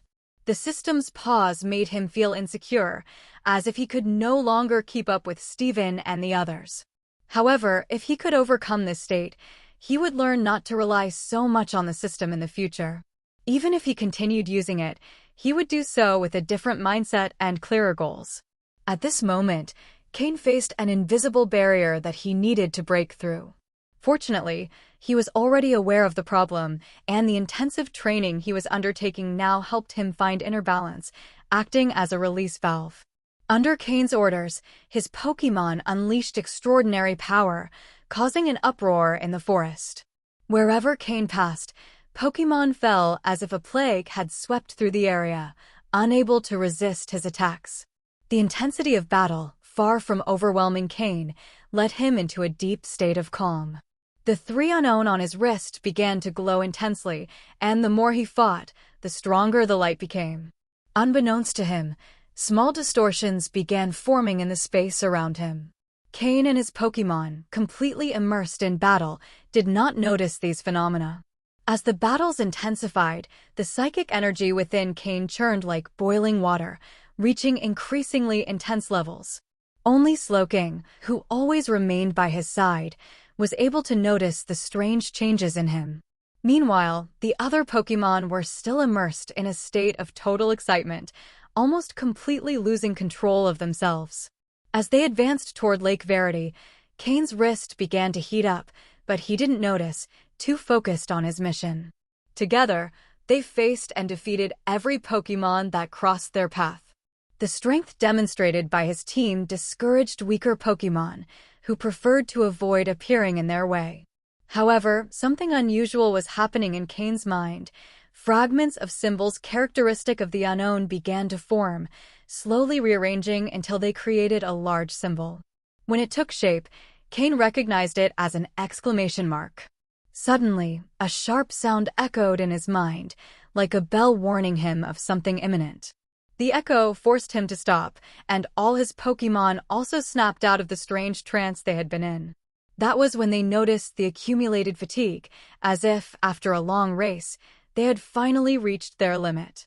When Cain examined his own condition, he realized that his psychic energy had reached the maximum limit allowed for a beginner-level psychic. The sound had acted as a warning. If Cain had continued accumulating energy uncontrollably, it would have surpassed his capacity, leading him to collapse. It was as if an automatic defense mechanism had protected him from inflating like a balloon to the point of bursting. Cain closed his eyes, focusing on redirecting and stabilizing the energy, determined to break through the barrier to the next level. Slowking was the first to react. He clearly perceived the unusual concentration of psychic energy in Cain and called out to gather all the Pokémon around their trainer. Slowking knew that Cain was at a critical moment and could not afford any distractions. Then a dull noise resonated through Cain's body, accompanied by a brief groan of pain. Cain felt as if his mind had shattered, and for an instant, his consciousness lifted, freed from all burdens, floating in absolute lightness. Psychic energy began swirling around Cain. Slowly, and without opening his eyes, he raised an arm and made a downward motion with his hand. Immediately, the energy concentrated at a single point, and with a snap, the air in front of him seemed to split apart. A tiny rift formed in space, briefly revealing what appeared to be an alternate dimension. Cain opened his eyes, observing the rift with a mix of astonishment and understanding, as if the ability was something natural for him. With a deliberate movement, he descended to the ground, looking around with unprecedented clarity, as if the world had acquired a new dimension of colors and details. "Is this what it means to be an intermediate psychic?" Cain murmured, inspecting his hands. When he looked at his wrist, he noticed that the three unknown that always accompanied him seemed weakened, their glow much dimmer than before. To test his new abilities, he channeled his psychic energy into his right hand and performed a horizontal slash toward a nearby tree. A small rift appeared in space, and half a second later, the tree was cleanly split in two, crashing to the ground with a loud thud. "It's more efficient than any blade," Cain reflected aloud. Slowking, upon hearing this, looked at him incredulously, as if he couldn't believe Cain was comparing such an ability to something so basic. Cain realized that he had unlocked a technique known as spatial cut, an ability recorded in the manual that Sabrina had given him. According to it, not all psychics could use it. It required a special affinity with spatial distortions. Even among advanced-level psychics, only a few could master it. However, Cain seemed to have activated it instinctively upon reaching this new level, perhaps due to the frequent teleportations performed with Slowking or the residual power of the unknown. Moreover, Cain suspected that his constant exposure to the system's use in manipulating alternate dimensions had played a crucial role in developing this spatial affinity. Although the spatial cut was a powerful ability, Cain noticed that it consumed a considerable amount of energy. His first use had drained a quarter of his total reserve, forcing him to use it sparingly. Becoming an intermediate psychic is useful, but it doesn't feel as impactful as I expected, he commented, assessing his condition. Although his mind was clearer and his perception of the surroundings had improved notably, Cain knew he was still far from the level of Sabrina, whose power vastly exceeded that of an average advanced-level psychic. However, there were important improvements that he couldn't ignore. Now he could use telepathy to direct all his Pokémon simultaneously for a full hour, something he hadn't been able to do before. Additionally, the spatial cut provided him with a strategic advantage, making him a more formidable trainer against both humans and Pokémon. When Cain finally came back to his senses, he noticed that his Pokémon looked exhausted. Checking the time, he realized it was already sunset. They had been fighting from morning until that moment, even forgetting to eat due to the collective trance they had been immersed in. Cain felt deep gratitude toward his team, knowing that his progress would not have been possible without them. While his Pokémon rested, Cain began planning how to reward them and prepare for the challenges that still awaited them. When Cain observed his surroundings again, he noticed that they were near Lake Verity. Only a short distance remained before they arrived. In a single day, they had reached the lake, proving just how frantic and demanding the daytime battles had been. Moreover, after his recent advancement as an intermediate psychic, Cain felt the weight in his mind lighten considerably. The anxiety he had experienced due to the system's suspension also disappeared, restoring his characteristic state of calm. He had managed to overcome his excessive dependence on the system, facing that inner shadow that had affected him so much. He didn't know if his progress as a psychic had helped alleviate that emotional burden or if the very circumstances surrounding his advancement had led to his growth. Either way, Cain was aware of one thing: he was hungry. Without wasting time, he improvised a campsite and began preparing dinner. His Pokémon, still exhausted but always attentive to their trainer's needs, used the last of their energy reserves to help him prepare a hearty meal. They were famished. After finishing dinner, Cain decided to give them a short break and not push them into additional training. After all, they had fought non-stop throughout the day, pushing their bodies and abilities to the limit. This battle marathon had not only left the Pokémon exhausted, but had also strengthened their energy control and move execution. Their progress was evident, though Cain didn't take the time to analyze it in detail. After eating and resting for a while, he decided to continue toward Lake Verity. Since they were so close, Cain was curious to see the lake with his own eyes. Crossing one last stretch of forest, they finally reached the lake's edge. It was a colossal body of water, the legendary home of Azelf, the god of willpower. However, Cain knew that Azelf didn't actually reside in the lake, but rather, the place housed an entrance to the alternate world where the Pokémon lived. Even if the lake were completely drained, there would be no trace of Azelf. At one point, Team Galactic had even attempted to do so using a device called the Galactic Bomb to dry up the lake completely, but it was a futile effort. Cain sat by the lake, contemplating the reflection of the stars and the moon on its surface. It was as if the world had doubled, and he stood right between both realities. Reclining at the shore, he felt a deep sense of peace. His Pokémon accompanied him, also enjoying the serene beauty of the night. In that moment, Cain allowed himself to imagine a world without intrigues or conflicts, a place where he could enjoy tranquil nights with his favorite Pokémon. After a day of battle and a satisfying meal, both he and his team found the rest they needed. The day's tension and fatigue seemed to completely fade away. The silence and Cain's inner peace quickly led him to sleep. That night passed without interruptions. He didn't even assign a Pokémon to keep watch, yet no wild Pokémon approached to disturb them. Cain woke up to the sensation of soft raindrops falling on his face. The sky was cloudy, and though the day had already begun, the sun remained hidden behind a thin veil of clouds. Cain wiped the water from his face and sat up. He noticed he wasn't the only one awake. Near the shore, Poliwhirl stood watching the water and the Pokémon surfacing to breathe due to the rain.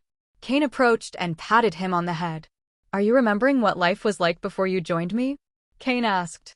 Since advancing to an intermediate psychic, his intuition had sharpened considerably. Though he had no proof, he felt his words were correct.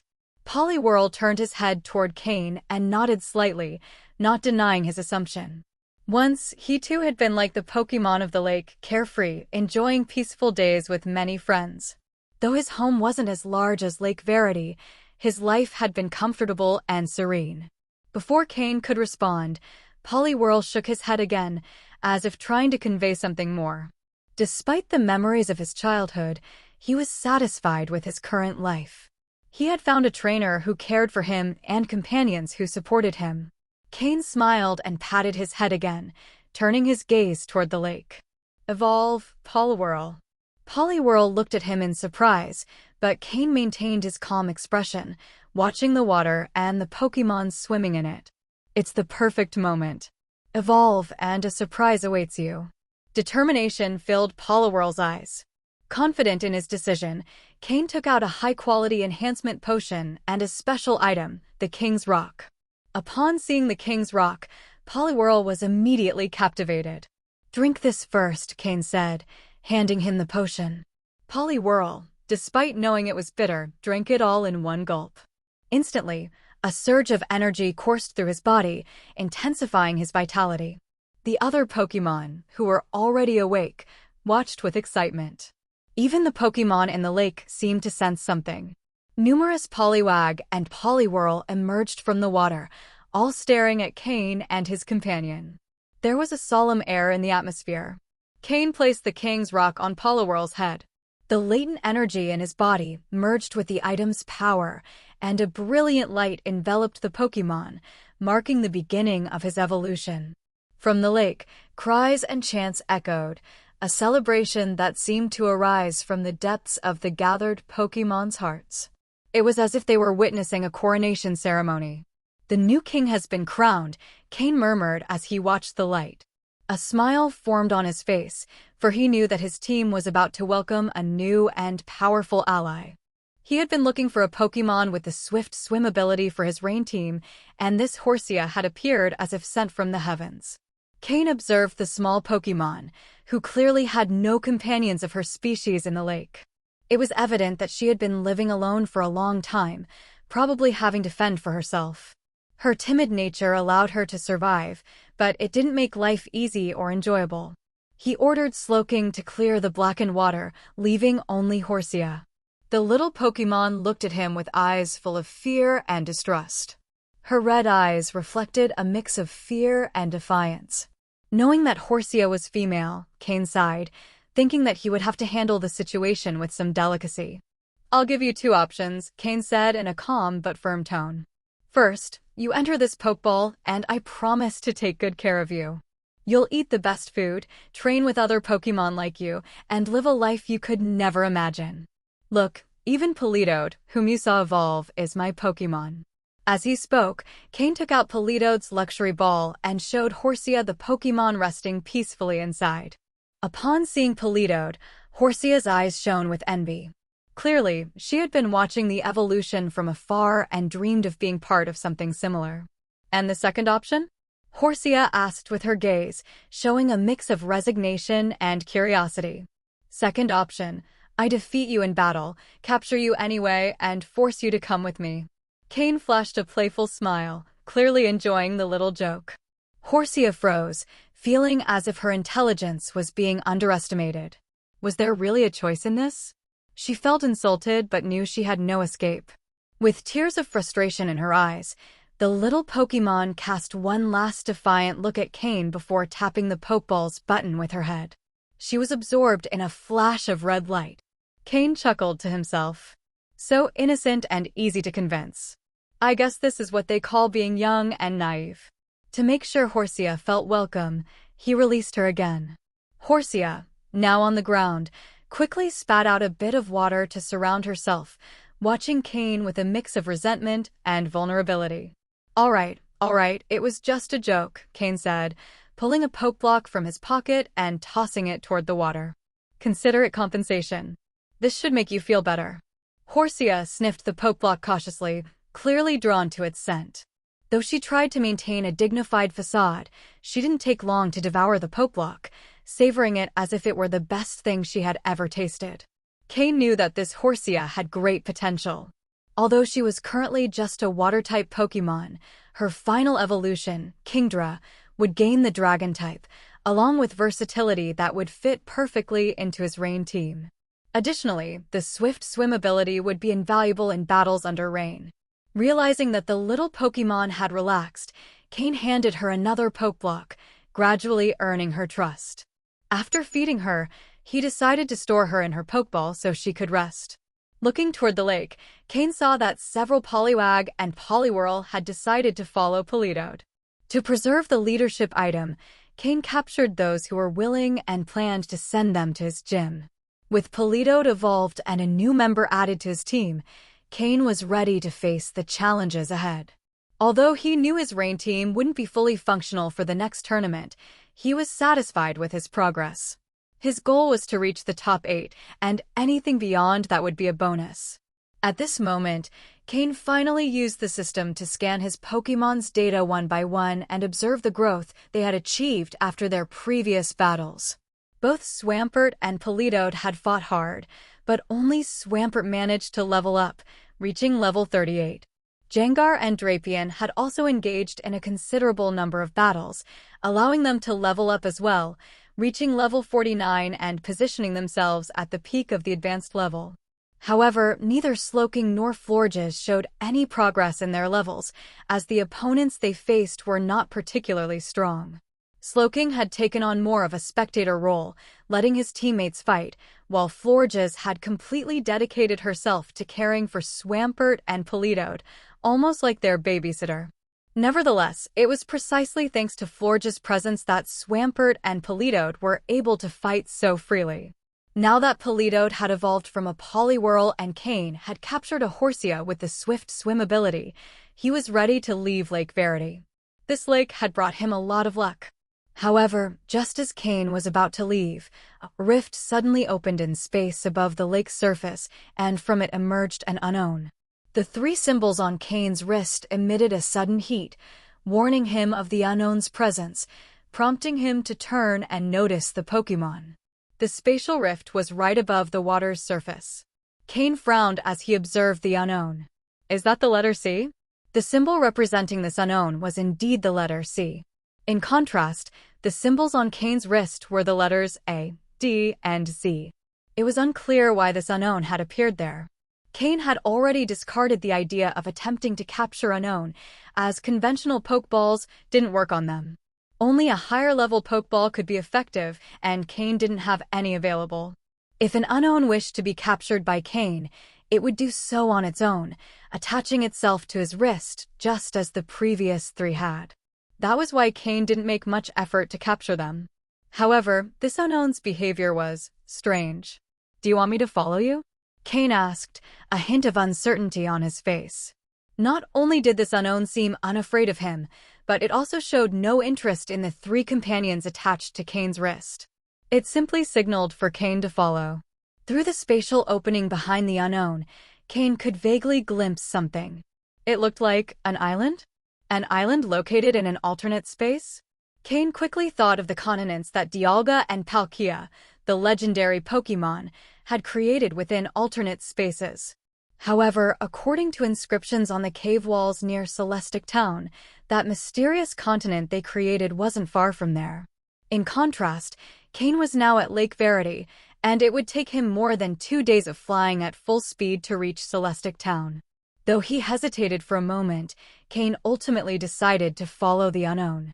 It wasn't that Cain particularly trusted the unknown, but he had come to the conclusion that they didn't seem to wish him harm. Ever since the 3 unknown had attached themselves to his wrist, luck had never stopped smiling on him. First, Marshtomp's evolution, then finding the Porygon he had been searching for, the advancement of his psychic abilities to an intermediate level, Politoed's evolution, and on top of that, capturing a high-quality Horsia. Cain was convinced that unknown could be his lucky Pokémon. Moreover, Cain could now perceive danger more clearly thanks to his intermediate-level psychic abilities. The place this unknown pointed to did not give him any clear sense of danger. More importantly, the 3 unknown on his wrist had never shown hostile intentions. If they truly wanted to harm him, they would have done so already. The symbols on his wrist seemed to agree that he should follow the new unknown. After some thought, Cain remembered that there were 4 days left until the third round of the Sinnoh tournament, and if he was lucky, his battle could be scheduled in 5 or 6 days. He recalled all his Pokémon except for Slowking and began walking toward the lake's surface. Thanks to his psychic abilities, Cain could now sustain himself in the air for a limited time. Sometimes, it was worth showing off a little. Upon reaching the unknown and the spatial rift, Cain extended his right hand. A thin layer of psychic energy covered his palm, allowing him to grasp the rift. He was literally holding a spatial rupture in his hands. The sensation was strange, to say the least. So I have some talent for manipulating space, which allows me to hold a rift like this, Cain thought. Suddenly, the 3 symbols on his wrist glowed, and the rift expanded just enough for Cain to enter. After Cain stepped through the rift, it quickly closed behind him without a trace. Inside, Cain discovered that the small island he had seen was not as small as it appeared. Its surface was larger than that of Lake Verity. The unknown shaped like the letter C floated near Cain, guiding him and Slowking toward the island. The alternate space was an incredibly mysterious place. If he had to describe it, he could compare it to a massive interdimensional space, though not as small as the term suggests. In the vast multiverse, the Pokémon World was just one among many, created by Arceus, the Pokémon creator.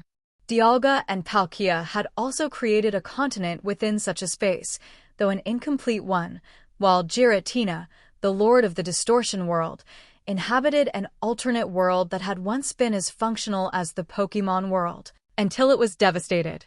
It was unclear whether Giratina had caused this destruction, but it was known that it had always attempted to invade the Pokémon World, continuously being stopped by Arceus. Within minutes, Cain and Slowking arrived at the island. Although it was in an alternate space, the island was not much different from an ordinary one. There were tall trees, dense bushes, and Pokémon tracks. The unknown floated behind Cain, gently pushing him toward the island's interior.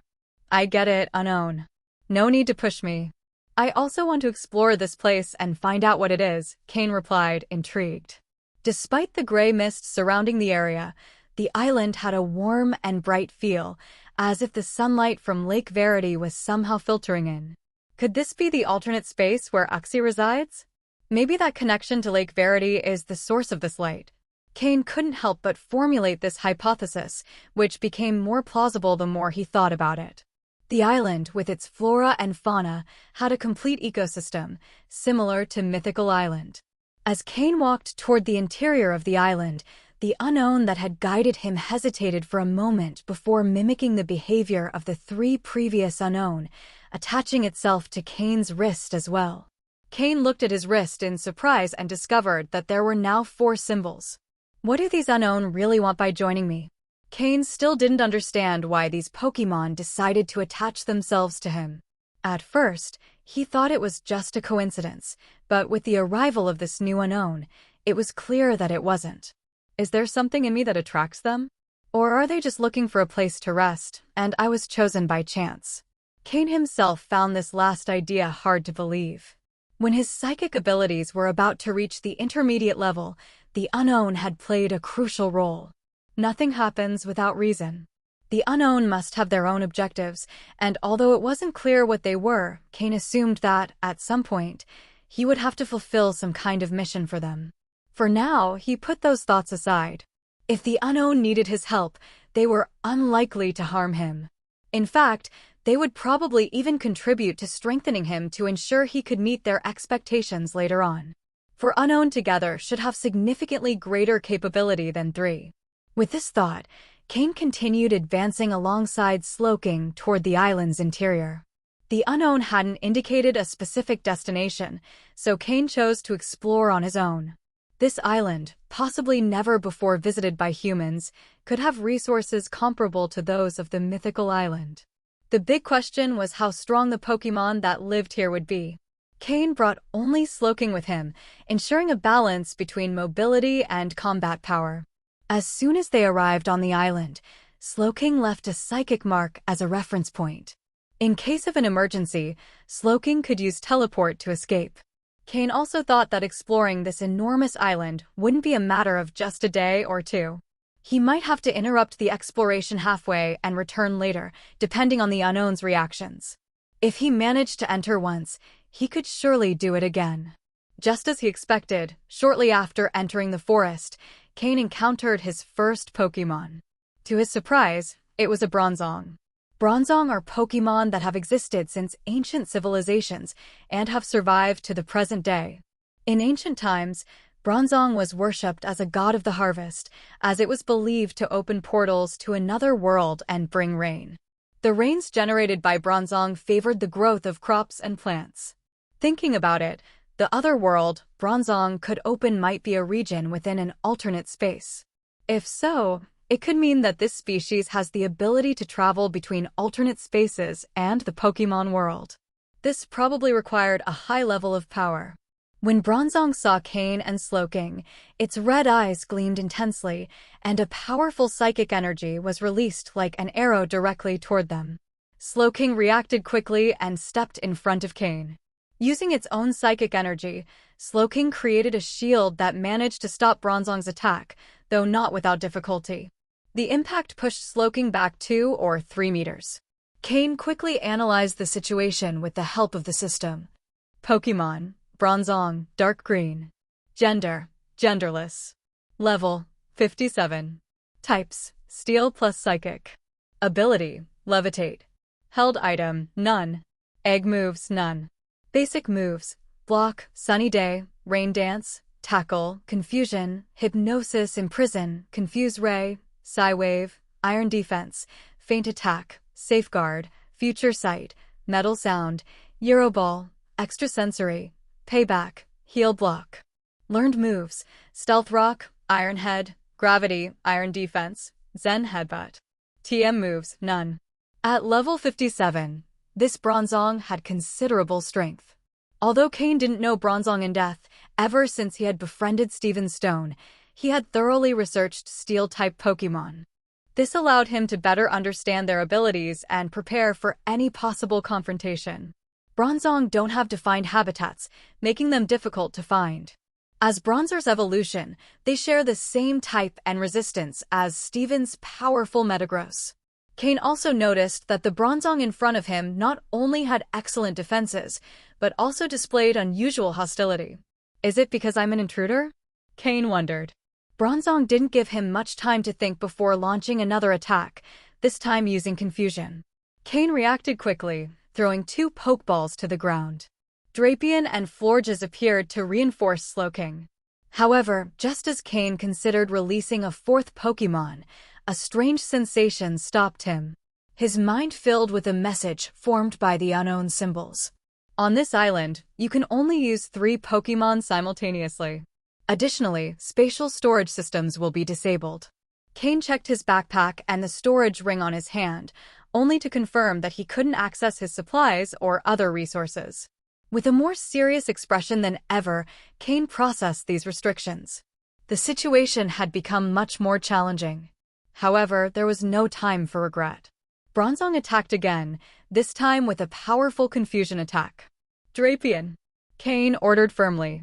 Drapion reacted instantly, stepping in front of the team with its pincers crossed to block the attack. The battle had only just begun.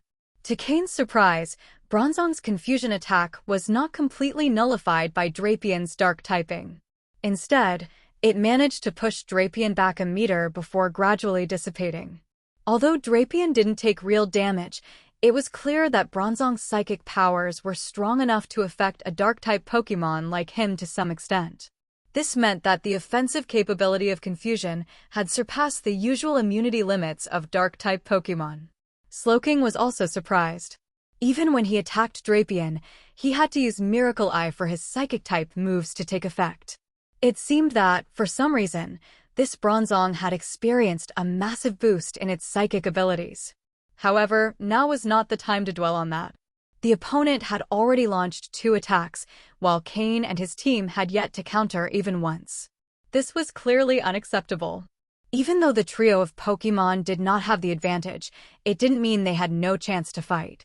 Slowking used Nasty Plot and then Skill Swap on Bronzong. Florges, use Camouflage and Energy Ball. Drapion, close in quickly and use Taunt. With telepathy activated, Cain established a connection with his Pokémon and transmitted his orders directly into their minds. Although Bronzong had a double weakness to ground-type moves, its Levitate ability rendered them ineffective. The first step was to bring it down to the ground. Additionally, Bronzong clearly had considerable weight. If it lost Levitate, it would also lose mobility, leaving it completely vulnerable to attacks. Slowking's psychic power surged rapidly, and after using Nasty Plot, a spark of wisdom shone in his eyes, enhancing his command over his moves. Then, Skill Swap was directly used on Bronzong. Slowking gained the Levitate ability, floating gently in the air while Bronzong, with an incredulous look, dropped to the ground with a dull thud. Bronzong attempted to hover using its psychic power, but it wasn't accustomed to relying on its own energy to levitate. Other Pokémon like it, who lack Levitate as an ability, develop the habit of using their psychic power to stay airborne. But this Bronzong, which had always relied on Levitate, was completely disoriented by the sudden loss of its ability. Taking advantage of this opportunity, Drapion lunged forward with great force and, in an instant, reached Bronzong. Using Taunt, it prevented Bronzong from using non-offensive moves, forcing it to stay grounded. Immediately, Florges' energy ball attacks began striking Bronzong directly. Each glowing green orb hit Bronzong's surface, producing a sound similar to striking an ancient gong with force. Dong! Dong! Dong! Although the noise was impressive, the actual damage to Bronzong was minimal. Cain adjusted his orders. His psychic power, now stronger after reaching the intermediate level, activated telepathy once more. Following the new commands, the Pokémon changed their tactics. Drapion retreated a few steps and began forming a dark sphere in front of its mouth, Shadow Ball. Meanwhile, Slowking puffed up its cheeks, a wisp of smoke escaping its mouth before releasing a large stream of fire toward Bronzong. But before the attacks could land, Bronzong unleashed an extraordinarily powerful wave of psychic energy. Even though Confusion was a basic psychic-type move, it carried an intensity that could only be matched by Slowking's strongest psychic attacks. Drapion's Shadow Ball struck Bronzong, but at the same time, Drapion was hit by Bronzong's Confusion, which pushed it back without causing significant damage. Slowking's Flamethrower managed to inflict some harm on Bronzong, but not enough to take it down. Bronzong then released another burst of psychic power, breaking the effect of Taunt. Now, Bronzong attempted to levitate again. Cain knew that keeping it grounded was crucial. If it managed to lift off, its weight and slowness would no longer be disadvantages. Fortunately, under Cain's direction, Florges quickly changed tactics, using grass not to summon roots from the ground, binding Bronzong and immobilizing it once more. Bronzong, its red eyes gleaming intensely, was experiencing the discomfort of being at a disadvantage for the first time. But it had no intention of surrendering. It began spinning rapidly, activating Euro Ball. Cain ordered an all-out offensive as Bronzong struggled to free itself. Drapion attempted to use Taunt again, but this time, it failed. The roots shattered, and with its rapid rotation, Bronzong crashed into Drapion, sending it flying. Cha! Drapion cried out, struck hard, nearly losing its breath and teetering on the edge of being unable to fight. Euro Ball grows more powerful the greater the speed difference, and thanks to this effect, Drapion had taken considerable damage. Cain reacted swiftly, commanding Florges to use grassy terrain to heal Drapion. He also had her use Lucky Chant to protect against a critical hit. With this support, Drapion managed to recover just enough to continue fighting. The battle against Bronzong was proving to be far more challenging than Cain had anticipated. This wild Pokémon possessed an unusual level of strength and skill, almost as if it had been trained. Although Cain ultimately managed to coordinate his 3 Pokémon to defeat Bronzong, it was not an easy victory. Drapion and Slowking were severely injured, and Florges had only emerged unscathed thanks to her defensive positioning. This experience taught valuable lessons to both Cain and his Pokémon, strengthening their teamwork and strategic abilities. Based on the idea of wasting nothing, Cain decided to try capturing Bronzong with a Pokeball. Even if he didn't plan to use it, he could keep it as a sort of antique to display in his home. Should I consider giving it to my subordinates? It was absurd. None of them were in any condition to handle a Pokémon of this level. Their maximum limit was advanced-level Pokémon. However, when Cain threw the Pokeball at Bronzong, it failed to capture it. It was as if it were an empty shell, opening without any effect. Cain stood bewildered for a moment. Soon, the unknown explained the reason to him. On this island, capturing Pokémon was not possible. Upon hearing this, Cain couldn't help but feel frustrated. He had defeated a Bronzong with remarkable power and special characteristics, but couldn't add it to his team. Additionally, the main purpose of coming to this island remained a mystery. All of this left Cain in a perplexing position. With no other choice, he left Bronzong behind. It was too heavy, even more so than Larvitar, and Cain wasn't interested in carrying such a burden with him. Florges then treated the wounds of Slowking and Drapion. Even though it had only been a battle against a single Pokémon, both felt considerable pressure.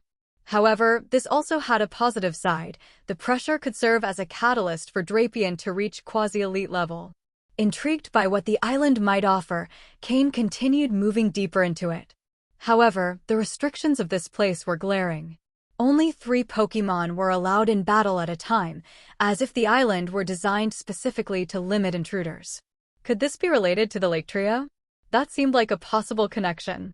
Moreover, his storage team was disabled, meaning many essential items, such as medicines and Pokeblocks, couldn't be accessed. The most critical issue was that he couldn't even access his food or drinking water supplies. The strength of the wild Pokémon on this island was also impressive, making Cain feel like he was back in his early days at Trial Island. No tools, no supplies, no outside help. Everything had to start from scratch. This time, however, he didn't have the system that used to assist him, the one that allowed him to craft Pokeblocks with rudimentary tools. For that reason, Cain's first goal was to locate a water source and find a safe place to establish a basic shelter. From there, he could begin to gradually explore the surroundings.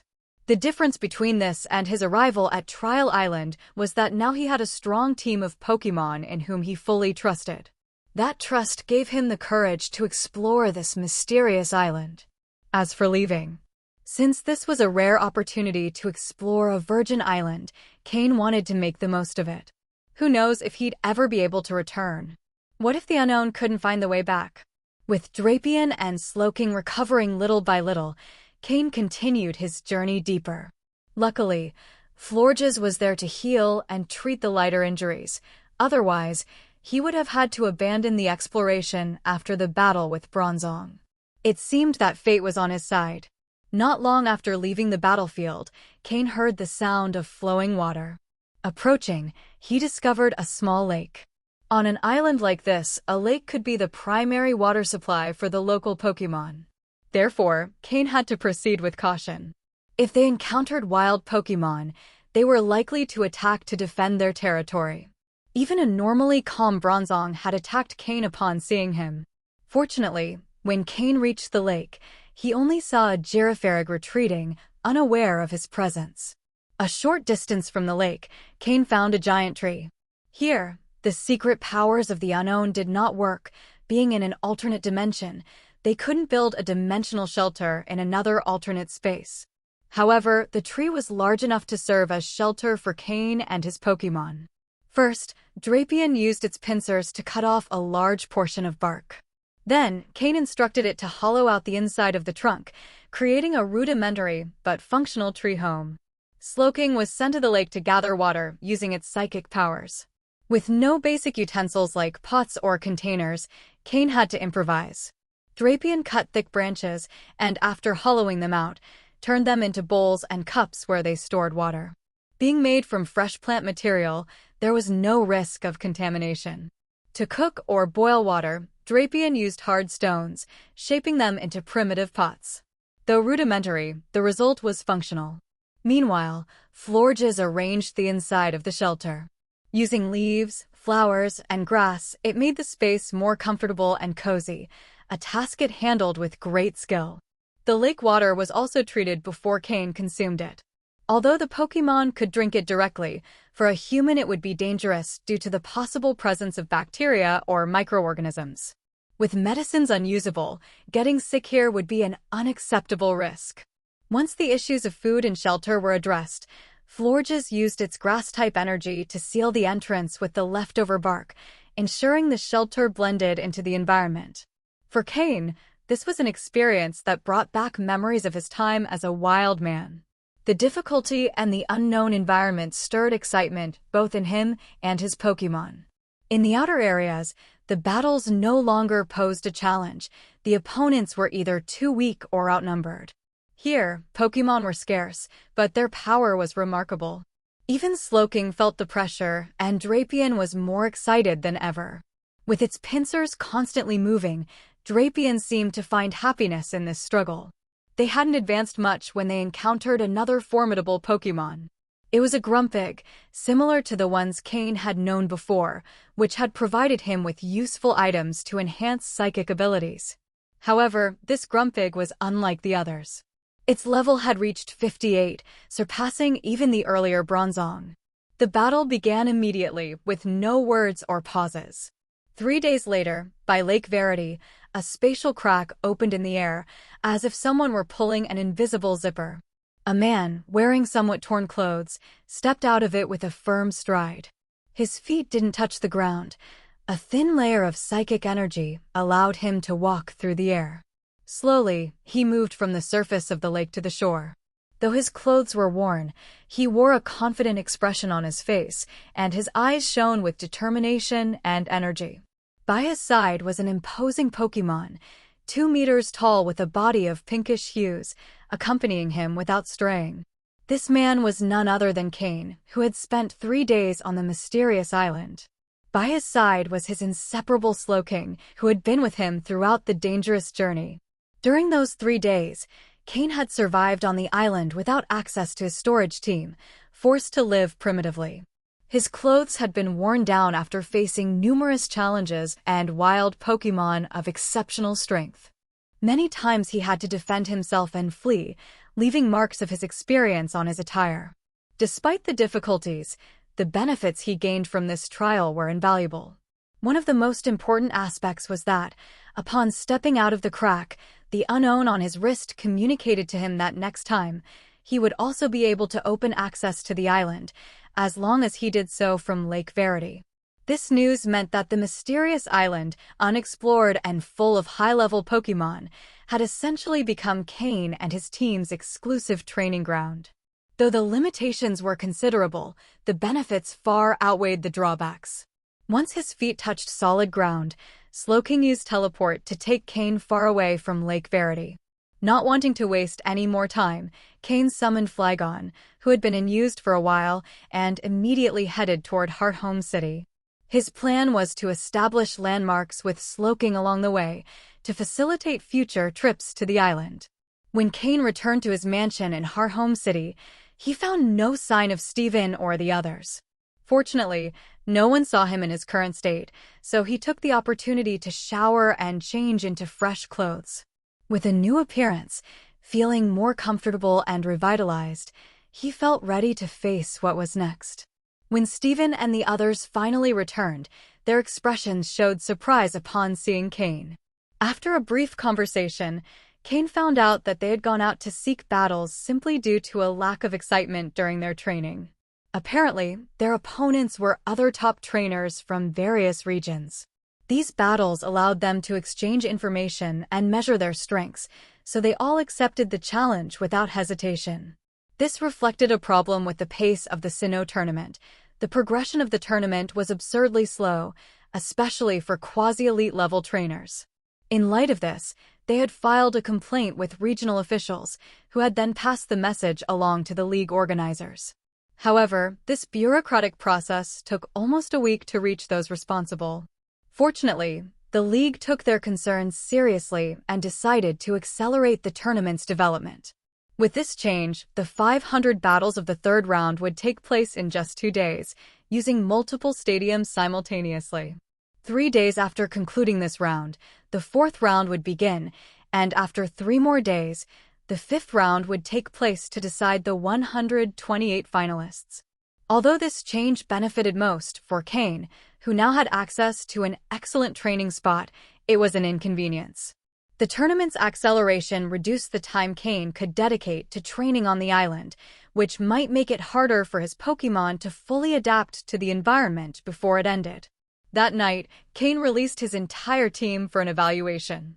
His Pokémon had experienced uneven growth due to the different opportunities and challenges on the island. The highest level was Slowking, who, after 3 days of intense battles, had reached level 56. This remarkable improvement, considering its previous level, was proof of the tough training on the island. At the quasi-elite level were Drapion and Jengar, who also participated in the Sinnoh tournament. Both had reached level 51 and firmly established themselves at the quasi-elite level. On the island, where Psychic-type Pokémon predominated, they had been crucial due to their moves and type advantages. Below them were Honchkrow and Weevil. Although both had performed excellently, they did not participate in the tournament, so their battles had been less frequent. Even so, they reached level 49, just one step away from the quasi-elite level. On the other hand, Florges, being the team's only support Pokémon, played a crucial role on the mysterious island. Due to her importance in the group, her level increased rapidly, matching that of Honchkrow and Weevil, also reaching level 49. Swampert and Politoed, however, faced difficulties due to their lower levels compared to the wild Pokémon on the island. Still, Swampert made a significant advancement, rising from level 38 to 42. Politoed, on the other hand, had only recovered from the effects of the potion on the last day, limiting its progress. Nevertheless, it gained 2 levels, reaching level 41 and officially entering the advanced level. Finally, there were the team's youngest Pokémon, Combusken, Aron, Larvitar, Bagon, and Torsia. Though their progress was limited due to the island's dynamics, Cain promised them special attention after the tournament. Larvitar and Aron, in particular, were eager to prove their worth, impatient to join the battles. Cain had to calm them down, assuring them their time would come soon. Despite the complaints and challenges, Cain felt satisfaction as he observed his team's growth. With a clear plan in mind, he was determined to fulfill the promise he made to his younger Pokémon. As soon as the Sinnoh tournament was over, their training would become his absolute priority. In the 3rd round of the tournament, although the opponents were slightly stronger than in the previous 2 rounds, Cain had made significant progress. Once again, he used Swampert as his main Pokémon in battle. His opponent had evidently researched Cain thoroughly, knowing that Cain was a gym leader specializing in water-type Pokémon. Based on previous battles, they also assumed that Cain would use water-type Pokémon again, as he had previously sent out Swampert and Poliwhirl. Therefore, the rival prepared 2 grass-type Pokémon for the battle. However, no matter how much they planned their strategy, they hadn't anticipated that in just a week, Cain would have managed to get Swampert to reach the advanced level. Additionally, Cain had trained Swampert to face opponents with higher levels than his own, overcoming them with advanced techniques and refined strategies. Despite the type disadvantage, Swampert's skills and experience made defeating those 2 Pokémon relatively easy. Swampert's combined moves were now more fluid and effective, demonstrating absolute control in battle. Thus, the 3rd round concluded quickly with Cain's victory. After this battle, instead of returning to the rented mansion on the outskirts of Hearthome City with Steven and the others, Cain decided to continue exploring the mysterious island in Lake Verity. Using Slowking's teleport move, Cain returned to the island. There, the strength of the wild Pokémon forced him to proceed slowly. Sometimes, a single encounter with a powerful Pokémon could extend for hours, significantly limiting the area he could explore in one day. Occasionally, it wasn't even a lone Pokémon. Facing a small group would make retreat the only viable option. Learning from his previous experience, Cain decided to be better prepared for this expedition. He brought with him a large backpack with spare clothes, medicines, and compressed food. Using Slowking's teleport move, he left these supplies in a safe hiding spot inside a tree hollow they had found earlier. This allowed him to ensure at least basic necessities and a safe refuge while continuing his exploration. From that starting point, Cain began to map the island in detail, exploring in various directions. Fortunately, there were no large colonies of extremely strong Pokémon. Most seemed to act alone. Even when they appeared in groups, they rarely exceeded 3 Pokémon together. It seemed that the island itself imposed a natural limit on the size of Pokémon groups. Cain moved forward with patience and caution, establishing a steady pace. This mysterious island had no time limits or interference from other trainers, allowing him to train and explore at his own pace. However, it also presented a constant challenge, as the Pokémon on the island were incredibly strong, keeping him on high alert at all times. The progress in his Pokémon's moves and levels was noticeable, but time was running out. Cain knew he could only take advantage of this training opportunity until the 128 finalists of the tournament were decided. Once the more advanced elimination rounds began, he would have to focus exclusively on the tournament. A week later, Cain briefly left the island to participate in the 4th and 5th rounds of the tournament, returning to the island immediately afterward. During this time, he had barely managed to explore a quarter of the island's territory, despite increasing his pace with the improvements in Slowking's and the other Pokémon's abilities. Despite the progress, Cain still hadn't discovered what the Unknown's final objective on the island was or what they expected him to do. However, when the tournament reached the stage of the top 128, Cain had no choice but to temporarily leave the island to concentrate on the competition. In the preliminary rounds, almost all of the trainers selected as seeds managed to advance, except for a few unlucky ones who faced each other too soon. In addition to these selected trainers, there was also a considerable number of trainers who, although they did not have the official backing of their regions, had stood out because of their talent and determination. However, Cain knew that among these participants, there was always the possibility that some were undercover members of underground organizations. These infiltrators, usually from small or medium-sized groups, tried to stand out in the tournament to gain recognition from the regional leagues and establish themselves in the elite. Despite these attempts, Cain was confident that the alliances of the main regions, now more determined than ever to maintain stability, would eventually identify and eliminate these infiltrators. Finally, Cain left the island and returned to Harhome City with a flawless appearance, wearing a new League investigator uniform. With the help of Slowking, he arrived just in time for the opening of the final eliminations. When Cain entered the room reserved for the Hoenn League representatives, everyone else was already present. The 10 trainers selected as Hoenn representatives had all managed to advance without exception, which proved that the random assignments of the matchups weren't so random after all. Among those present was Cain's mentor, Matsuda Takashi, who was also the team leader.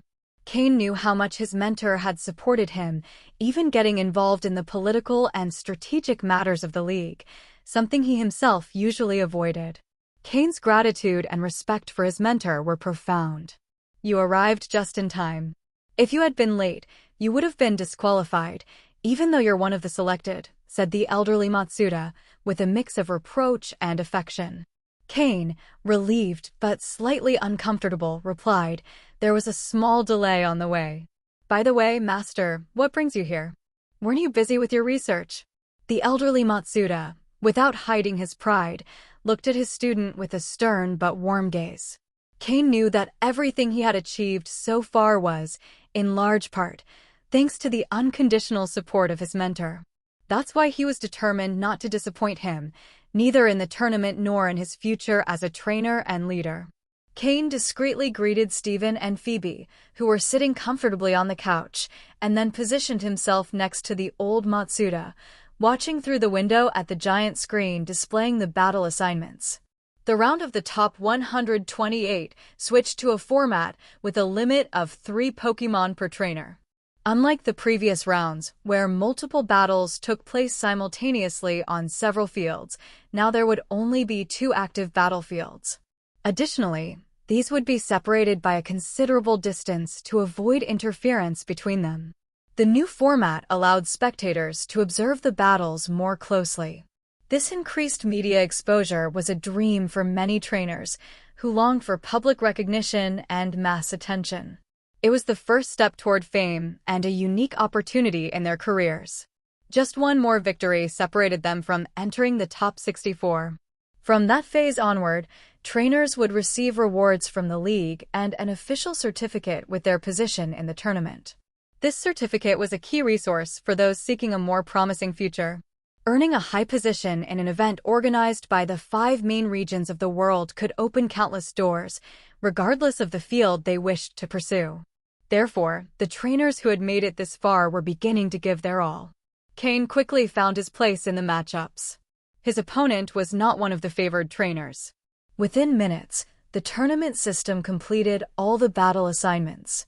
The old Matsuda furrowed his brow. Although neither Cain nor Steven, both favorites from the Hoenn region, would face other favorites from different regions, one of the 10 Hoenn representatives had unfortunately drawn a rival of that caliber.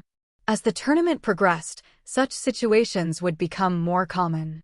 Ultimately, the tournament was beginning to show its true level. In the round of 128, only 64 battles were needed to determine who would move on to the next phase. With 2 fields running simultaneously, the entire process could be completed in a maximum of 2 days. After a rest day, the battles between the top 64 would begin. With the matchups set, Cain sat on the couch next to the old Matsuda. The battles would be shown on the television in the lounge when it was time for each Hoenn representative to compete. Although one of them would face a favorite from another region, Cain did not worry too much, as it wasn't someone with whom he had much of a connection. Steven, Phoebe, and Wallace approached and sat next to Cain, forming a small group within the lounge reserved for the participants. It was clear that the 4 of them had established themselves as the strongest trainers in the place. Their level set them apart, and others noticed it, making it difficult for anyone else to try to join their circle. The 3 looked at Cain with a mix of reproach and resignation. Although they had been staying together in the rented mansion on the outskirts of Hearthome City, Cain had only spent a few days with them before going off on his own.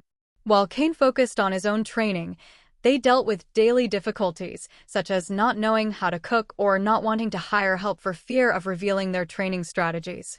Noticing their accusing gazes, Cain smiled awkwardly and promised not to disappear like that again. He knew that, as the tournament advanced, the battles would become more frequent, and he wouldn't have time for expeditions. This promise calmed his friends, and they finally stopped looking at him with so much resentment. When the battles began, Steven was the first to compete. His opponent did not pose much of a challenge, and Steven won quickly, using only his Skarmory. Next, it was Wallace's turn, and he decided to train his Pokémon by switching them out during the battle, allowing both Starmie and Lovedisk to participate. Finally, it was Cain's turn. His opponent was a trainer from the Kalos region, who had earned 8 badges and overcome numerous battles to reach this stage. Though he proved to be competent, Cain was widely recognized as one of Hoenn's best trainers. Despite knowing he had little chance of winning, the Kalos trainer showed an intense desire to compete. Cain initially planned to use Swampert, but noticing the passion in his opponent, he changed his mind and chose Drapion instead. This Pokémon, known for its combative nature, was a fitting choice to honor his rival's determination. Although the battle was one-sided, Drapion's energy was recognized both by the spectators and by Cain's opponent. Thanks to the intensive training on the mysterious island, Drapion had reached level 53, becoming a quasi-elite level Pokémon. Although his progress in level had slowed in recent days, his mastery of combat techniques had improved significantly. Cain had dedicated time to perfecting his Pokémon skills, ensuring that their fundamentals were solid and that they could overcome any disadvantage that might arise in battle. With this victory, Cain felt a renewed confidence in his chances of reaching the top 8, as long as he didn't face overly powerful opponents. Even though the system was still in rest mode, his determination remained undiminished. The last to participate was Phoebe, whose battle took place in the afternoon. Her performance marked the end of the day, and the 4 of them returned together to the mansion on the outskirts of the city. To make up for the time he had been absent, Cain prepared an elaborate dinner for everyone. After a lively conversation at the table, each of them retired to their rooms, satisfied and ready to face the challenges that awaited them in the tournament. When the round of 128 competitors was over and narrowed down to 64, the battles began to intensify. Many of the prominent trainers from various regions were set to face each other, and in these matchups, the luck factor would play a decisive role. There would be only 2 days of rest before the next round, and Cain decided to honor the promise he had made to Steven and the others not to stray too far during this time. What surprised his companions was noticing that, even in the daily training, it was evident that Cain's Pokémon had made considerable progress in strength and skills. They looked at Cain with a mix of awe and suspicion, as if he were hiding some secret to improve so quickly. The idea of facing Cain in the tournament became even more undesirable for all of them. Both Steven and the others acknowledged that defeating him would be an extremely difficult task. Even Steven admitted to himself that, if they were to face off, the odds would be split evenly. That being said, all the participants, including Cain, kept their best strategies and Pokémon as trump cards, reserved for the most critical moments. Finally, the round of 64 was completed. Although Cain didn't face any other trainers who were seeded favorites, his opponent proved to be an advanced-level trainer. Still, he didn't pose a significant challenge to Cain, who was able to advance with little effort.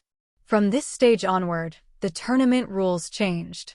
From the round of 32 and beyond, battles would take place on the same day with no rest time in between. This modification aimed to assess the trainer's ability to manage the stamina and energy of their Pokémon in prolonged combat situations. Trainers had to be especially strategic when choosing when and in which battles to deploy their strongest Pokémon. This change generated more uncertainty and anticipation among the participants and the audience. In the first battle of the top 32, Cain finally faced a notable trainer from another region.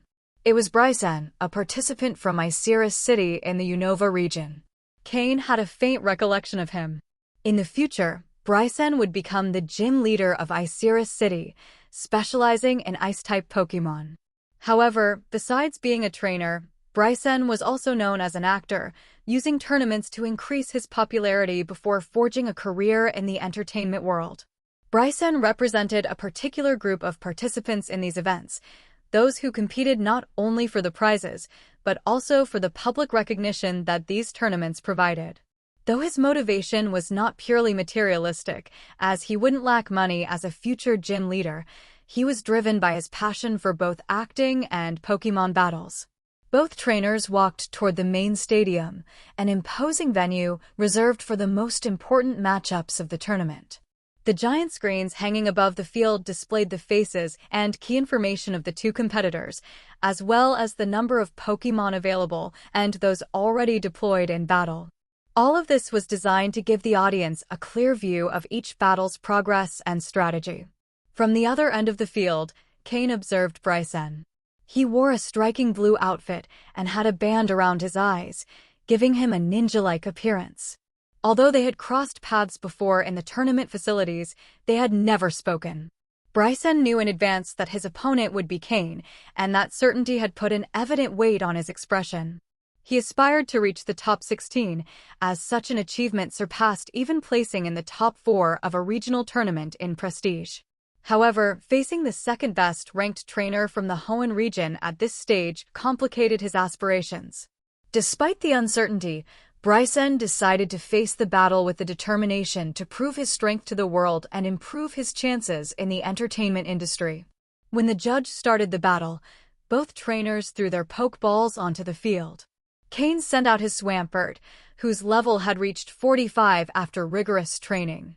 Swampert had made such rapid progress that Cain had to dedicate extra time to stabilize the consequences of its accelerated growth. On the other side, Bryson released his Beartic, an Ice-type Pokémon native to Unova. This Beartic wasn't just a key member of Bryson's team, but also a crucial factor in his future career as a gym leader. Pokémon: Beartic, light blue. Gender: male. Level: 49. Type: Ice. Ability: Snow Cloak. Held item: none. Egg moves: Avalanche, Ice Punch, Night Slash, Sleep Talk. Basic moves: Icicle Crash, Sheer Cold, Thrash, Superpower, Aqua Jet, Growl, Powder Snow, Bide, Icy Wind, Play Nice, Fury Swipes, Brine, Endure, Swagger, Slash, Flail, Rust, Blizzard. Learned moves: Water Pulse, Snore, Low Kick, Throat Chop. TM moves: Protect, Ice Beam, Shadow Claw, Giga Impact, Stone Edge, Frost Breath. As a pure Ice-type Pokémon, Beartic lacked the obvious weaknesses of a dual-type, making it a solid choice to open the battle. Meanwhile, Cain had selected Swampert precisely for its natural resilience, confident that Brycen wouldn't have any Grass-type Pokémon, Swampert's only major weakness. The audience was on the edge of their seats as the battle began. It was clear that this would not be an ordinary battle. Cain, with a determined look, took the initiative. "Let's go, Swampert. Show them everything you've learned." Earth Hammer. The atmosphere in the stadium filled with tension as Swampert's attack shook the field. For the first time in the tournament, Cain began to reveal the true extent of his power, making it clear that he was willing to fight until the end to reach the top. The battle began with no preamble, straightforward and direct. At Cain's command, Swampert powered up its back legs and jumped straight into the attack. As a Pokémon whose strength in its back legs surpasses even its front limbs, its power is not to be underestimated. The back legs are incredibly strong, so why would the front ones be any less powerful? Of course, they aren't. Swampert quickly closed the distance to Beartic, closing in within moments. Beartic, Ice Beam. Brycen's command came right after Cain's. With its eyes locked on the swiftly approaching Swampert, Beartic crossed its arms in front of its chest and opened its mouth wide. A beam of blue and white light shot out toward its opponent. The Earth Hammer move that Swampert was executing combined two moves, the Ground-type move Earthquake and the Fighting-type move Hammer Arm. Hammer Arm amplifies the power of Earthquake, while the vibrations generated by the latter reinforce the impact of the fighting move, creating a devastating blow from both above and below simultaneously. Beartic's Ice Beam struck Swampert's arms, but Swampert, with a fierce look in its eyes, seemed to feel no pain from the attack. Its speed remained constant, and the execution of the move continued uninterrupted. During its training on the mysterious island, Swampert had faced opponents much stronger than Beartic. It had gone from being unable to withstand even a single hit to enduring several attacks before going down. Its stamina had drastically improved. Though Ice Beam caused significant damage, it wasn't enough to stop Swampert. Seeing Swampert's defiant look, Brycen knew things were not looking good. He hurriedly shouted, "Beartic, Shadow Claw. Use all your strength to block it." Boom! A cloud of dust rose from the impact. The battlefield, mostly made up of rocks, offered no specific advantages to either Pokémon. Beartic crossed its massive white claws in front of its chest, blocking the attack with all its strength as Swampert's arm descended like a hammer onto Beartic's crossed claws. The ground around Beartic, from its central position, cracked. It seemed both Pokémon were evenly matched in terms of strength. However, one detail revealed the difference. Beartic's back legs sank into the ground under the pressure of the attack, while Swampert remained standing. Moreover, Beartic used both claws to block a single arm of its opponent. Although the attacker usually has a slight advantage in such confrontations, it was clear that Swampert outmatched Beartic in raw strength. Swampert Earthquake. Then follow up with Earth Hammer. Cain shouted enthusiastically. Since Beartic was partially embedded in the ground, its evasive movements were limited. The Earthquake move, combined with its trapped legs, could knock it out. Brycen, stunned by the scene, couldn't believe what he was seeing. After all, Beartic was a bear, and a bear shouldn't be physically outmatched. Swampert, standing at 1.8 meters tall, appeared as tall as Beartic, which stood at 2.6 meters, due to how deeply the latter was embedded in the ground. Beartic showed signs of pain but endured the attack with determination. Meanwhile, Swampert, with a defiant smile, ignored the injuries on its frozen arms. Bracing one of its hands on Beartic, Swampert lifted a leg and slammed it into the ground with all its strength. the yellowish energy of the ground type concentrated in its limbs. Beartic, protect. Then use Stone Edge. Just as Swampert's foot struck the ground, a thin layer of green energy enveloped Beartic, blocking the earthquake move. However, Swampert still had one arm free. Another earth hammer blow descended with force. Though Beartic managed to avoid the damage from the earthquake move, it could barely react before Swampert's arm struck it once more. Boom! The impact lifted a new cloud of dust. The cracks in the ground became more pronounced, and half of Beartic's body was now buried in the earth. Although Beartic managed to execute Stone Edge, dealing considerable damage to Swampert, the latter resisted the attack thanks to its double resistance to rock-type moves. Swampert, use Muddy Water and finish it off. Swamp. Swampert roared, summoning a torrent of muddy water that engulfed Beartic. Its white fur was stained, and it finally lost consciousness. Seeing his Pokémon defeated, Bryson sighed and withdrew Beartic into its Pokeball. Return, Beartic. You did well, he said in a calm voice, though visibly worried. Swamp. Swampert, seeing its opponent had been recalled, beat its chest with one of its hands, letting out a roar that echoed throughout the stadium. Since its first battle, Swampert had begun to enjoy the attention and cheers from the crowd. This recognition fueled its determination. The crowd adored it. Its powerful and relentless fighting style made it stand out. Bryson, with a somber look, hesitated for a moment before throwing another Pokeball. From the glow emerged a blue Pokémon with white rings around its neck and an impressive white mane on its face. Its long tusks and powerful fan-like tail made it unmistakable. Walrein. Pokémon, Walrein, light blue. Gender, male. Level, 50. Type, ice plus water. Ability, thick fat. Held item, none. Egg moves, water sport, aqua ring, rollout, sleep talk. Basic moves, Ice Fong, Swagger, Crunch, Defense Curl, Powder Snow, Growl, Water Gun, Encore, Ice Ball, Brine, Aurora Beam, Body Slam, Rest, Snore, Hail, Blizzard. Learned moves, Water Pulse, Iron Tail, Aqua Tail, Icy Wind. TM moves, Protect, Ice Beam, Earthquake, Frost Breath, Giga Impact. This Walrein was clearly one of Bryson's trump cards. Though Swampert had proven formidable, it was injured and wouldn't be a match for a level 50 Pokémon in its prime. Cain knew it wouldn't be an easy battle, especially with consecutive days of fights still ahead. Return, Swampert. You did very well. Cain took Swampert's Pokeball and returned it. Then, Cain took another Pokeball from his belt. He showed a peculiar smile. I didn't expect you to have to go out so soon. Cain looked at the Pokeball in his hand as he spoke. He then held the Pokeball in front of him and, in a very low tone, said something that only he and the Pokémon inside could hear. When you go into the field, use Camouflage immediately to change your type to Grass.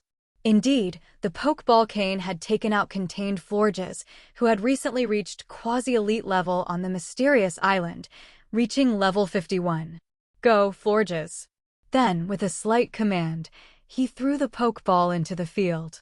In the Sinnoh Tournament Stadium, people in the Kalos region's VIP box immediately stood up with expressions of astonishment upon hearing the name. Florges? Isn't that a Kalos Pokémon?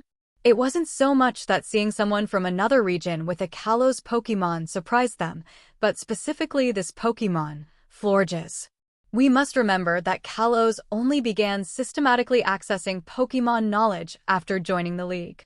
It was thanks to the data provided by the League that local residents learned that some Pokémon could evolve using evolution stones. After further tests, it was confirmed that Florges was one of those Pokémon. Additionally, the League had provided Kalos with a complete file on Pokémon types. After receiving this information, Kalos inhabitants began cataloging their local Pokémon, integrating the data into the League's files. However, there were certain Kalos Pokémon whose types couldn't be clearly identified, either by the locals or by researchers from other regions who had come to Kalos. Florges was one of these Pokémon. For a long time, there was debate about whether it should be classified as a grass type or another type. Though it resembled a grass type, it also had significant differences. To this day, several Kalos Pokémon have not been officially registered in the Pokédex due to these ambiguities. That's why, when Bryson saw Florges, he was clearly puzzled. What kind of Pokémon is this? Despite having researched Kalos Pokémon due to trainers from that region participating in the tournament, Bryson found no information related to Florges. Of course, Cain didn't shout Florges' name just for theatrical effect. He simply wanted everyone to know which Pokémon it was, making the commentator's job easier. Florges, Captivate, then Energy Ball. Cain smiled slightly as he gave the order. Florges' Captivate move was being used for the first time in the tournament. Upon hearing the order, Florges struck a coquettish pose and released a pink, heart-shaped gas toward Walrein. Being a male Pokémon, Walrein was immediately affected by Florges' move, which considerably reduced its special attack. Bryson's face changed drastically. It didn't matter what type Florges was, he would treat it as a grass type. Walrein, react and use Blizzard. Walrein, stunned by the effects of Captivate, was slow to react to Bryson's orders. When it finally came to its senses, a massive ball of green energy was already hitting its face. Boom! But that wasn't all. Florges, having learned from Cain's Jengar, kept using Energy Ball in rapid succession, hitting again and again. Grass-type moves are super effective against Water/Ice-type Pokémon like Walrein. Also, Florges had used Camouflage when entering the field, changing its type to Grass, which further boosted the power of its attacks. Roar! Walrein, furious, gathered all the Ice-type energy it could and fired the Blizzard move at Florges. Florges, use Tearful Look and remember to deactivate Camouflage. Cain, observing the blizzard forming, gave another command. Flot. Florges gave a soft whine while showing an extremely vulnerable expression. Walrein, seeing this, stopped for a moment, as if it was doubting whether it was right to attack a lady. Bryson slapped his forehead, clearly frustrated. Walrein's physical and special attacks were further reduced. At that moment, thanks to Camouflage, Florges switched its type back to Fairy just before the blizzard hit, avoiding significant damage.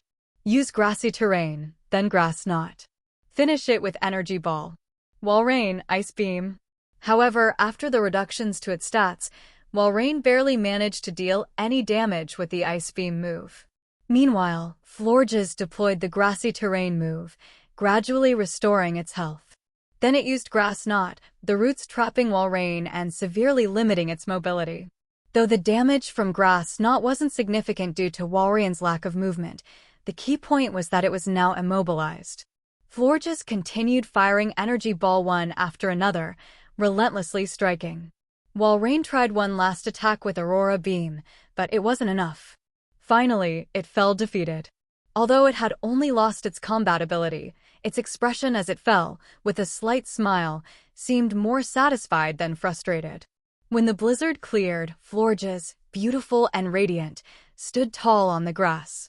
The audience erupted in cheers, clearly captivated by its elegance. Bryson, resigned, returned Walrein to its Pokeball.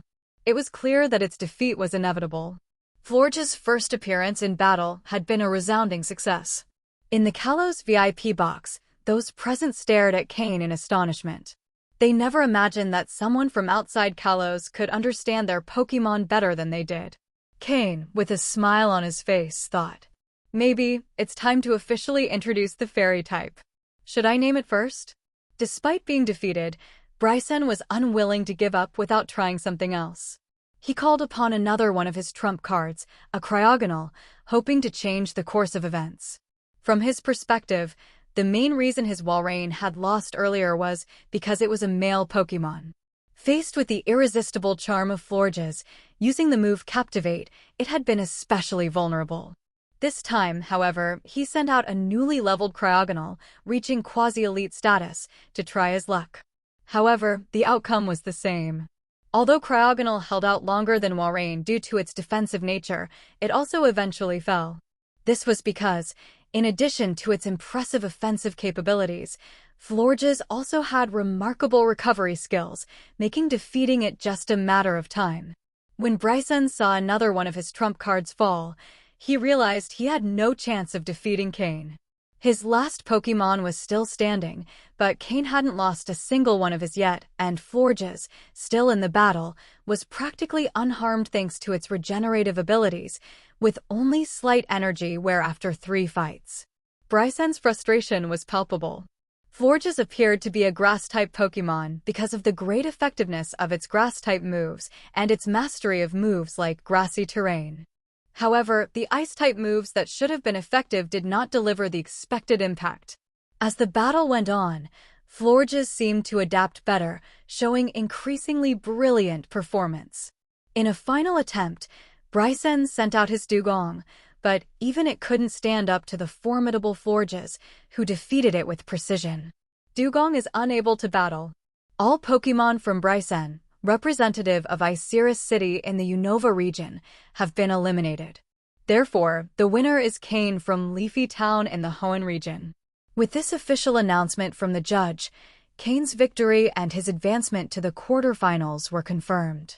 Bryson, on the other hand, was eliminated among the last 32 competitors.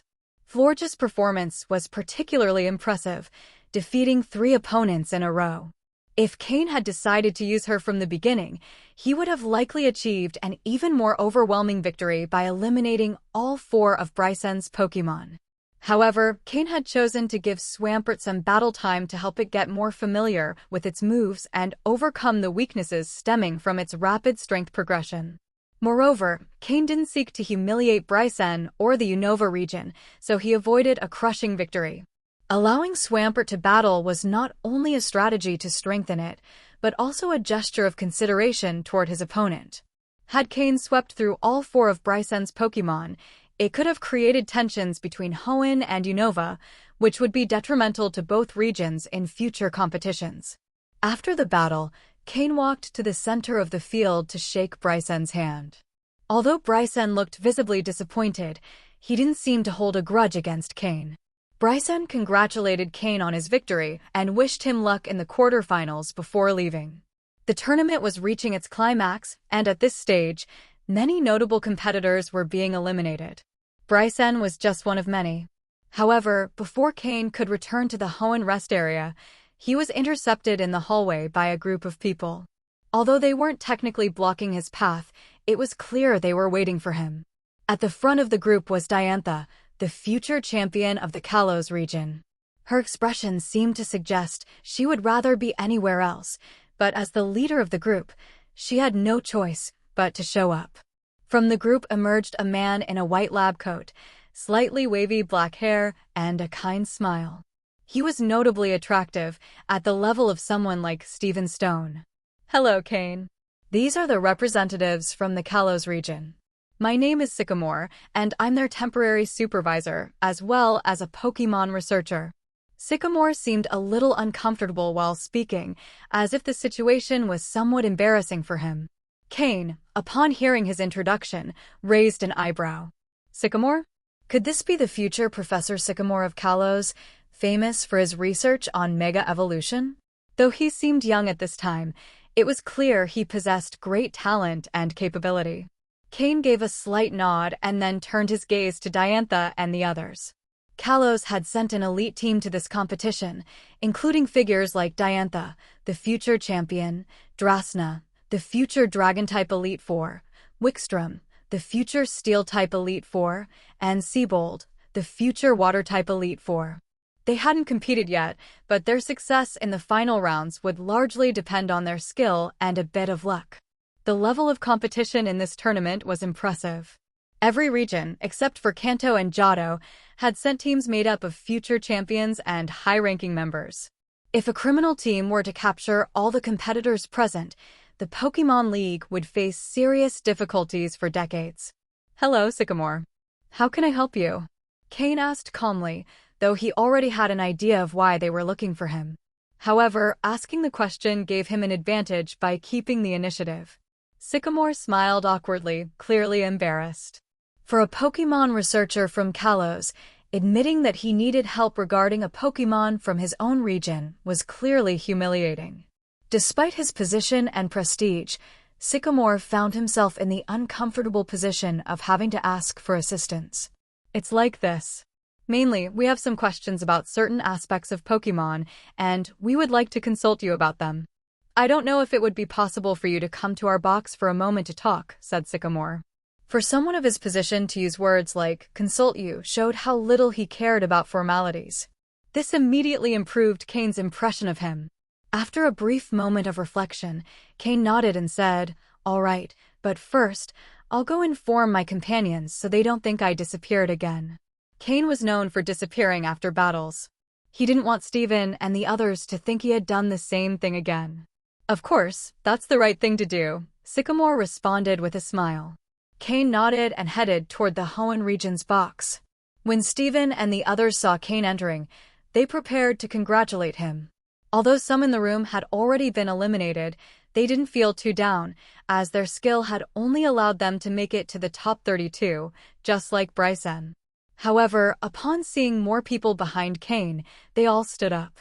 Cain's mentor, Matsuda Takashi, was also present in the room and immediately recognized Sycamore, knowing he was from Kalos. "Master Matsuda, sorry to interrupt," said Sycamore politely when he saw him. Although he represented the Kalos region, in terms of hierarchy, old Matsuda was far above him. "Sycamore, what can I help you with?" asked old Matsuda kindly, without showing any superiority. "It's simple. We wanted to ask Cain some questions about his Pokémon, Florges, which is from Kalos. But we have some doubts about certain aspects, and we wanted to invite him to our lounge to discuss it," explained Sycamore, although he was clearly uncomfortable. Old Matsuda raised an eyebrow, surprised, and gave Cain an inquisitive look. Cain responded with a slight nod, indicating that there was no problem. Old Matsuda trusted his apprentice completely. From the beginning, Cain had always known how to handle things sensibly. "In that case, would you mind if I also went to listen?" asked old Matsuda. "I want to go too," interrupted Steven. "I'm going as well," added Phoebe. "I also want to hear it," concluded Wallace. Sycamore placed a hand on his forehead, clearly resigned. These kinds of situations would be much easier if there were fewer people involved, but he couldn't do anything about it. After all, they needed Cain's help. "All right, thank you for your time," said Sycamore with a sigh of resignation. Thus, he led the group to the Kalos region's lounge. Steven approached Cain and gave him an inquisitive look, closely followed by Phoebe and Wallace. Cain, with a slight smile, shook his head, assuring them everything was fine. With that, the others felt relieved. They knew that, among them, Cain had the least support within the league, so they were always alert to any possible pressure he might face. With the influence of Steven's Stone family, Phoebe's backing from the president of the Hoenn League, and Wallace's family, they could help Cain if necessary. Soon, they arrived at the lounge assigned to the Kalos participants. Inside, there were other contestants from Kalos who had already been eliminated and were waiting for the top 32 rounds to finish. Even though they had lost, they had to stay until the end of the tournament to receive their prizes. Sycamore invited the newcomers to sit down and took out a notebook, ready to record any information Cain could share about Florges. Cain, however, was in a dilemma. Should he mention the fairy type? If he didn't say it now, when it inevitably came to light later, they could accuse him of deliberately withholding the information. Of course, he could claim that he only discovered it later, but people's perceptions would vary. On the other hand, revealing the existence of the fairy type now could have a seismic impact on the world of Pokémon. The inclusion of a new type wouldn't just disrupt the current understanding of types, it would also alter the relationships of resistance and weakness between them. This could deeply affect trainers who specialize in specific types. For example, Dragon-type trainers, who already face significant challenges due to the cost and difficulty of training Dragon-type Pokémon, rely on their immense power and few weaknesses. Until now, only Ice-type moves and other Dragon-type Pokémon posed a real threat to them. However, with the arrival of the Fairy type, all of that would change drastically. After reflecting for a moment while everyone watched him, Cain made a decision. He would speak. Why not? Revealing this information would bring him recognition and significant advantages within the league. Contributing to the discovery of a new type would surely open many doors for him in the future, even if it meant competing for a spot as one of the Elite Four or the champion. Additionally, he thought about the title they would give him. The Father of Fairies. Not bad. With a smile, Cain began, Mr. Sycamore and everyone from Kalos, you want to know what type Florges really is, right? Or rather, why there are so many Pokémon in Kalos whose types don't fully align with the current league classifications. Upon hearing his words, Sycamore's hand trembled and almost dropped his pen. Clack! Sycamore's pen fell to the floor. But no one bothered to pick it up. The silence in the room was so absolute that the buzzing of a mosquito could be heard. Surprisingly, the most shocked were not the Kalos participants, who had already suspected something, but Cain's mentor, Matsuda Takashi, and his friends. The old Matsuda's face twisted, his mustache trembled, and he was almost about to slide out of his seat. My disciple, causing a stir again, he thought. It's so difficult to be the mentor of a genius. Stephen, Phoebe, and Wallace shared that sentiment. It's so difficult to be friends with a genius. Just when they thought they had reached their full potential, Cain found new ways to surpass them, leaving everyone stunned. Fairy? Fairy type. Sycamore's voice trembled slightly. A new type. After a moment, Sycamore's voice began to calm down. Yes, the fairy type. I discovered that among the moves Florges can learn, many aren't registered or correspond to any known type. After conducting my tests, I confirmed that this constitutes a completely new type, because it meets all the necessary characteristics to be considered its own type, explained Cain with a confident expression. That confidence was understandable. This type would eventually be discovered. Cain had simply accelerated the process by a few years. Could you talk about the characteristics of this type? Asked Sycamore. This touched on a crucial point in anyone's research. Sycamore, realizing what he had just said, quickly reacted. Sorry, I was being hasty. Sycamore then turned his gaze to the old Matsuda. At that moment, old Matsuda had just recovered from the shock. He immediately tried to appear calm, adopting an attitude that seemed to say, "He's my apprentice, I know him well, and it's all thanks to my excellent teaching." The people around him couldn't help but sweat at his reaction. No one was blind. Everyone had clearly seen how old Matsuda had behaved a moment ago. However, since he held the highest rank among them, no one dared say anything. In that case, let's call an emergency meeting. Cain explained this later. This matter has far-reaching implications, said the old Matsuda, clearing his throat to hide his discomfort and adopting a serious tone. Discovering a new type would be a monumental event for the entire Pokémon League. Talking about something so important in a place like this didn't do justice to the topic. However, the old Matsuda and Sycamore knew what they were doing. They understood that something of this magnitude needed to be presented to a broader group, at least with the presence of recognized experts as witnesses. Soon, both of their communication devices began to ring nonstop. Meanwhile, Stephen and the others finally had the chance to speak with Cain. The trainers sitting in front of them, like Diantha and her group, were equally surprised. Although they had already suspected something, they hadn't taken any action because the implications of all this were simply too vast. Cain, is what you're saying true? Does a new type really exist? Asked Phoebe, sitting next to Cain, her large eyes filled with curiosity. Cain nodded with a smile. It wasn't that they doubted Cain, but the concept was truly mind-blowing. Incredible, Cain, simply incredible. Stephen, unsure of what else to say, gave a thumbs up in approval. He remembered the first time he met Cain. They were in a magnetic train car in Johto. Back then, Stephen had just thought Cain was a young man with potential, someone you could converse with, but clearly less talented than himself. However, as they got to know each other better, Stephen's opinion of Cain changed again and again, until he admitted that Cain was a genius even surpassing himself. If it weren't for the support of the Stone family and Devon Corporation, Stephen probably wouldn't have been able to surpass Cain. It's so frustrating. Besides money, I'm worth nothing, Stephen thought to himself. Cain was certainly a great challenge for his generation's peers. It was like everyone had been quietly studying in elementary school, competing for the best grades, and suddenly someone announced, I've already finished learning everything from university on my own, and now I'm preparing for graduate studies. What an impact! Meanwhile, the battles continued, and some trainers went out to compete. However, most had stopped paying attention. After all, it was only the top 16 stage. For the trainers sitting next to Cain, reaching that stage wasn't a challenge.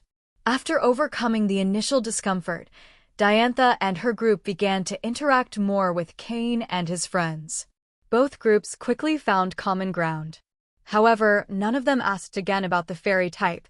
They knew the information would be officially revealed later. Suddenly, Cain felt a cold and penetrating gaze directed at him from behind. While conversing, he slightly turned his head, enough to notice, out of the corner of his eye, a figure dressed in red leaning against a nearby wall. It was Malva, who would later become the Elite Four of Fire-type Pokémon from the Kalos region. Although at this moment Malva was a promising competitor from Kalos, she wasn't among the most prominent trainers like Diantha and the others. Her talent was slightly inferior. She had been eliminated in the top 32. Cain wasn't sure if she had already made contact with Team Flare. If she had, he had to admit that including her in the list of competitors probably cost them quite a bit of effort. However, for now, Cain decided not to worry about her. His priority was securing recognition for his discovery of the fairy type. With his current level of strength and considering that neither Team Aqua nor Team Magma had emerged in Hoenn yet, Cain had some capacity for self-protection. Being the discoverer of the fairy type could bring him significant benefits.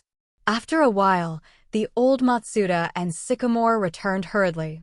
It seemed they had finished making calls and notifying key figures in the league. Now it was up to them to manage the situation. Cain, come. Let's move to a different location to talk, said the old Matsuda as soon as he entered. Without waiting for a response, he turned around and left. Sycamore had the same intention. Cain exchanged a glance with Steven, somewhat confused, but followed the old Matsuda. Diantha and the others looked at each other before deciding to follow them.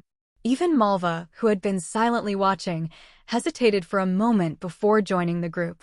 The lounge was now empty except for the trainers who had to prepare for the next battle.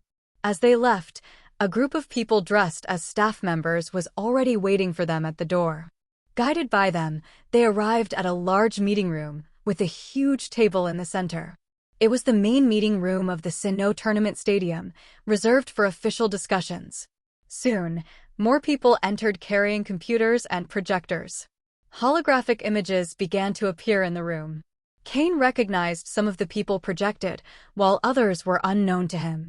However, the fact that many of those present were high-ranking members of the league was evident.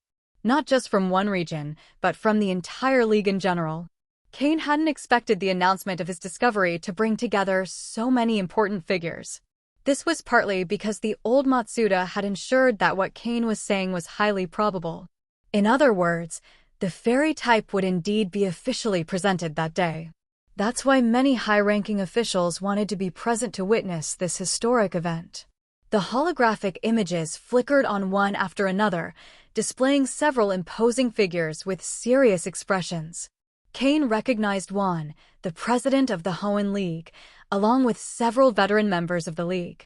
Among them were Professor Oak, who was currently in Pallet Town in the Kanto region, Professor Birch from the Hoenn region, and other renowned Pokémon research experts from various regions. Each person present was a prominent figure. Cain, did you mention that you discovered a new type? Is this true? If you're not completely certain, it might be better to apologize to all these distinguished individuals for having made them come here in the middle of their busy schedules. However, even if this is just a hypothesis about a new type, you've already done more than enough, said Juan, breaking the silence. Cain looked at Juan, understanding that he was trying to protect him. If the discovery turned out to be incorrect after gathering so many important figures, it could severely damage Cain's career within the league. Juan was laying the groundwork for a possible retreat without major consequences. Cain silently thanked him with his eyes, but his face remained confident. He looked around, observing the people present, and nodded. I sincerely appreciate that everyone took the time to listen to me. Although I can't guarantee it with absolute certainty, I'm 70% sure of my discovery. Cain avoided stating it categorically. Sometimes, letting the facts speak for themselves was the best strategy. Suddenly, from one of the empty projectors, a voice was heard. "You're here too, Oak." Upon hearing this voice, the expressions of everyone in the room became even more serious. The importance of the matter had noticeably increased. It was clear that even such a high-level figure had been alerted. Professor Oak, after a brief moment of surprise, let out a laugh. "Oh, I was just passing through. But I know Cain, and if he says he's 70% sure, I believe him." Then, Oak winked at Cain, signaling him not to worry. In the field of Pokémon research, Professor Oak's authority was unmatched. If he supported the discovery of a new type, everyone else knew it had to be taken seriously. "Very well, Cain. Then, prove your theory," urged Juan. At that moment, Cain was already a prominent gym leader in the Hoenn region and one of the most promising young figures backed by the Hoenn League. Therefore, it was logical for Juan, as the president of the region, to speak up. Cain nodded. In front of this group of high-ranking officials, his calmness and composure remained intact, which impressed many. It was evident that someone with such character wouldn't be prone to making hasty claims. Cain took out a Pokeball and released Florges. With a gesture, he calmed Florges, signaling her to simply stay still. A graceful, pure white Florges stood upright and calm. "This Pokémon is called Florges, and those present from the Kalos region will probably recognize her," began Cain. Upon hearing this, the representatives from Kalos nodded. Florges was a Pokémon native to the Kalos region, but due to the lack of an assigned type, it hadn't been officially registered in the League's Pokédex. Florges. So this is Florges. "Cain, when you have the time, could you send her to me for a detailed analysis?" exclaimed Professor Oak, disregarding the protocol of the moment.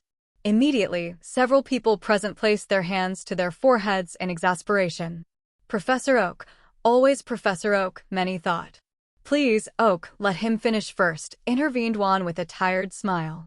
Although he was the president of Hoenn, Juan originally came from Kanto, so he was well familiar with Professor Oak. Oak, realizing his mistake, nervously laughed. Of course. Cain, please continue." Cain, though somewhat amused, understood that Professor Oak's passion for Pokémon was genuine.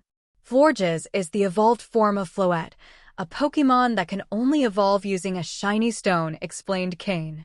Among the present, Stephen Stone nodded quietly, remembering that Cain had asked him for help in finding a superior or supreme quality shiny stone. Now he understood the purpose of that request. In fact, both Florges and Floette, as well as their basic form, Flababy, belong to the fairy type. "Sycamore, these three species haven't been assigned any type in Kalos, right?" asked Cain. "That's correct," Sycamore answered sincerely, ignoring the disapproving gaze of the president of Kalos.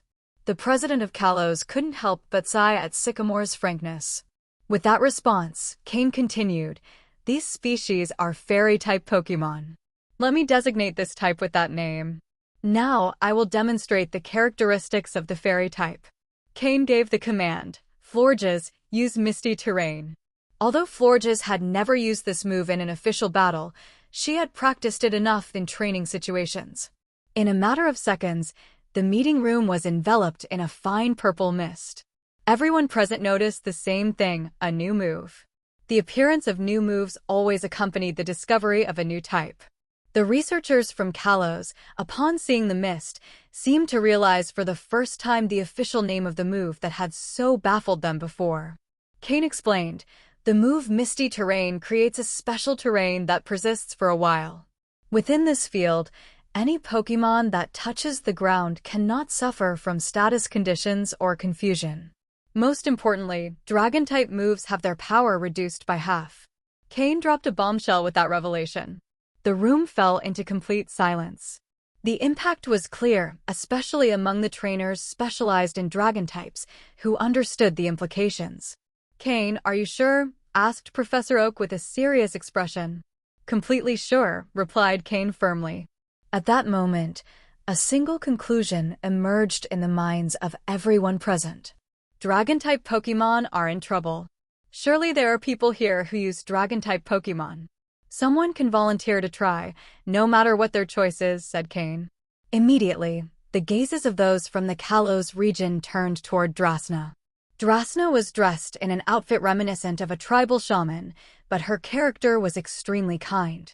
She was always willing to help others and wore a warm smile on her face. It was said that her grandparents were from Celestic Town in the Sinnoh region.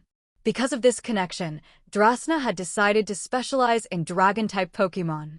When Drasna noticed everyone staring at her, a slight blush appeared on her cheeks. However, she didn't hesitate. She took out a Pokeball and, within the mist field, summoned her Pokémon. Before the group appeared a Pokémon with a completely red head and a pale blue body. Druddigon. A Pokémon registered as a Dragon type in the Unova region. Among those present, many immediately recognized it. Although it wasn't one of the most outstanding Dragon types, its purely draconic nature made it perfect for this test. Pokémon. Druddigon, light blue. Gender, male. Level, 52. Type, Dragon. Ability, rough skin. Held item, none. Egg moves, Thunder Fang, Crush Claw, Iron Tail, Metal Claw. Basic moves, Leer, Scratch, Hone Claws, Bite, Scary Face, Dragon Rage, Slash, Crunch, Chip Away, Revenge, Night Slash, Dragon Tail, Rock Climb. Learned moves, Thunder Punch, Dragon Pulse, Outrage, Snore, Stomping Tantrum. TM moves, Protect, Dragon Claw, Earthquake, Flamethrower, Rock Tomb, Rock Slide. Cain took the opportunity to scan Druddigon's information with his system. It was useful to collect this data in case he faced Drasna in the future. It never hurt to be prepared. Master, could you send one of your Pokémon to take the attack from Druddigon? Asked Cain, addressing his teacher. Old Matsuda gave him a reproachful look, fully understanding what Cain was asking, to use one of his Pokémon to test the effect of the attack while Cain himself avoided doing it. With a sigh, he took out a Pokeball and summoned his partner, Charizard. Drasna merely nodded. Druddigon, use Dragon Claw on Charizard, she ordered. Roar! With a roar, Druddigon's claws became enveloped in a dense Dragon-type energy and struck Charizard directly. Bang! Charizard raised a hand to block the attack, his expression serene. This level of force wasn't enough to worry him. Cain gave the next command, Florges, remove the misty terrain. Drasna, please have Druddigon attack again. Following Cain's orders, Florges dispelled the misty terrain. Drasna, without saying a word, ordered Druddigon to use Dragon Claw once more. This time, the result was notably different.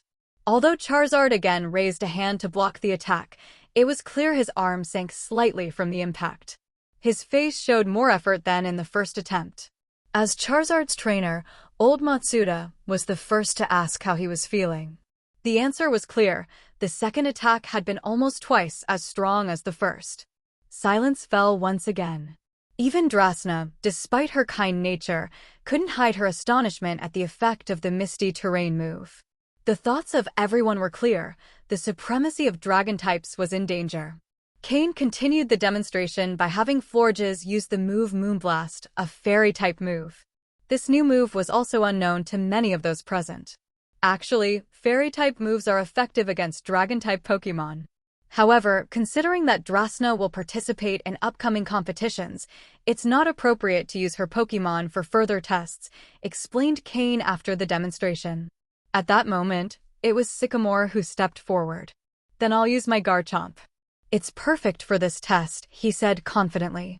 With those words, a majestic Garchomp appeared in the room. Compared to Drasna's Druddigon, this Garchomp seemed like the true ruler among dragon-type Pokémon. Sycamore's Garchomp was an elite-level Pokémon, a true representative of high-level trainers. Cain commanded Florges to use Moonblast again. Although the attack didn't cause serious damage to Garchomp, it was clear that the latter felt a natural repulsion to the fairy-type energy. After a brief conversation with his Pokémon, Sycamore confirmed the obvious. The move Moonblast was highly effective against dragon-type Pokémon. At this point, nearly everyone present accepted that the fairy type was a new reality. The introduction of new moves, their unique properties, and how they affected existing Pokémon were enough proof. Cain, do you have more fairy-type moves we can observe? Asked Professor Oak. Cain nodded and asked Florges to demonstrate other moves, including Disarming Voice, Flower Shield, and Fairy Wind. The reaction from the group was unanimous. The existence of the fairy type was now nearly unquestionable. It was evident that this new type would bring about a radical change in the balance of battles. The looks directed at Cain were a mix of awe and admiration. He was young, but he had accomplished what no older researcher had, identifying a new type. This filled some with pride, but also sparked a slight sense of embarrassment in others. Meanwhile, members of the Kalos League looked enviously at President Juan, who watched the scene with the calmest expression. The Hoenn region had gained a significant advantage with talents like Cain and Steven. Before concluding, Cain mentioned other details about the fairy type, including its effectiveness against dark and fighting types. While the most significant impact would be on dragon-type Pokémon, the other types would also be affected. Finally, a voice without a visible projection spoke. Everyone grew serious upon hearing it. Cain, you've done very well. The Alliance needs people like you. Don't fear retaliation. Your contributions will be recognized. This new type, Fairy, will carry your name. The final details will be announced soon. This meeting is adjourned. After those words, the holograms began to disappear. Each leader returned to their tasks, aware of the impact this new information would have on the world of Pokémon. The Fairy type was ready to change everything. Cain's revelation about the fairy type marked a turning point in the Grand Sinnoh tournament. Although this event was just one episode within the larger competition, its impact echoed so strongly that it shook the entire Pokémon League. The representatives from the Hoenn League and the Kalos region who witnessed Cain's presentation on the fairy type were visibly unsettled. Some competitors, affected by the news, appeared distracted during their battles. There were even those who nearly lost matches they were expected to win with ease. The discovery of the fairy type was a particularly harsh blow for trainers who specialized in dragon, dark, and fighting types. What worried the league the most was how this new type countered dragon types, although its immunity had not yet been explained, something that would be addressed later. The Pokémon League has many trainers specialized in the dragon type. Although raising such Pokémon is difficult, once they reach their full potential, no one can deny that their capabilities far surpass those of other types. The discovery of the fairy type, while beneficial for the development of the Pokémon world as a whole, represented a heavy blow to dragon-type trainers. The dominance of dragon types was beginning to crumble, leveling the playing field for all Pokémon. At first, the league decided not to make this information public, sharing it only among the high-ranking officials so they could prepare accordingly. Later, the competitors selected for the Grand Sinnoh tournament were also informed about the fairy type. For most, this news didn't have a major impact, but for dragon, dark, and fighting-type trainers, facing participants from Kalos or Cain became a real concern. Despite the confusion generated, the battle day came to an end, and the list of the 16 finalists didn't hold too many surprises for Cain. The 16 finalists were Kanto and Johto regions, Lorelei, Will, Claire. Hoenn region, Steven, Cain, Wallace, Phoebe. Sinnoh region, Cynthia, Lucian, Flint, Faulkner.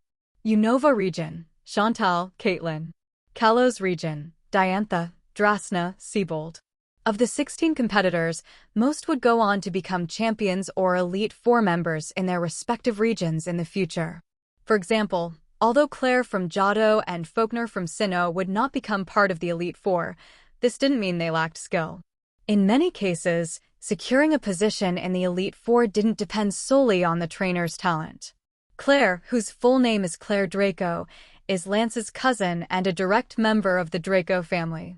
Unlike Lance, who grew up in Kanto, Claire was born and raised in Blackthorn City. When Lance became the champion of Johto, the league deemed it too risky to allow another member of the Draco family to join the Elite Four, as that would concentrate too much power in a single family. Moreover, Claire was significantly younger than Lance.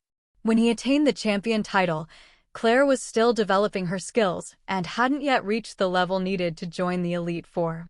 As for Faulkner, the future gym leader of Sunnyshore City in Sinnoh and an electric-type specialist, he always aspired to join the Elite Four. However, various factors delayed his ambitions. Although Cain wasn't sure whether Faulkner would achieve that goal, it was clear that he had the necessary potential. Faulkner was also a close friend of Flint, the future Elite Four member specializing in fire types. Both had reached the final 16, something the media would seize upon as a compelling promotional point, just like the participation of Cain and Steven. The question was whether Faulkner could take advantage of this tournament as a stepping stone toward his goal. While some advanced, others were eliminated, including prominent competitors who would later become Elite Four members. For example, Aaron from Sinnoh, who would become the region's bug-type Elite Four member, was eliminated in the round of 32 when he faced Lorelei, whose skill was overwhelming. In Kalos, Wickstrom, a Steel-type specialist, had to face Flint, who used Fire-type Pokémon. Due to the type disadvantage, he lost the match. Additionally, Wickstrom had been present during Cain's revelation about the Fairy type, which had also left him somewhat shaken. From this point on, the league lost control over the results, as the remaining competitors represented the next elite generation and were crucial for the league's future development. When the final battle of the day ended, no one left the stadium. Everyone eagerly awaited the matchups for the following day. The audience was excited to see what would happen when these talented trainers faced off. However, in the Hoenn competitors' room, the atmosphere was entirely different. Everyone surrounded Cain, led by Steven, with Wallace and Phoebe acting as accomplices. Cain, don't you think you owe us an explanation? How did you get information about the fairy type and say nothing to us? Talk. What else are you hiding? Steven, with a mischievous smile, sat across from Cain. Phoebe and Wallace positioned themselves on either side of Steven, acting as his bodyguards. The rest of the group stood behind them, leaving Cain completely alone in front of everyone. Cain sighed, knowing this would happen sooner or later. It wasn't that Steven and the others were angry, but the information Cain had revealed was so shocking that it left them stunned. It was like a friend winning the lottery. Even if no one was envious, there would always be jokes and dinner invitations. In this case, the jokes were directed at Cain. With no other choice, Cain accepted a series of unequal treaties proposed by Steven and the others. One of the conditions was that Cain had to cook for them until the tournament ended. Additionally, at the end of the event, he would have to prepare personalized training manuals for their Pokémon. Although Cain agreed, he made it clear he would only make one manual per person. However, since his system hadn't fully recovered yet, he couldn't guarantee when he'd be able to fulfill this promise. Even so, it was better to accept now and worry about the details later. After interrogating Cain, the matchups for the next day were finally revealed. Upon seeing the pairings, everyone fell silent. At this point, there were no weak opponents. If someone faced a type disadvantage, the battle would be even more difficult. Everyone had gathered information about their rivals, but the data on Cain was especially notable. This was due to his fairy-type Pokémon, Florges. For Dragon, Dark, and Fighting-type trainers, facing Cain was a serious concern, especially for Dragon-type specialists. Sometimes, things seem to go exactly in the direction you least want them to. The more you try to avoid something, the more likely it is to happen. Upon seeing the match list and battle order, everyone quickly left the stadium. They returned to their lodgings to properly prepare. Many of their Pokémon had taken damage during the day's battles, so ensuring full recovery was crucial for the next day. Accompanied by his companions, Cain also returned to the mansion on the outskirts of Hearthome City. Although the upcoming matches were important, Cain kept his promise and prepared a delicious dinner for Steven and the others. No one objected to Cain taking time to cook, although the looks they gave him when reviewing the match list were somewhat peculiar. It seemed as if they suspected Cain had received some sort of preferential treatment. Cain could only laugh awkwardly, assuring them he hadn't received any help.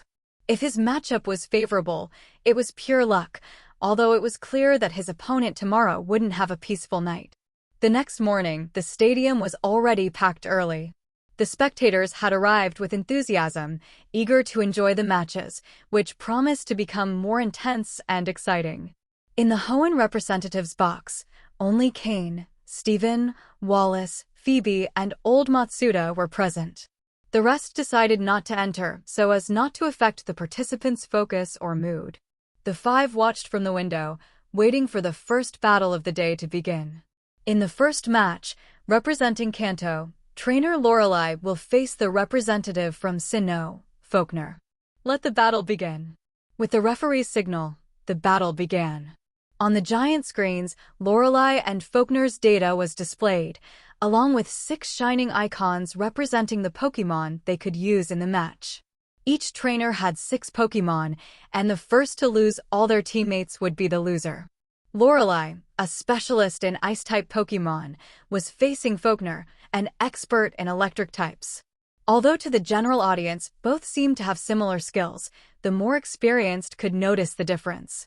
Lorelei was one of the favorites, on par with Stephen and Cynthia, while Faulkner was a step below. However, that didn't stop him from receiving enthusiastic support, especially since he was competing on his home turf, Sinnoh. Moreover, his optimistic personality and ever-radiant smile had earned him the nickname Little Sunday. On the other hand, Lorelei, known as the Ice Queen, was famous for her beauty and cold demeanor, making her equally popular among the male audience. The battle began on a mixed water and rock field, which turned out to be favorable for both trainers. Lorelei sent out her dugong first, while Faulkner chose one of his star Pokémon, Jolteon. The battle was intense from the start, with Jolteon taking advantage of its type advantage to defeat Dugong, securing a first victory for Faulkner. However, Jolteon did not emerge unscathed and suffered considerable damage. Lorelei, maintaining her usual calm, didn't show a hint of disappointment at Dugong's defeat. Unfazed, she sent out her next Pokémon, Jinx, an Ice and Psychic type.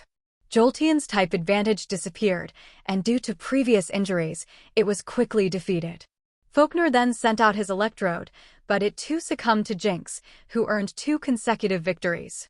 After this, Lorelei withdrew Jinx, who had taken some damage, to keep her in good condition for future battles. Both trainers then called out their next Pokémon. Faulkner chose Raichu, while Lorelei surprised everyone with a Piloswine. This Ice and Ground-type Pokémon was completely immune to Electric-type moves, leaving Faulkner in a desperate situation. Unsurprisingly, Piloswine defeated Raichu, putting Faulkner at a clear disadvantage. The field changed to a grassy meadow, but this didn't significantly alter either trainer's strategy. Faulkner sent out Luxray, but it too couldn't overcome Piloswine, who proved to be a formidable opponent. Lorelei had specifically prepared Piloswine to face Electric-type specialists, while Jinx was intended to counter Fighting-type Pokémon. Her planning was impeccable. With 4 of his Pokémon down, Faulkner was on the verge of defeat. However, he didn't give up and sent out his strongest Pokémon, Ampharos. Thanks to its impressive special attack ability, Ampharos managed to defeat Piloswine, though it was left severely weakened. Lorelei responded by sending out Lapras, who quickly took down Ampharos, leaving Faulkner with his last Pokémon, Electabuzz. Electabuzz and Lapras ended up defeating each other, bringing the match to a close. Electabuzz, who had not yet evolved into Electivire, showed the potential to be a stronger card in the future. However, at this moment, it wasn't enough to change the outcome. Lorelei used 4 Pokémon in total, of which 3 were defeated, while the remaining 2 did not participate. Her most powerful Pokémon, Cloyster, remained hidden, indicating that Lorelei hadn't felt any real pressure during the match. Faulkner accepted his defeat gracefully, shaking Lorelei's hand at the end of the match. His optimistic smile was contagious, and the spectators cheered and applauded him, especially the women. For her part, Lorelei received even more ovations, mostly from male admirers. Now, the participants of the second match, Cain from Leafy Town in the Hoenn region and Claire from Blackthorn City in Johto, please prepare yourselves. That's right, Cain's opponent was none other than Lance's cousin, Claire, a key member of the Draco family from Blackthorn City, a lineage renowned for their expertise in Dragon-type Pokémon. That's why, when Steven and the others found out who Cain's opponent would be, their expressions turned a little strange. This definitely seemed suspicious. That was their first reaction. How could everything fit together so perfectly? Right after the announcement of the fairy type's existence, Cain's first opponent just happened to be a trainer specializing in dragon-type Pokémon like Claire. In reality, no matter how much they discussed the matter with Cain, he had nothing to do with organizing the matchups. All the battles had been decided by the Sinnoh League. Whether it was intentional or not was something he had no idea about. The only clear thing was that, so far, there had been no battles between the top seeds of different regions, nor between the favorites of the same region. If there was some kind of manipulation behind the scenes, everyone had their own opinion about it. Claire, a dragon-type specialist, was one of the two remaining trainers in this category. The other was Drasna from the Kalos region. Both were a cause for concern for most of the participants due to the prestige that comes with dragon-type Pokémon. There's a saying that sums it up well: there are no weak dragon-type trainers. For that reason, many people cling to the title of dragon-type specialist, as just hearing the name brings respect and admiration. The reputation of the type is great, but the strength of those who train them is even greater. Now that everyone knew Cain had discovered the existence of the fairy type, the battle between him and Claire sparked great curiosity among the other competitors. They wanted to see how fairy-type Pokémon would perform in a real battle. Most put aside what they were doing to watch the match, whether through the windows of their boxes or on TV screens. In addition to the participants, the battle between Cain and Claire also caught the attention of many important figures. Cain and Claire emerged from their respective tunnels toward the center of the stadium. As they appeared, a thunderous roar of applause and cheers filled the arena. The public wasn't aware of the news about the fairy type, but Claire, as a dragon-type trainer, had a great reputation. Many people had almost blind faith in this type of Pokémon and deep admiration for them. Even before the battle began, many already assumed Claire would be the winner. Cain maintained a confident smile, but Claire didn't seem as comfortable. Just yesterday, she had received the news about the fairy type, and today she was facing Cain. The situation seemed simply ridiculous to her. However, she didn't think there was anything suspicious going on. Because, without exaggerating, who would dare to set a trap for the Draco family? It was simply bad luck. Even so, Claire didn't believe she would lose. She had thoroughly researched information about Cain. Even if he had fairy-type Pokémon, he probably had only one or two. Once she managed to weaken them, what else could Cain do? The two Pokémon Cain often used, Swampert and Poliwhirl, although impressive in the public's eyes, didn't seem that formidable to someone like her. With this reasoning, Claire gradually calmed down. She was a very confident person, convinced she was not inferior to Lance. The only reason he was stronger was because he was older and had had more time to train. Claire firmly believed she was destined to become the strongest dragon-type trainer. She just needed time to catch up to Lance. When Lance returned to Johto as champion, Claire had made it clear she wouldn't bother challenging the Elite Four members. To her, there was only one goal: defeating Lance. Even though she always lost, Lance acknowledged her skill. However, her confidence and pride sometimes bordered on arrogance. This was largely due to her upbringing within the Draco family. Now, the match between Cain from Leafy Town in the Hoenn region and Claire from Blackthorn City in the Johto region begins. Upon hearing the referee's announcement, both of them threw their Pokeballs almost simultaneously. Claire sent out a Gyarados. Cain, on the other hand, chose Swampert as his first combatant. Upon seeing Claire's Gyarados, Cain frowned slightly. A Gyarados, a water and flying type, was immune to ground-type moves and had double resistance to water-type attacks. Once again, a dragon-type trainer, including Gyarados on their team just because it looks like a dragon. Cain couldn't help but criticize mentally while activating the system to analyze Gyarados' data. Pokemon: Gyarados, light blue. Gender: female. Level: 49. Types: water plus flying. Ability: intimidate. Held item: none. Egg moves: none. Basic moves: bite, thrash, leer, twister, ice fang. Aqua Tail, Scary Face, Dragon Rage, Crunch, Hydro Pump, Dragon Dance, Hurricane. Learned moves: Water Pulse, Icy Wind, Dragon Pulse, Iron Tail. TM moves: Protect, Ice Beam, Hyper Beam, Thunderbolt, Earthquake, Flamethrower, Dragon Tail, Waterfall. And advanced level Gyarados, with solid training. It was clear that Claire had anticipated Swampert would be Cain's lead, so she chose Gyarados as her opener. In Cain's previous battles, it was evident that Swampert heavily relied on its ground-type moves, while its water-type moves were less prominent. Additionally, with a level 45 Swampert facing a level 49 Gyarados, the disadvantage was considerable. Gyarados Dragon Dance. Gyarados began moving in a peculiar rhythm, increasing its attack and speed. Swampert, stay calm and use Rock Slide, Cain ordered.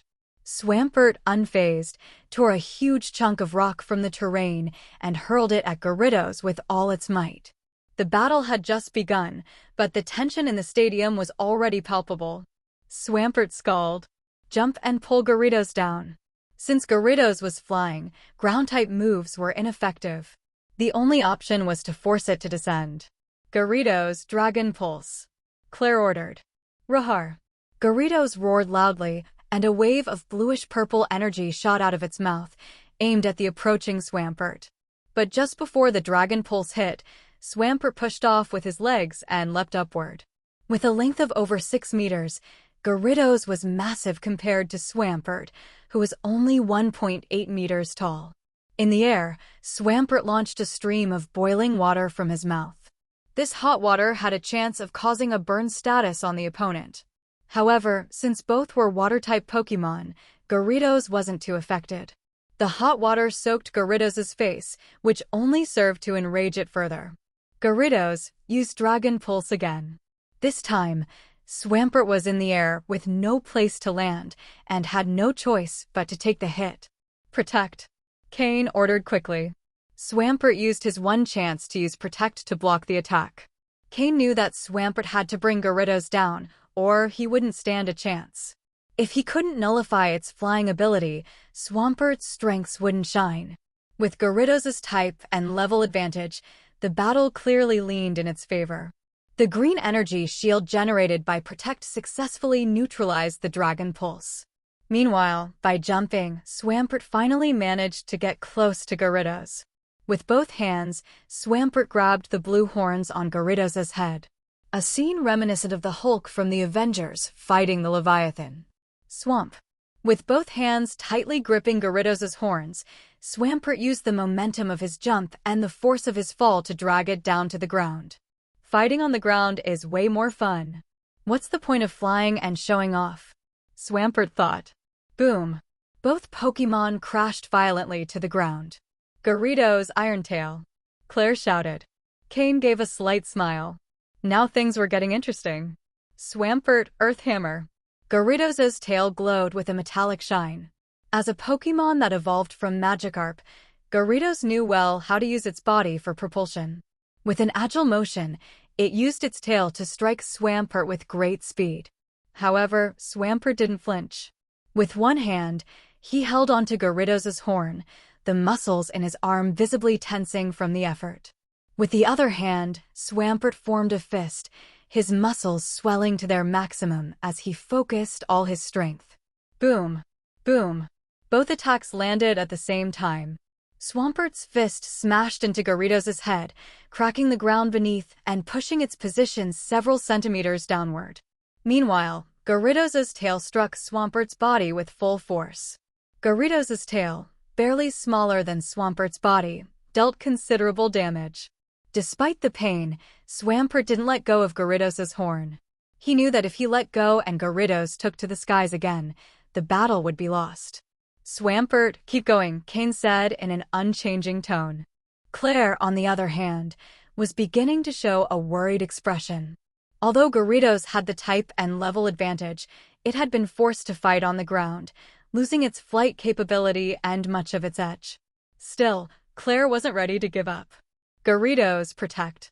Then use Thrash. Claire decided to go all in. Thrash is a normal-type move with a power of 120. For a time, the user enters a state of uncontrollable rage, attacking relentlessly but losing the ability to receive orders. It's similar to the move Outrage, but without the Dragon-type bonus. Then let's go for a head-on clash. Swampert, keep hitting! Cain exclaimed. The first attempt at using Earth Hammer was blocked by Protect, but Gyarados, its eyes bloodshot, began to use Thrash. Now completely out of control, Gyarados attacked with unrestrained ferocity. Despite the relentless attacks, Swampert didn't let go of Gyarados' horn. Many spectators wondered if Swampert might end up breaking Gyarados' horns. It was a brutal battle, blow after blow. Though Gyarados was female, that didn't matter to Swampert. He didn't discriminate by gender. Both Pokémon were covered in wounds. While Gyarados, in her rage state, felt no pain, Swampert endured each blow with determination. Boom! Boom! Swampert's fists continued pounding Gyarados' head, while Gyarados' tail kept striking his body. Bang! Bang! Finally, both Pokémon fell to the ground at the same time, unable to continue. Gyarados and Swampert are no longer able to battle. Trainers, please send out your next Pokémon, the referee announced. Cain was satisfied with Swampert's performance. Despite the disadvantage, achieving a 1-for-1 trade was an excellent result. Both trainers recalled their Pokémon and prepared their next choices. Cain sent out Drapion, while Claire chose Charizard. Pokémon: Charizard, Blue. Gender: Male. Level: 52. Types: Fire plus Flying. Ability: Blaze. Held item: None. Egg moves: Bite, Metal Claw, Dragon Pulse, Air Cutter. Basic moves: Wing Attack, Flare Blitz, Heat Wave, Dragon Claw, Shadow Claw, Air Slash, Scratch, Growl, Ember, Smokescreen, Dragon Rage, Scary Face, Fire Fang, Flame Burst, Slash, Flamethrower. Learned moves: Blast Burn, Thunder Punch, Fire Punch, Iron Tail. TM moves: Protect, Roost, Earthquake, Brick Break, Aerial Ace, Steel Wing, Shadow Claw, Dragon Tail. It was clear that this quasi-elite level Charizard was Claire's starter Pokémon. Drapion at level 53 was not at a disadvantage. Furthermore, its poison and dark-type combination made it less vulnerable to Charizard. However, Claire had chosen Charizard very deliberately for this battle. Knowing that Cain might use Florges, Claire had analyzed his previous battles and concluded that Charizard would be the best choice to face Florges. But to her surprise, Cain sent out Drapion, throwing her plans into disarray.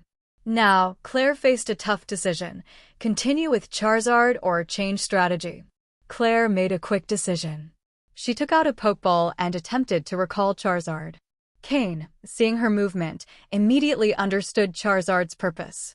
A faint smile appeared on his face. Drapion, use Toxic Spikes. As soon as Charizard was recalled, Drapion scattered poisonous spikes on Claire's side of the field. There was no other option. Although Claire's next Pokémon would suffer the effects of the spikes, she couldn't afford to leave Charizard on the field, since Cain would likely bring out Florges.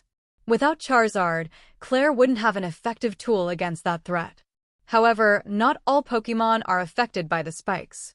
The next Pokémon Claire sent out was a Flygon. Pokémon: Flygon, Blue. Gender: Female. Level: 52. Type: Ground plus Dragon.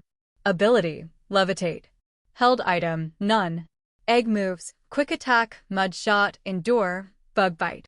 Base moves: Dragon Claw, Dragon Breath, Dragon Dance, Sonic Boom, Sand Attack, Feint Attack, Bide, Mud Slap, Bulldoze, Sand Tomb, Rock Slide, Supersonic, Screech, Earth Power, Dragon Tail, Earthquake, Sandstorm, Uproar, Hyper Beam, Dragon Rush.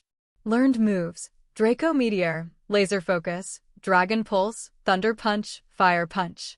TM moves: Protect, Hidden Power, Fire, Roost, Earthquake, Aerial Ace, Stone Edge.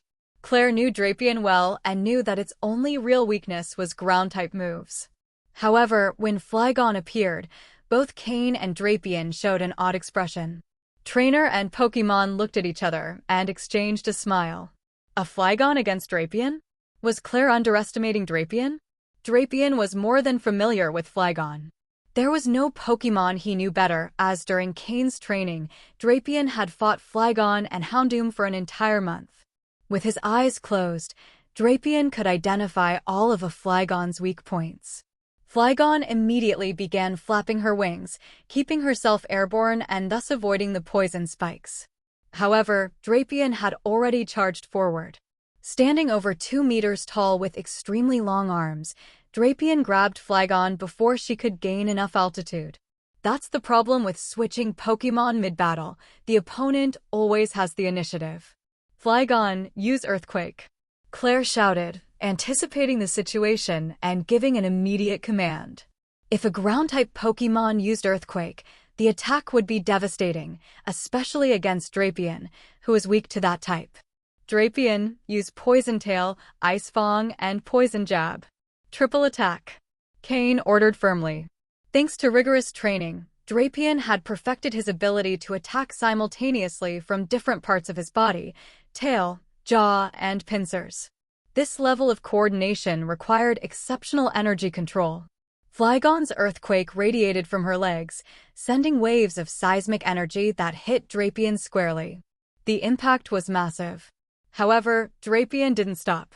With one pincer, he grabbed Flygon's shoulder, while his fangs, charged with ice-type energy, bit directly into her neck. Throughout his training, Drapion had discovered that the neck was one of Flygon's most vulnerable points. Although Flygon wasn't a pure dragon type, her weakness in this area was similar to that of many dragon types, whose tougher scales tended to concentrate at the base of the neck. The attack left 2 rows of bite marks on Flygon's neck, along with a layer of rapidly spreading frost. And Drapion didn't stop there. Poison energy surged in both his tail and pincers, the result of the intensive training regimen Cain had designed for him. Bam! Bam! Both Drapion's tail and pincer, infused with toxic energy, struck Flygon simultaneously. Drapion's sniper ability activated. Flygon cried out in pain, feeling 3 consecutive blows land squarely on her weak spots. This isn't fair. I hit once, and he hits 3 times, and it hurts so much. Flygon's eyes seemed to say before she momentarily closed them, nearly fainting. Even with a sturdy body, Flygon was left on the brink of collapse after Drapion's 3 critical hits. Claire's expression changed. She hadn't expected Flygon to be in such bad shape after just 1 round of attacks. Flygon, take flight, she ordered urgently. Flygon desperately beat her wings, stirring up a cloud of dust. But no matter how hard she tried, Drapion wouldn't release his grip. His pincer remained tightly clamped on her shoulder. With a mix of terror and disbelief, Flygon looked at the Drapion smiling beneath her. What kind of monster strength is this? I'm a dragon, her expression seemed to say. Drapion, double Ice Fang, Cain commanded. Drapion roared with enthusiasm, using all his strength to slam Flygon into the ground. His fangs, surrounded by icy energy, sharpened even further before biting her neck once more. At the same time, his other pincer, also charged with ice energy, struck the same area. Flygon let out a weak whimper before closing her eyes and collapsing to the ground, completely defeated. Thanks to Drapion's sniper ability, the type advantage of Ice Fang, and the accumulation of previous damage, Flygon never stood a chance.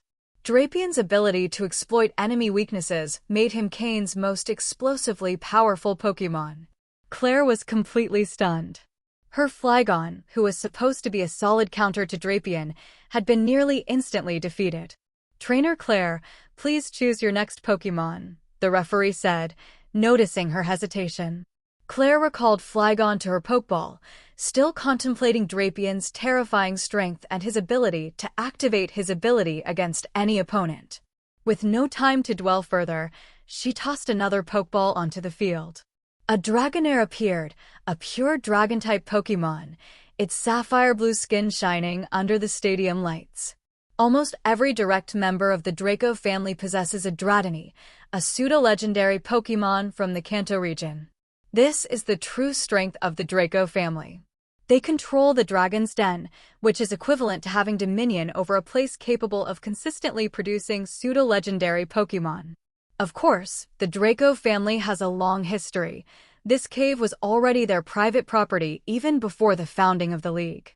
The existence of the Dragon's Den is the result of generations of effort by the ancestors of the Draco family. Fortunately, Dratini are not produced in large numbers. Therefore, although the Draco family controls the cave, the League has never tried to seize it by force. This is also because the Draco family has few descendants, meaning they don't pose a threat to the League. In fact, both parties maintain a mutually beneficial relationship. Even fewer are the number of direct family members. In the current generation, the only known and publicly recognized members are Claire and her cousin Lance. Both possess a Dratini, captured in the Dragon's Den after passing the family's trials. Additionally, both began their journeys with a Charmander as their starter Pokémon. In this regard, the cousins are quite similar. This Dragonair has not yet evolved, but it remains one of Claire's strongest Pokémon. Pokémon, Dragonair, Dark Blue. Gender, female. Level, 54. Type, Dragon. Ability, Shed Skin. Held item, None. Egg moves, Dragon Breath, Dragon Dance, Water Pulse, Dragon Pulse. Base moves, Wrap, Leer, Twister, Dragon Rage, Slam, Agility, Dragon Tail, Aqua Tail, Dragon Rush, Safeguard. Learned moves, Draco Meteor, Thunder Wave, Iron Tail, Outrage, Icy Wind. TM moves, False, Hidden Power, Grass, Ice Beam, Thunderbolt, Flamethrower, Sleep Talk. A level 54 Dragonair is just one level away from evolving, but that distance can feel like a massive gap. If Dragonair were to evolve into Dragonite, it would become Claire's most powerful ace. But for now, it remains one of her star Pokémon. Its genetic capacity as a pseudo-legendary Pokémon is clearly reflected in its impressive potential. Additionally, this Dragonair has a fairly pure Draconic bloodline. Its egg move list includes 3 Dragon-type moves, and among its learned moves are iconic Dragon-type techniques like Draco Meteor and Outrage. Claire had already used this Dragonair in a previous battle, but on that occasion, its appearance was more symbolic, as the match had already been decided. This time, however, she summoned it with the clear intent of turning the tide. So far, only Cain's Swampert had been knocked out, while Claire had already lost her Gyarados and Flygon. In addition, her Charizard had been exposed and was likely to face Cain's Florges. Now she needed Dragonair to come in and help her regain control of the match. When Dragonair appeared, it was affected by the toxic spikes scattered across the field. Although it can float in the air, unlike Flygon, Dragonair couldn't avoid the spikes upon entry, as it requires a brief moment to adjust to the magnetic field. Therefore, Dragonair was poisoned upon entering the battle. However, Claire wasn't worried, as Dragonair's special ability, Shed Skin, gives it a chance to recover from status conditions. And it did not disappoint. Shortly after being poisoned, the Shed Skin ability activated, curing Dragonair. This time, Drapion didn't have the advantage of familiarity as it did in the fight against Flygon. It was the first time it had faced a Dragonair. Still, the battle had to go on. Drapion, Triple Attack, Ice Fang, Poison Jab, and Venoshock, Cain ordered with precision. Dragonair, used Dragon Dance and then Draco Meteor, responded Claire, with no intention of dragging out the exchange. She needed a decisive victory fast. Drapion charged at Dragonair, its jaws, pincers, and tail covered in different kinds of energy. Though Dragonair was also a Dragon-type Pokémon, its serpentine anatomy made its weak points evident, the neck or central body area. However, Drapion had trouble grabbing hold of Dragonair due to its slippery scales. Despite its efforts, only the Ice Fang made a significant impact, while the other moves had limited effect. Dragonair finished using Dragon Dance and, now empowered, began to glide through the air as if swimming. Suddenly, it launched a pale yellow orb into the sky. In an instant, massive meteors began to fall, aiming at Drapion with great precision. Drapion, use agility and counter with Shadow Ball, Cain ordered. Although Drapion tried to dodge the meteors, Dragonair controlled their trajectory, hitting Drapion repeatedly. Dragonair, use Dragon Rush, Claire shouted to capitalize on the advantage. Surrounded by a blue aura in the shape of a dragon, Dragonair charged at Drapion. Though Drapion attempted to counter with Shadow Ball, most of the attacks were dodged by the nimble Dragonair. With a powerful impact, Dragonair slammed into Drapion, who barely managed to block the hit by crossing its pincers in front of its body. Despite its injuries, Drapion didn't back down and used all its limbs to immobilize Dragonair. Now, Drapion! Use Ice Fang with all your strength, aim for the neck. Cain ordered. Surprised, Claire tried to respond. Dragonair used Dragon Tail to break free. Despite Dragonair's counterattack, Drapion managed to seriously injure its opponent before finally succumbing to the repeated blows. Dragonair was weakened but still standing. Meanwhile, Drapion, having already taken down Flygon, had more than fulfilled its role in this battle. Cain returned Drapion to its Pokeball with a faint, encouraging smile and sent out his next Pokémon, determined to press the advantage against the already weakened Dragonair. The Pokémon Cain chose for the battle was Gengar. At this moment, Cain's Gengar had reached level 53, and by surpassing level 50, also known as the threshold for the quasi-elite level, it had learned an incredibly useful move, Destiny Bond. For a Pokémon like Gengar, that move was of utmost importance and utility. Using ghostly energy imbued with a terrifying aura of grudging hatred, the move casts a kind of curse on the opponent.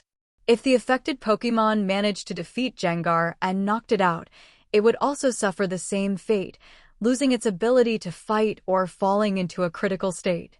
It is a fearsome move, one that ensures a shared destiny between both Pokémon, and it is highly valued by Ghost-type Pokémon trainers. Its value even surpasses that of the move Perish Song. Gengar, Hypnosis, ordered Cain. As soon as it appeared, Gengar received the command to unleash a hypnotic attack. Dragonair's condition was not optimal after the previous clashes. Its body was weakened, and there was a high chance it wouldn't be able to resist the mental attack and would succumb to sleep. Claire watched as Dragonair fell under the effects of hypnosis, but she didn't seem overly concerned. She knew Dragonair's special ability, Shed Skin, could activate at any moment and allow it to wake up.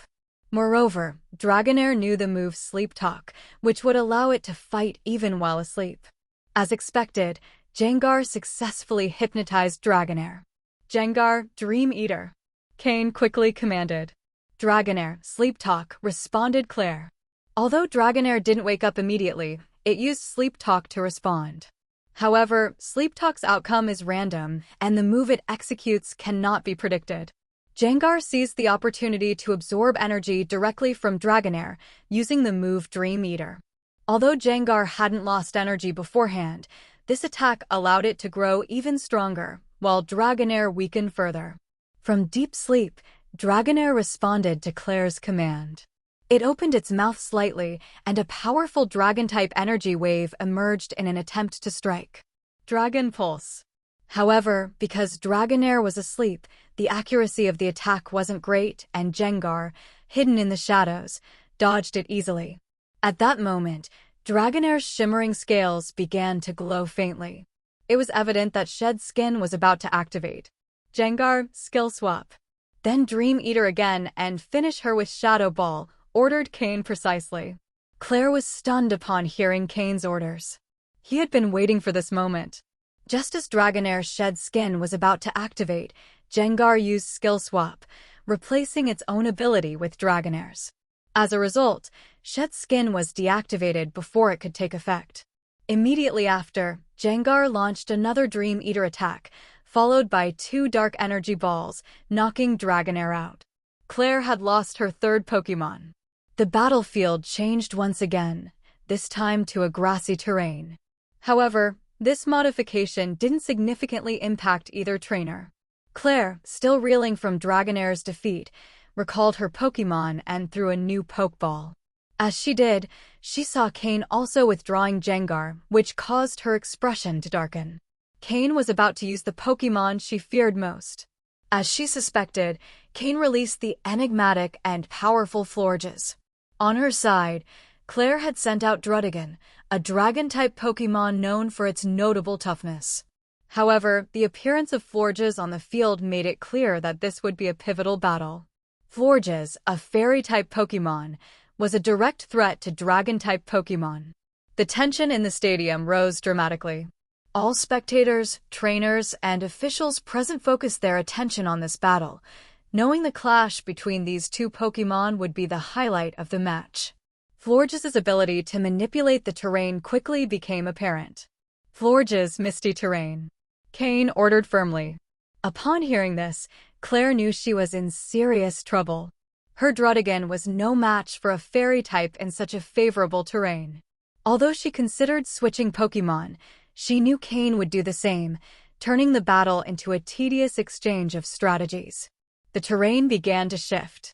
A soft pink glow covered the field, while an ethereal mist spread, significantly weakening the dragon-type energy in Druddigon's body. The spectators were shocked. What is that move? Why have we never seen it before? Florges. That's the name of that Pokémon, right? What is that fairy-type thing? One of the spectators asked in disbelief. A new type? How can there be an 18th type? Exclaimed another. Even the event officials looked at each other in concern. The existence of the fairy type and its impact on the type balance was not information meant to be revealed yet. However, Cain, unknowingly, had exposed this secret to the public. Druddigon tried to resist the unfavorable environment, but the weakening effect of misty terrain was evident. Its dragon energy, which usually flowed intensely, seemed to be suppressed. So, this is the power of the fairy type, murmured Claire. As a member of a family dedicated to mastering dragon-type Pokémon, she immediately understood how devastating this new type would be for her lineage. In the midst of her dismay, Florges executed a flawless move, quickly finishing off Druddigon. Claire had now lost 4 Pokémon, including Dragonair and Druddigon. Although she had already revealed her Charizard, she had not yet used it in battle. She had only 1 Pokémon left, while Cain still had Florges and several others in perfect condition. The battle had taken an unexpected turn. For Claire, this wasn't just an imminent defeat, but a terrifying revelation about the future of Dragon-type Pokémon in the face of the Fairy type. In the stands, the audience was left stunned until someone finally spoke up. Fairy types are immune to Dragon-type moves, someone asked quietly. This revelation was more than just a blow. For Claire and all lovers of Dragon-type Pokémon, the world had just changed dramatically. Claire stared in shock at the fallen Druddigon. She had learned a few things about the fairy type from the staff that accompanied her, but she had no idea that this type could be immune to Dragon-type moves. This impact was far greater than anything she had known about the fairy type's effects on Dragon-type Pokémon. Claire simply couldn't accept it. Meanwhile, the high-ranking officials watching the battle also sat silently before the screen, speechless for a long time. At first, they had thought that the introduction of the fairy type, along with the misty terrain move, already represented a significant shift for Dragon-type Pokémon. But now they realized that what they had understood was just a small part of the whole picture. The most important revelation was that the fairy type could be completely immune to dragon-type moves, similar to how steel types are immune to poison-type attacks, ground types to electric type, and dark types to psychic type. The appearance of the fairy type didn't just represent a change in the league, it seemed like a full-blown earthquake. The Kalos region might instantly become a highly coveted area, as the dominant position of dragon-type Pokémon appeared to be coming to an end. Though this reality could no longer be reversed, the upper ranks could only try to minimize the impact the arrival of the fairy type would have on the league. One by one, the leaders turned off their televisions and began making urgent phone calls, assigning tasks and forming strategies to deal with this new situation. Meanwhile, the battle between Cain and Claire continued. Several moments passed before Claire managed to recover from the shock. This time, the referee didn't push her to act, as he himself was still confused. Had dragon-type moves really just been nullified? Claire, still distracted, pulled out another Pokeball. At first, she still held out some hope, believing her strongest Pokémon might turn the tide. However, after watching Florges completely shut down Druddigon and nullify all dragon-type moves, that hope began to fade. Cain, smiling, withdrew Florges. He knew Claire would send out her Charizard now. Since Florges had no advantage against Charizard, he decided to save her for facing Claire's ace Pokémon. Just as Cain had predicted, Claire sent Charizard into battle. Cain responded with Slowking, currently his strongest Pokémon. Ever since Claire revealed Charizard as her next pick, she had been at a disadvantage. Cain already knew what her trump card was, which allowed him to plan every move against it. Under the combined assault of Slowking's water and psychic-type moves, Charizard had little chance to show off either speed or strength. With the use of Trick Room and Teleport, Slowking completely restricted Charizard's options. Eventually, Charizard was taken down by the Psychic Water Pulse combo from Slowking. Claire had now lost 5 of her Pokémon. The battle was already decided. Moreover, Claire was clearly distracted. Her mind was no longer in the fight. Finally, she sent out her last Pokémon, her most powerful ace and a dragon type that represented her specialty. Unlike Lance, who preferred to use Dragonite, Claire's favorite Pokémon was another, Kingdra. Pokémon: Kingdra Dark Blue. Gender: female. Level: 55. Types: Water plus Dragon. Ability: Sniper. Held item: None. Egg moves: Dragon Rage, Dragon Breath, Water Pulse, Outrage. Basic moves: Hydro Pump, Yawn, Bubble, Smokescreen, Leer, Water Gun, Twister, Bubble Beam, Focus Energy, Brine, Agility, Dragon Pulse, Dragon Dance. Learned moves: Draco Meteor, Bounce, Icy Wind, Snore. TM moves: Protect, Ice Beam, Rain Dance, Scald, Sleep Talk, Surf, Waterfall. At such a high level and with the sniper ability, Kingdra might have had a real chance to turn the battle around. However, ever since Claire saw Florges defeat Druddigon, she had been completely thrown off. Kingdra faced a huge disadvantage against Florges. As long as Florges could switch quickly between grass and fairy-type attacks, she would hold a decisive advantage over Kingdra. Fairy counters dragon, while grass is strong against water. In addition, Claire's shaken mindset kept her from regaining control of the fight. Even though Claire and Cain were of similar age, Cain had lived many lives, and Claire's strategies felt too simplistic to him, easy to anticipate. Florges' performance had completely demoralized Claire. In reality, if Claire's opponent had been anyone else, even if she had already lost 4 Pokémon, she still might have had a chance. With a sniper ability Kingdra and Charizard, she could have challenged her opponent's remaining 4 Pokémon.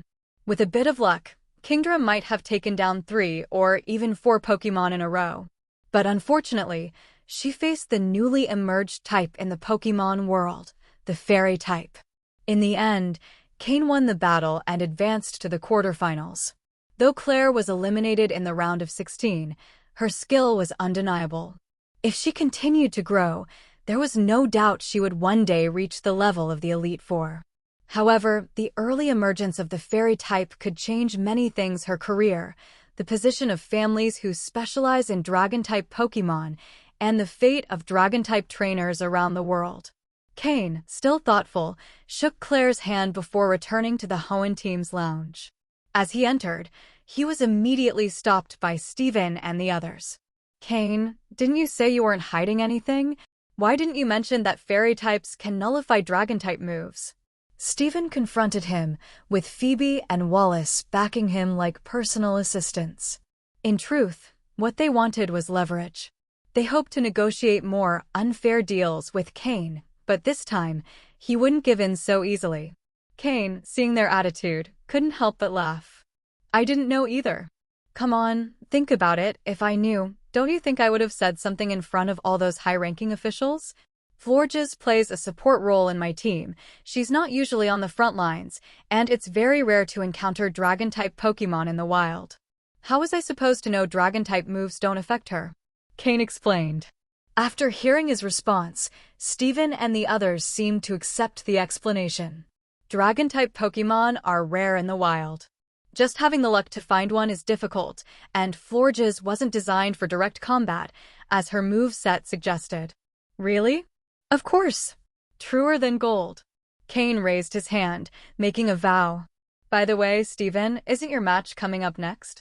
Are you seriously going to just hang out here? Cain asked with a mocking grin. Steven froze, startled, before reacting.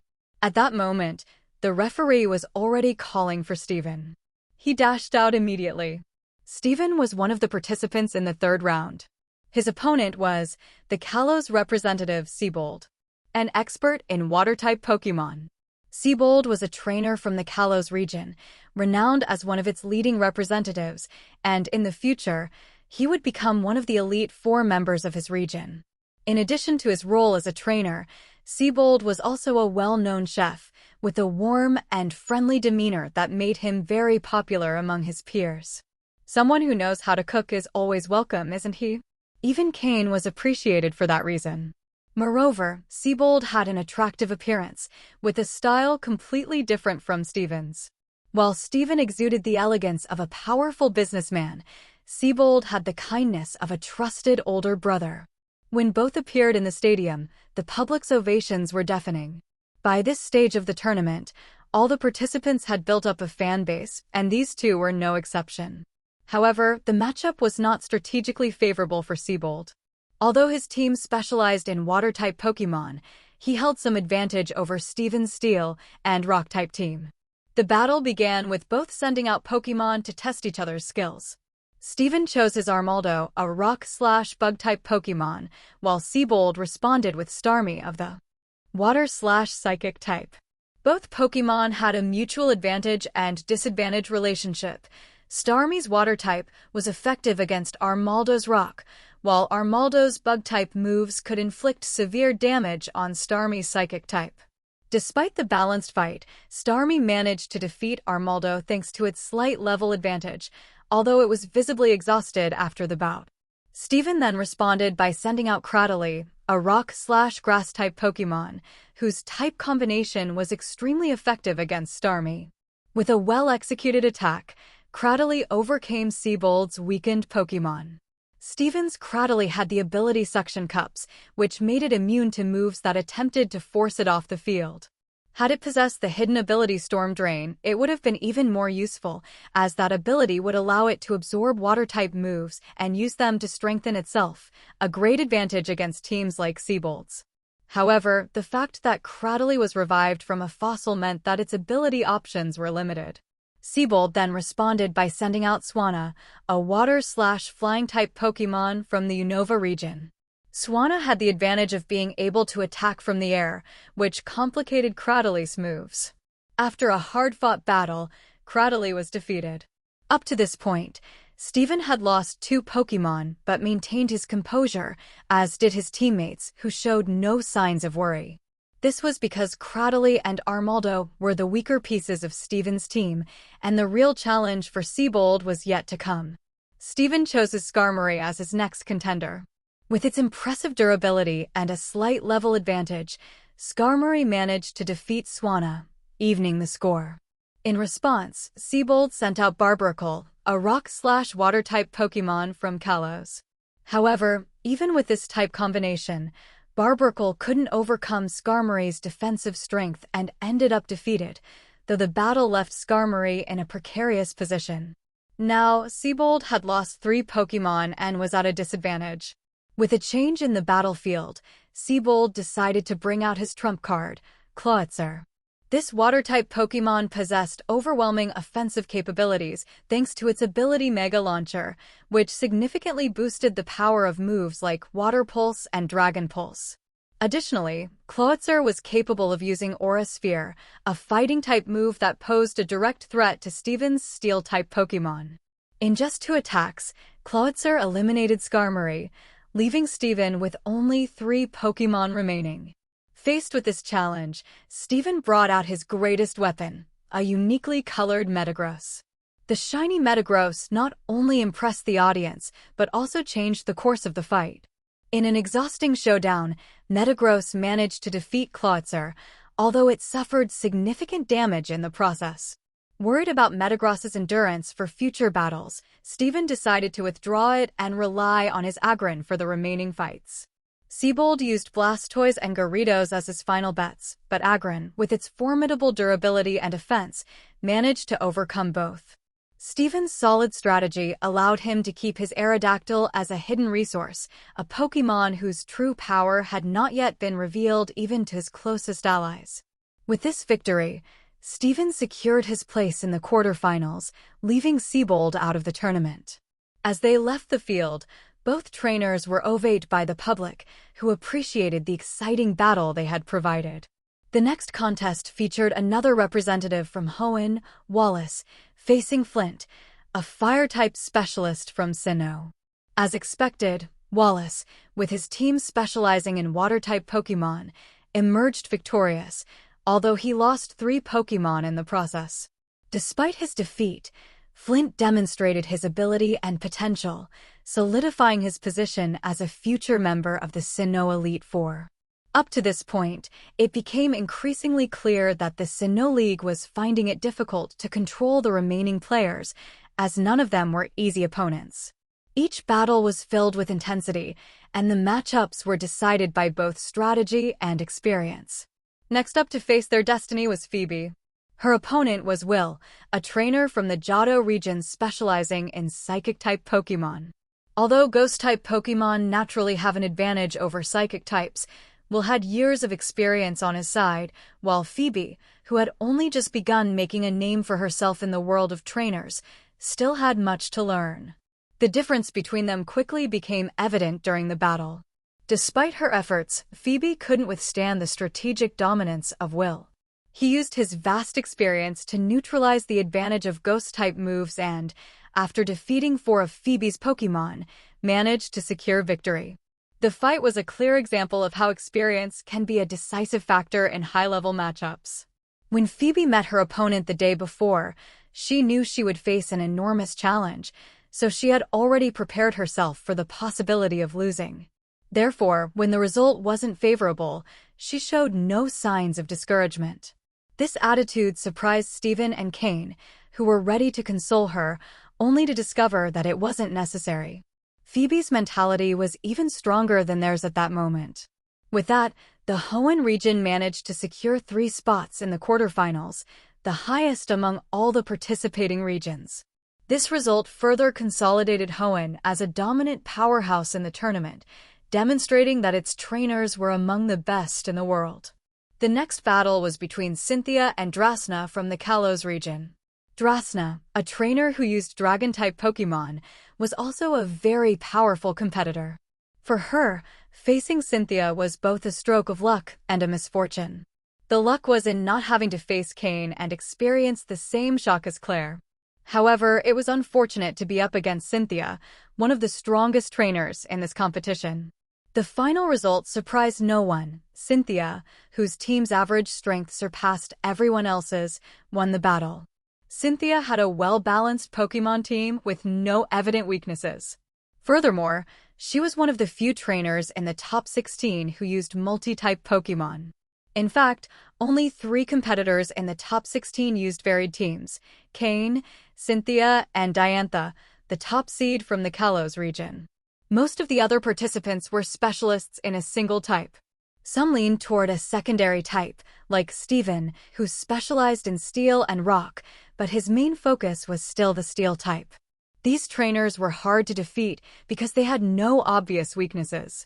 However, Cynthia was even harder to face than Cain. While Cain had certain weak points, like his Swampert and Poliwhirl, Cynthia showed none. Her team strength was uniform, except for Garchomp, her pseudo-legendary Pokémon, which had a natural edge over the others. Until now, everyone assumed that Politoed was still a Poliwhirl on Cain's team. Even if it evolved into Poliwrath, it didn't seem to have a significant impact on the competition. This misunderstanding was part of Cain's strategy, as he avoided using Politoed in battle. Currently, Politoed was his hidden card. Even if he didn't have a Pokémon with the swift swim ability on his team, it was still a key piece.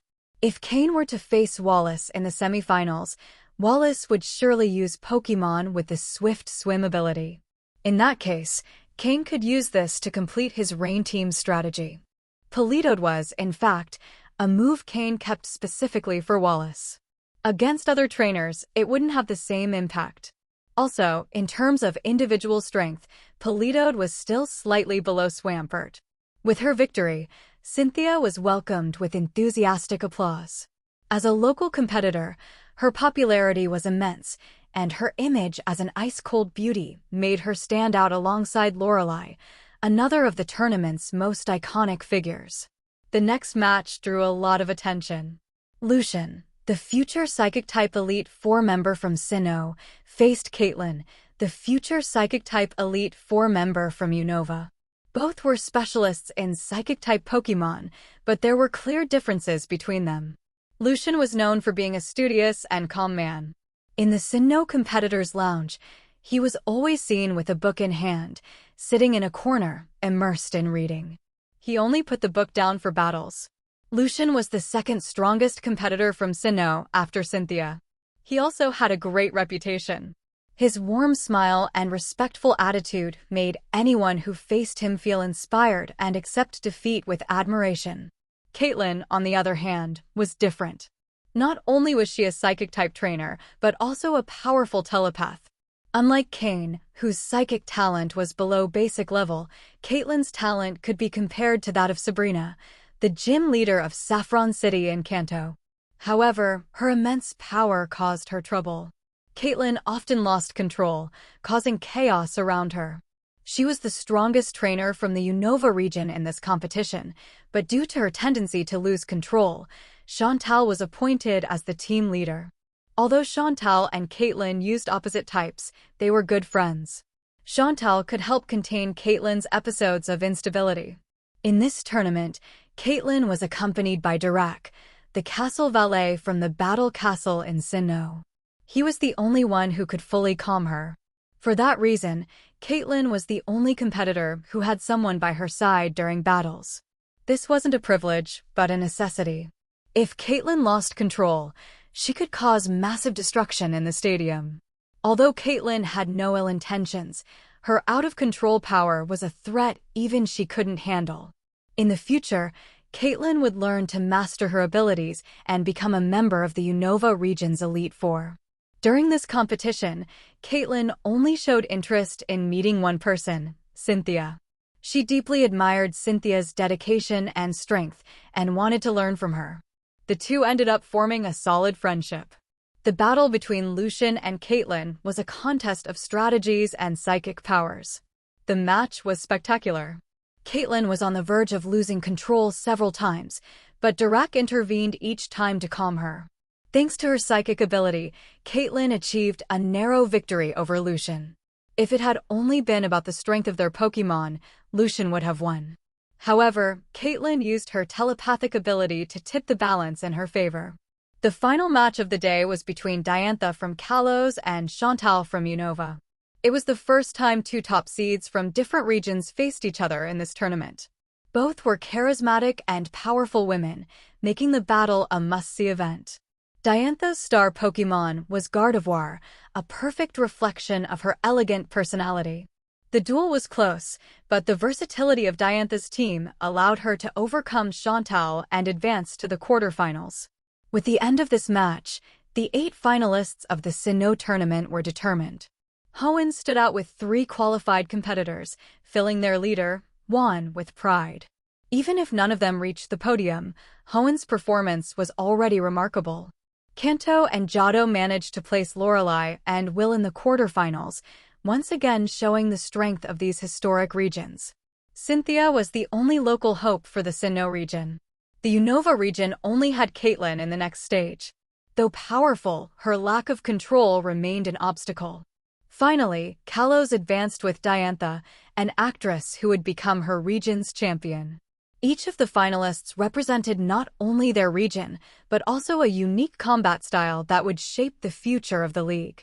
The 8 trainers who advanced to the quarterfinals are Kanto and Johto, Lorelai and Will, Hoenn, Steven, Cain, and Wallace. Sinnoh, Cynthia. Unova, Caitlin. Kalos, Diantha. Except for Cain, all the other participants are destined to become champions or members of the Elite Four in the future. If we do the math, we'll find that out of these 8, 4 will eventually become champions. The others will take positions in the Elite Four.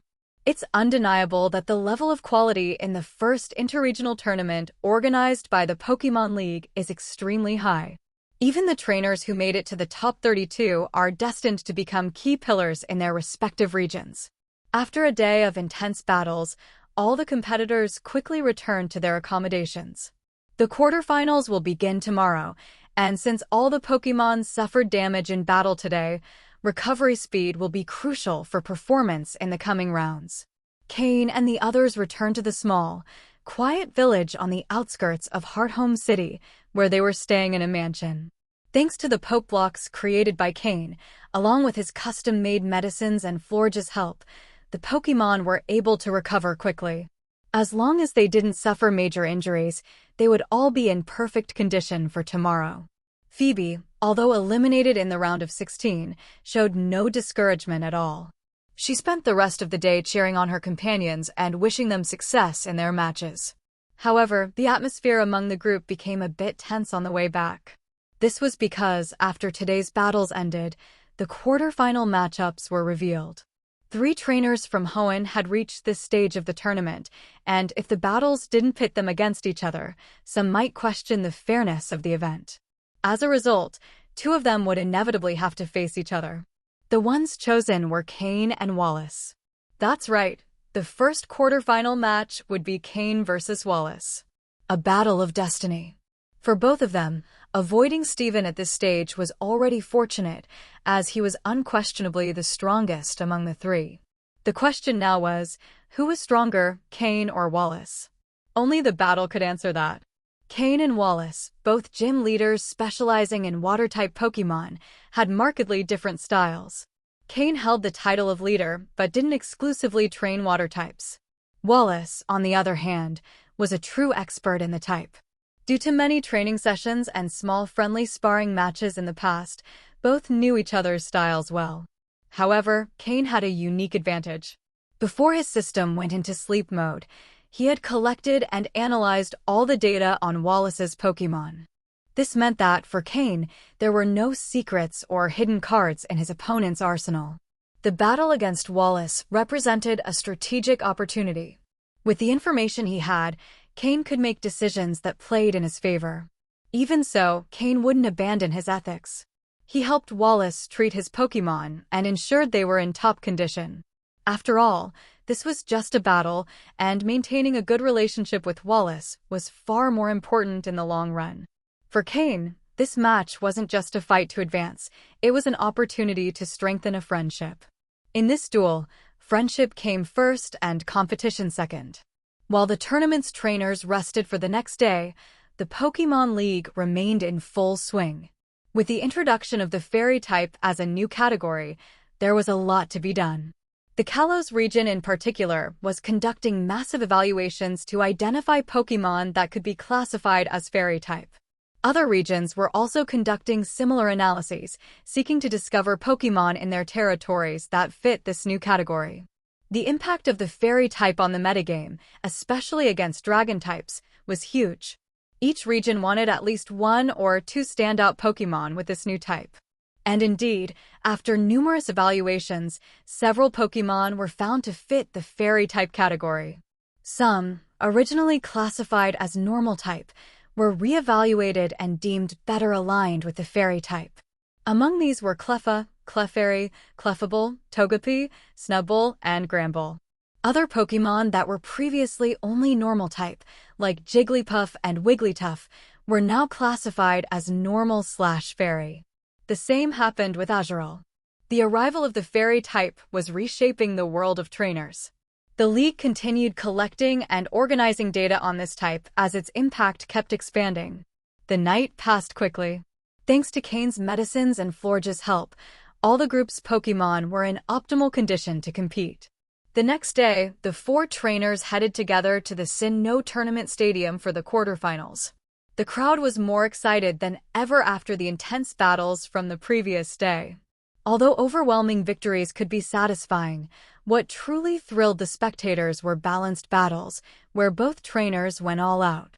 The first battle of the day was an internal Hoenn showdown, and the anticipation was sky-high. Both gym leaders represented the water type and shared many similarities, which increased the public's interest. Would it be Cain, the trainer with humble beginnings and close to the people, who emerged victorious? Or would it be Wallace, the charismatic gym leader of aristocratic origin, who proved to be superior? This matchup represented more than a battle.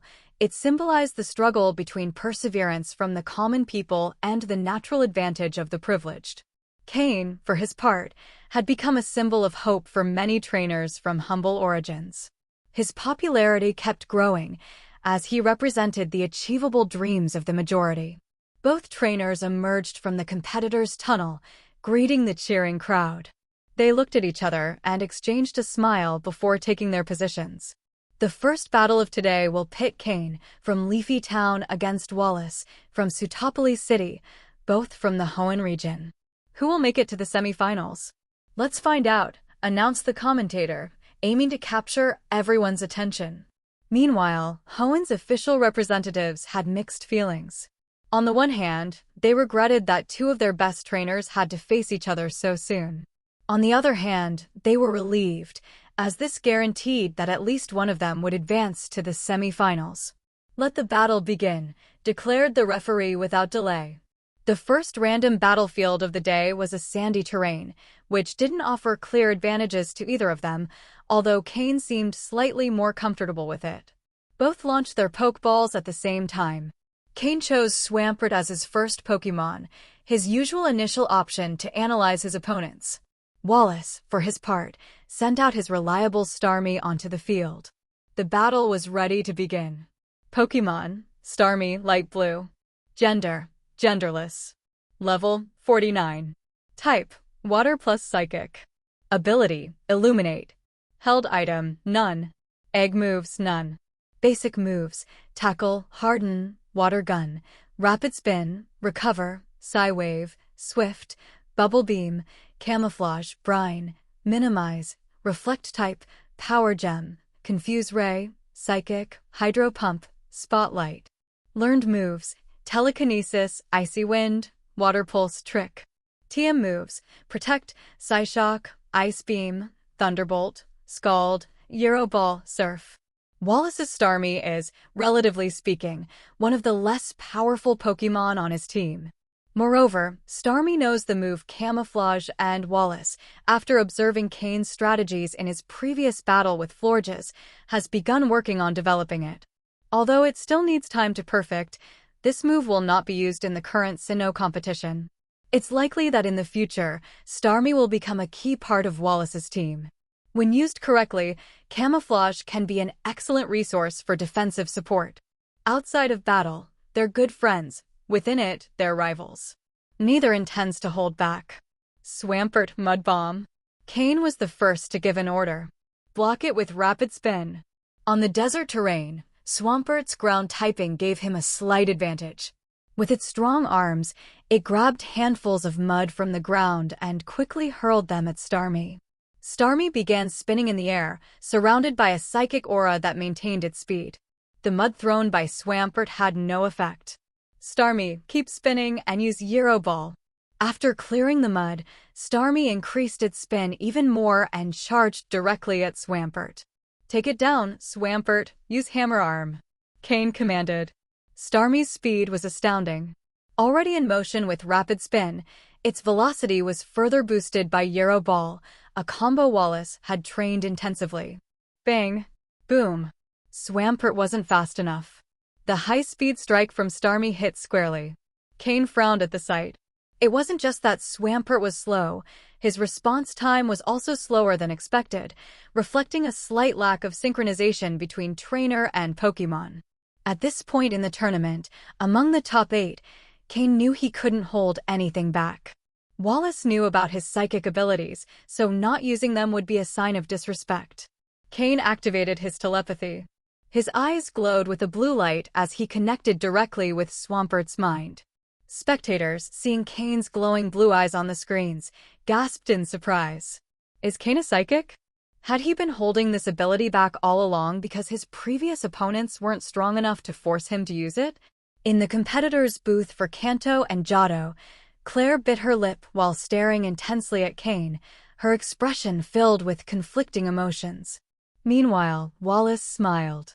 Cain was finally showing his true power. Let me see how far you've come, Cain, Wallace thought. Wallace's Starmie once again used the same strategy, now with its spinning speed even further amplified by psychic energy. Although Starmie wasn't very heavy, it made up for it with agility and the ability to gradually deal damage. Cain didn't say a word. Each command was transmitted directly through his telepathy.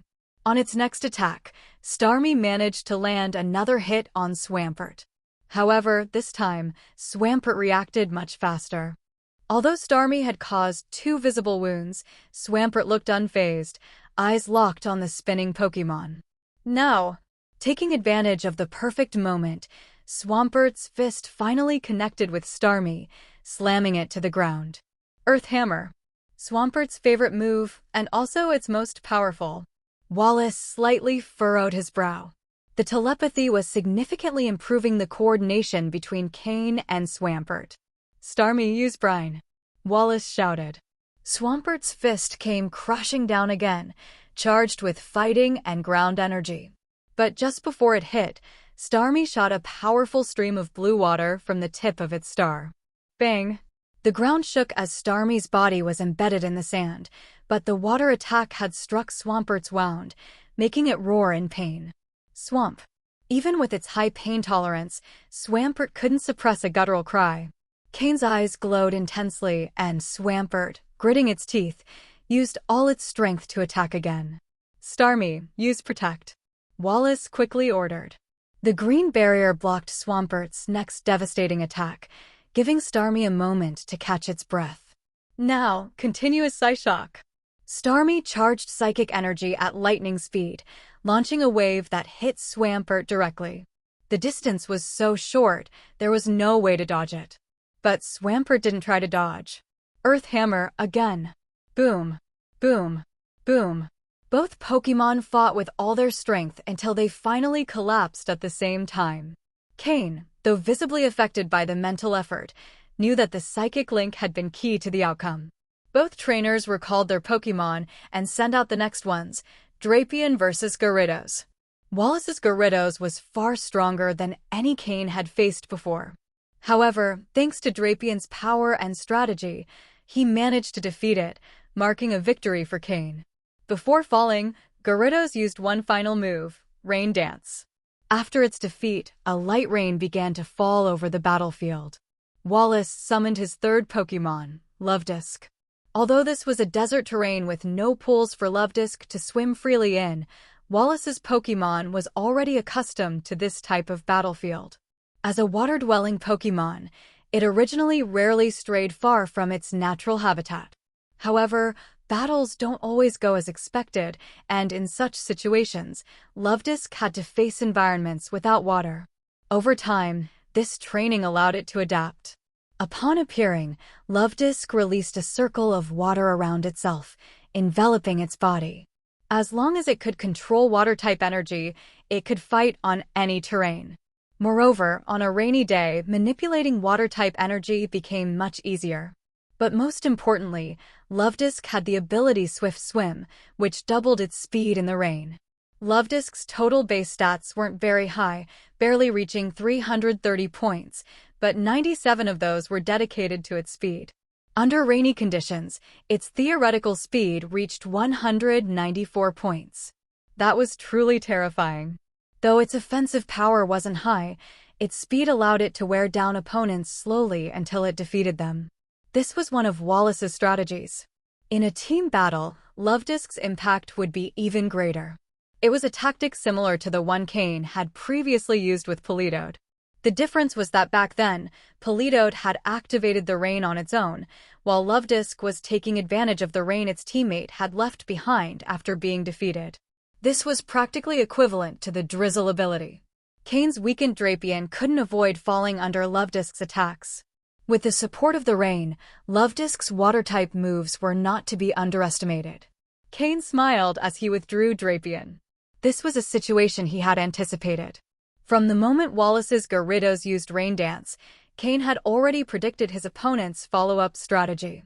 After all, Cain knew Wallace's Pokémon very well. Although these one-on-one battles allowed for a wide range of tactics, the current competition was aimed at trainers under the age of 18, which limited the implementation of more advanced strategies. The main focus was on strengthening the Pokémon, helping them reach their full potential as quickly as possible. Once Pokémon reached a point where their power could no longer improve easily, the only way to increase their combat effectiveness was through the development of more complex strategies. For example, weather timing, combinations with moves like Baton Pass and Swords Dance, among others. These would be areas of research for them in the future, making battles even more exciting. For now, they were still young, but perhaps, when they compete in the leagues as elite-level trainers, their confrontations would be completely different. Cain, knowing Wallace's strategy, had already thought of a countermeasure. Gengar. Cain's third Pokémon was Gengar. Upon appearing, Gengar used the move Skill Swap on Luvdisc. With a single move, Cain dismantled Wallace's strategy. Although Cain could have used Slowking for this purpose, the benefit that the Swift Swim ability offered Gengar was far greater. After the swap, Gengar acquired the Swift Swim ability, while Luvdisc lost its speed advantage. It's worth noting that Gengar's base speed is 110 points. With Swift Swim active, its speed doubled to 220 points. Now it truly embodied the definition of an unstoppable shadow. Without its speed advantage, Luvdisc was quickly defeated by Gengar, without even getting a chance to fight back. Wallace's expression darkened slightly. He hadn't expected Cain to dismantle his tactics so easily. It was clear that, as a gym leader specialized in water-type Pokémon, Cain was very familiar with rainy weather battles. After this match, Wallace felt inspired to further develop his own rain-based strategies. Who would ultimately control the rain, Cain or Wallace? Wallace had lost his third Pokémon. The battlefield changed at random. The new terrain gave Wallace a certain advantage, a combination of grass and a pond. Pokémon, Whiscash, Blue. Gender, male. Level, 54. Types, water plus ground. Ability, Oblivious. Held item, none. Egg moves, Whirlpool, Hydro Pump, Earth Power, Mud Shot. Basic moves, Thrash, Belch, Zen Headbutt, Tickle, Mud Slap, Mud Sport, Water Sport, Water Gun, Mud Bomb, Amnesia, Water Pulse, Magnitude, Rest, Snore, Aqua Tail, Earthquake, Muddy Water, Future Sight, Fissure. Learned moves, Icy Wind, Bounce. TM moves, Protect, Rain Dance, Scald, Stone Edge. Ever since Gengar evolved into its final form, ground-type moves now dealt double damage, as it had lost its Levitate ability. After a prolonged terrain change and the passing of the rain's duration, it finally stopped. As a result, Gengar's Swift Swim ability was no longer active. However, Cain didn't order Gengar to swap abilities again. This prevented Wallace's Pokémon from being able to take advantage of the rain again. Upon Whiscash's entrance, Gengar began to sing a low, deep whisper mixed with a strange melody. Surprised, Wallace gave an immediate order: Whiscash, dive into the water and use Earthquake. Upon hearing this, Whiscash ignored Gengar's chant and quickly submerged into the water. The move Gengar was using was Perish Song. If successful, Whiscash would be cursed and automatically lose the battle after a few minutes.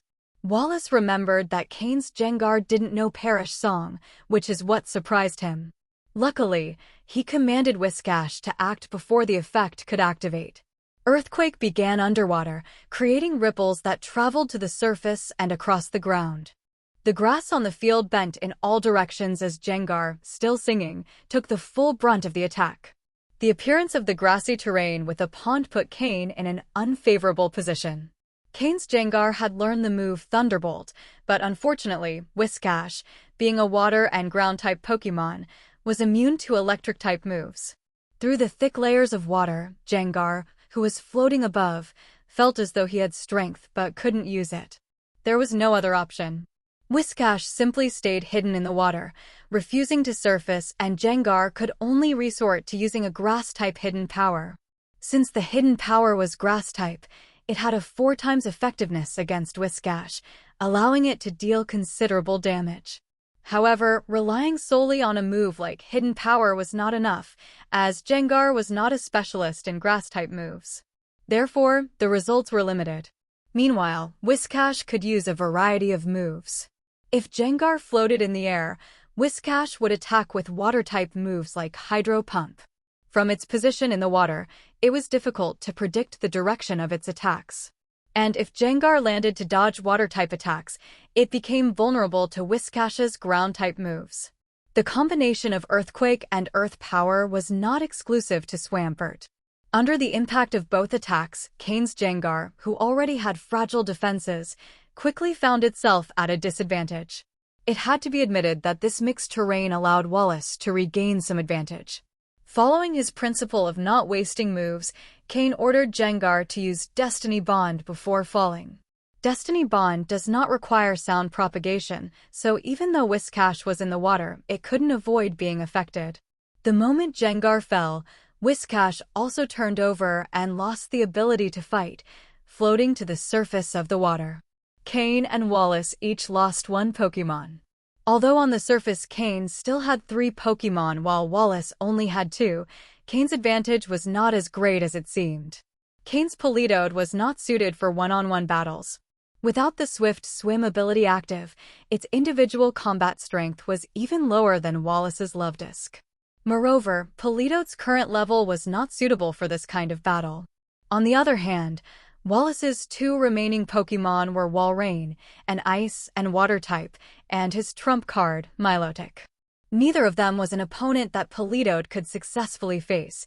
Sending it out would be like delivering it on a silver platter. Therefore, in reality, Cain could also be considered as having only 2 Pokémon left. The situation remained 60-40 in Cain's favor, with a slight advantage for him.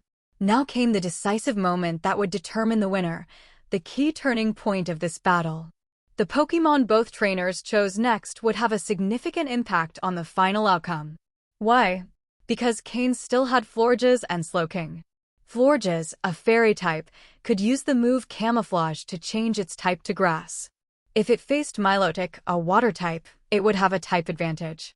But what if Florges faced Walrein, an ice and water type? If it changed its type to grass, both Pokémon would have type advantages against each other.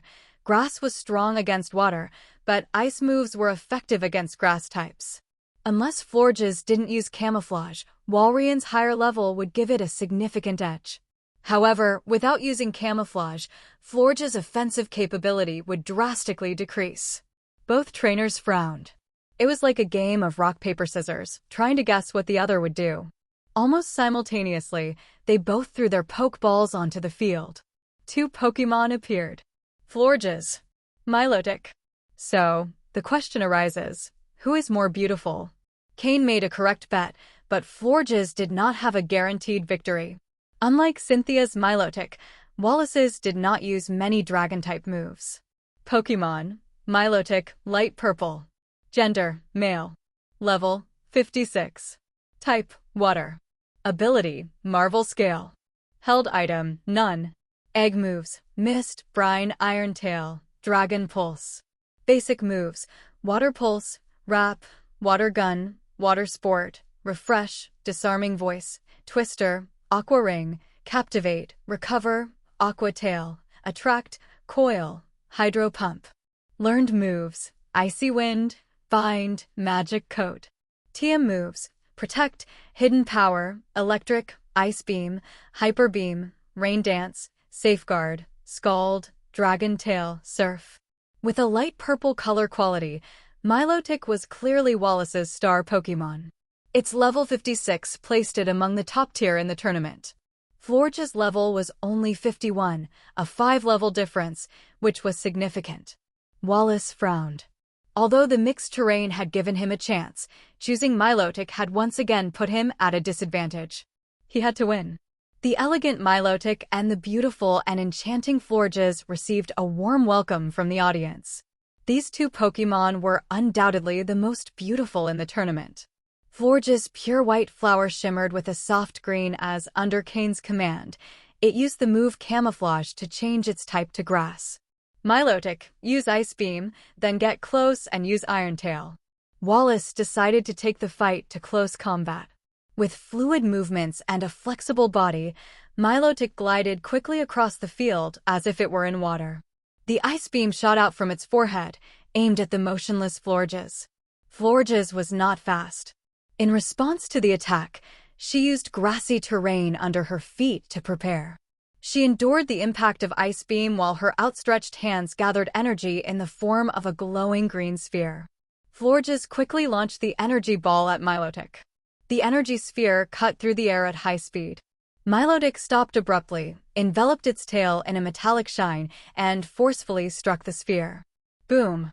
The sphere exploded into fragments. Milotic let out an ethereal cry as it used Icy Wind against Florges.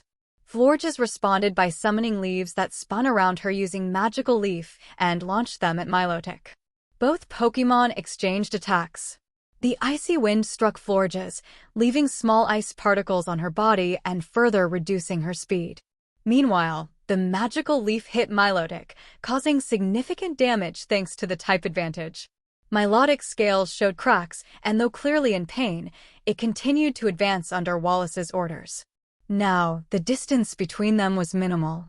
With a powerful move, Milotic combined Iron Tail and Aqua Tail into a devastating attack. Florges raised a shield of flowers to block the attack, but the shield shattered on impact. The Iron Tail hit Florges directly, knocking her out of the area affected by grassy terrain. Milotic wasted no time and charged after her to continue the assault. Wallace knew that in a long-range battle, Milotic would be at a disadvantage.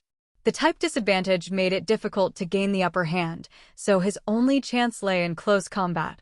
During previous battles, Wallace had noticed that Florges was a Pokémon specialized in long-range special attacks.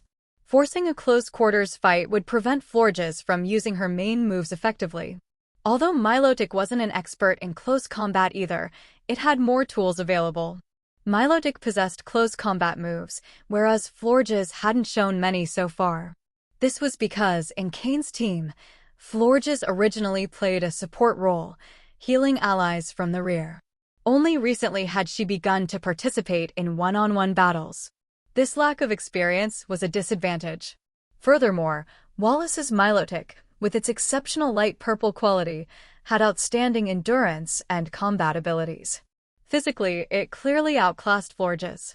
Both Pokémon, designed for long-range special attacks, were forced into close combat due to Wallace's strategy. Finally, Cain had no choice but to command Florges to use her ultimate move. Petal Dance. Suddenly, glowing petals appeared in the air, softly falling like a rain of flowers, creating a scene that evoked the feeling of being under a cherry blossom tree. Upon seeing the petals, Wallace knew he was in trouble. Florges' eyes gleamed enchantingly, as if she were completely immersed in the beauty of the scene. This petal field was her favorite environment. In the midst of the dancing petals, Florges seemed to be performing an elegant waltz, a dance full of grace and devastating power. Boom! The scales on Milotic's chest shattered, releasing drops of blood that splattered the petals, adding a tragic touch to the beauty of the scene. Milotic's pain was evident, and its expression showed surprise. It had never imagined that Florges could possess such overwhelming attack power. This move, which abandoned defense, strategy, and rationality, unleashed tremendous power. Milotic, use Protect quickly. Wallace ordered instantly. However, it was a little too late. Milotic took the first hit before activating its defense. Even so, it managed to endure. Before the next strike landed, Milotic used the move Protect, successfully interrupting the petal dance sequence. The interruption left Florges trapped in a state of bliss, unable to act. This was the perfect chance for Milotic to counterattack. At close range, Milotic launched the move Ice Beam, landing a direct hit with devastating effect. Still wearing an enraptured smile, Florges slowly fell to the ground. Florges was knocked out. Milotic had won. Wallace had regained the upper hand. Cain now had only Slowking as his last option, and the pressure was on him. However, after withstanding several of Florge's attacks, including the devastating Petal Dance, Milotic was also on the verge of exhaustion. Cain withdrew Florge's and, after whispering a few words of gratitude to her, threw the Pokeball containing Slowking. Wallace adopted a serious expression. He knew that Slowking was Cain's true ace. Throughout the tournament, Slowking had yet to show its full potential. In the previous battle against Claire, although Slowking participated, the outcome was already decided and it wasn't necessary for him to reveal his full power. Slowking, at level 58, was Cain's strongest Pokémon. He was one step away from reaching the pre-elite level cap. Yadin, he shouted powerfully as he entered the field, exuding confidence. He knew this was the decisive moment, and Cain trusted him to turn the tide. Slowking's presence, as a natural leader of its species, was imposing, radiating an innate authority that intimidated. He slowly began to levitate, surrounded by a dense psychic energy that seemed to clash with space itself, generating small crimson lightning bolts. Suddenly, that psychic energy expanded, creating a dark red rectangular frame that enveloped the entire battlefield. Trick Room. Milotic, use Aqua Ring and recover. Wallace ordered quickly. A soft ring of water surrounded Milotic, interacting with its scales and producing a unique glow. Slowking watched calmly, not attempting to interfere. His eyes radiated wisdom as several black spheres of psychic energy formed behind him, surrounded by an intense spiritual aura. The combination of the moves Psyshock and Psychic was now a technique that Slowking had perfected, achieving an impressive execution speed. Swoosh! Swoosh! Swoosh! The sound of air being sliced echoed as the psychic spheres advanced at incredible speed. In the mysterious training environment of Lake Verity, where wild psychic Pokémon were exceptionally strong, Slowking had perfected his moves. This move combination and his improved speed were the direct result of his hard training. Milotic, in the middle of using Recover, felt the impending impact and was overcome by a choking sensation. It could only watch as the psychic spheres rapidly approached, with no chance to dodge.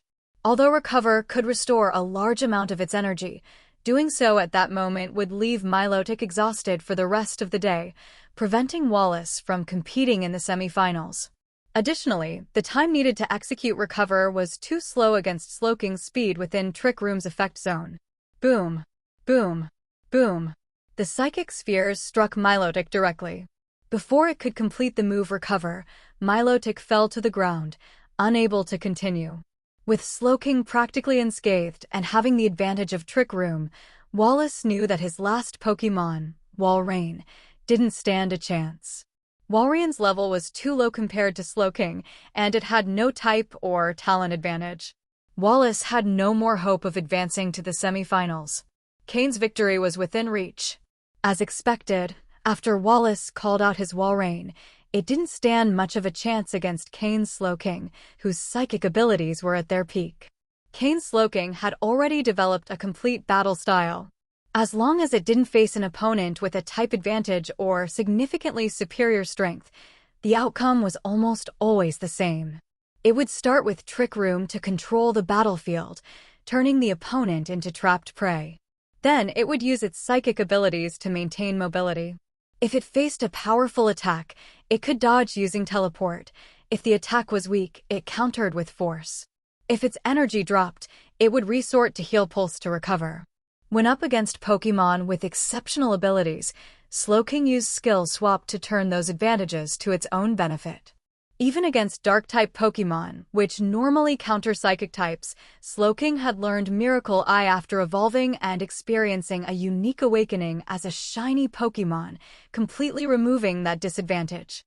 If the opponent used a finishing move, Slowking could protect itself with Protect, and then seal the move using Disable.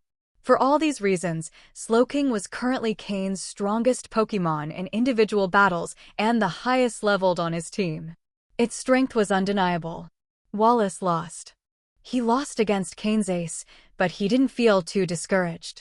Facing Cain, whether winning or losing, was something he had already mentally prepared for. In fact, in terms of raw strength, Wallace wasn't inferior to Cain. In certain aspects, he might have even been slightly superior, as his team had no obvious weaknesses, while Cain still had Swampert and Politoed as vulnerable points. However, Cain had an advantage no one else possessed: information. There's a saying, know your enemy and know yourself, and you will win 100 battles. Before each match, Cain could learn the condition, abilities, and moves of the opponent's Pokémon. Moreover, he could deduce their strategies based on that information. This innate advantage made the difference. Without it, Cain's chances of winning against Wallace would have been only 40%. But with it, his chances rose to 60%. That's how important information was. After the battle, the two shook hands at the center of the field, showing mutual respect. It was then that Wallace, smiling, raised his voice and exclaimed, "Cain, go on. Make it to the finals and face Steven." Even though Wallace lost, he wasn't truly sad.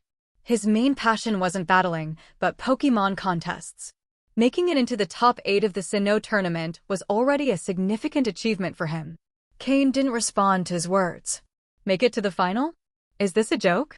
When you see who's in the semi-finals, you won't have such high expectations of me. The two of them returned together to the lounge reserved for Hoenn competitors. Steven and Phoebe had been waiting for quite some time. That was an incredible battle, Steven commented with a smile. No matter who won between Cain and Wallace, the Hoenn region already had a guaranteed spot in the semi-finals. For Steven, Cain winning was ideal. Though he had known Wallace since before the tournament, Cain was a close friend, and their relationship was tighter. Steven also hoped to face Cain in the final rounds to gauge his true strength. Sometimes, just watching a battle isn't enough to grasp an opponent's essence. You have to face them personally. Wallace smiled and shook his head without saying anything, sitting on the couch. Phoebe glanced at him with concern, wanting to comfort him but unsure of what to say. Her innocence made her hesitate. Ha ha ha. Phoebe, I'm not sad, nor am I pretending to be fine. Can you see these two didn't even bother to comfort me? Wallace joked. Hearing this, Phoebe let out a relieved sigh, placing a hand on her chest. What a scare. My heart was beating so fast. The battle between Cain and Wallace was the first of the day and filled with excitement, being decided only at the end. The fact that Cain only used 5 Pokémon didn't draw much attention. Everyone knew the remaining Pokémon was Poliwhirl, whose strength wasn't significant and wouldn't have changed the outcome.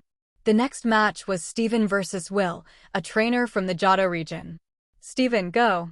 Avenge me, exclaimed Phoebe, raising her small fist in support. Steven waved confidently and smiled. Don't worry. In this battle, Steven didn't face any type disadvantage. Although Will was stronger than Seabold, for Steven, there wasn't much of a difference. From the beginning, Will failed to gain any advantage. He was completely dominated by Steven, who fulfilled his promise to avenge Phoebe. For Will, this battle was an unexpected disaster. But he had no one to blame, as Steven had simply shown his true level, albeit with slightly more intensity than usual.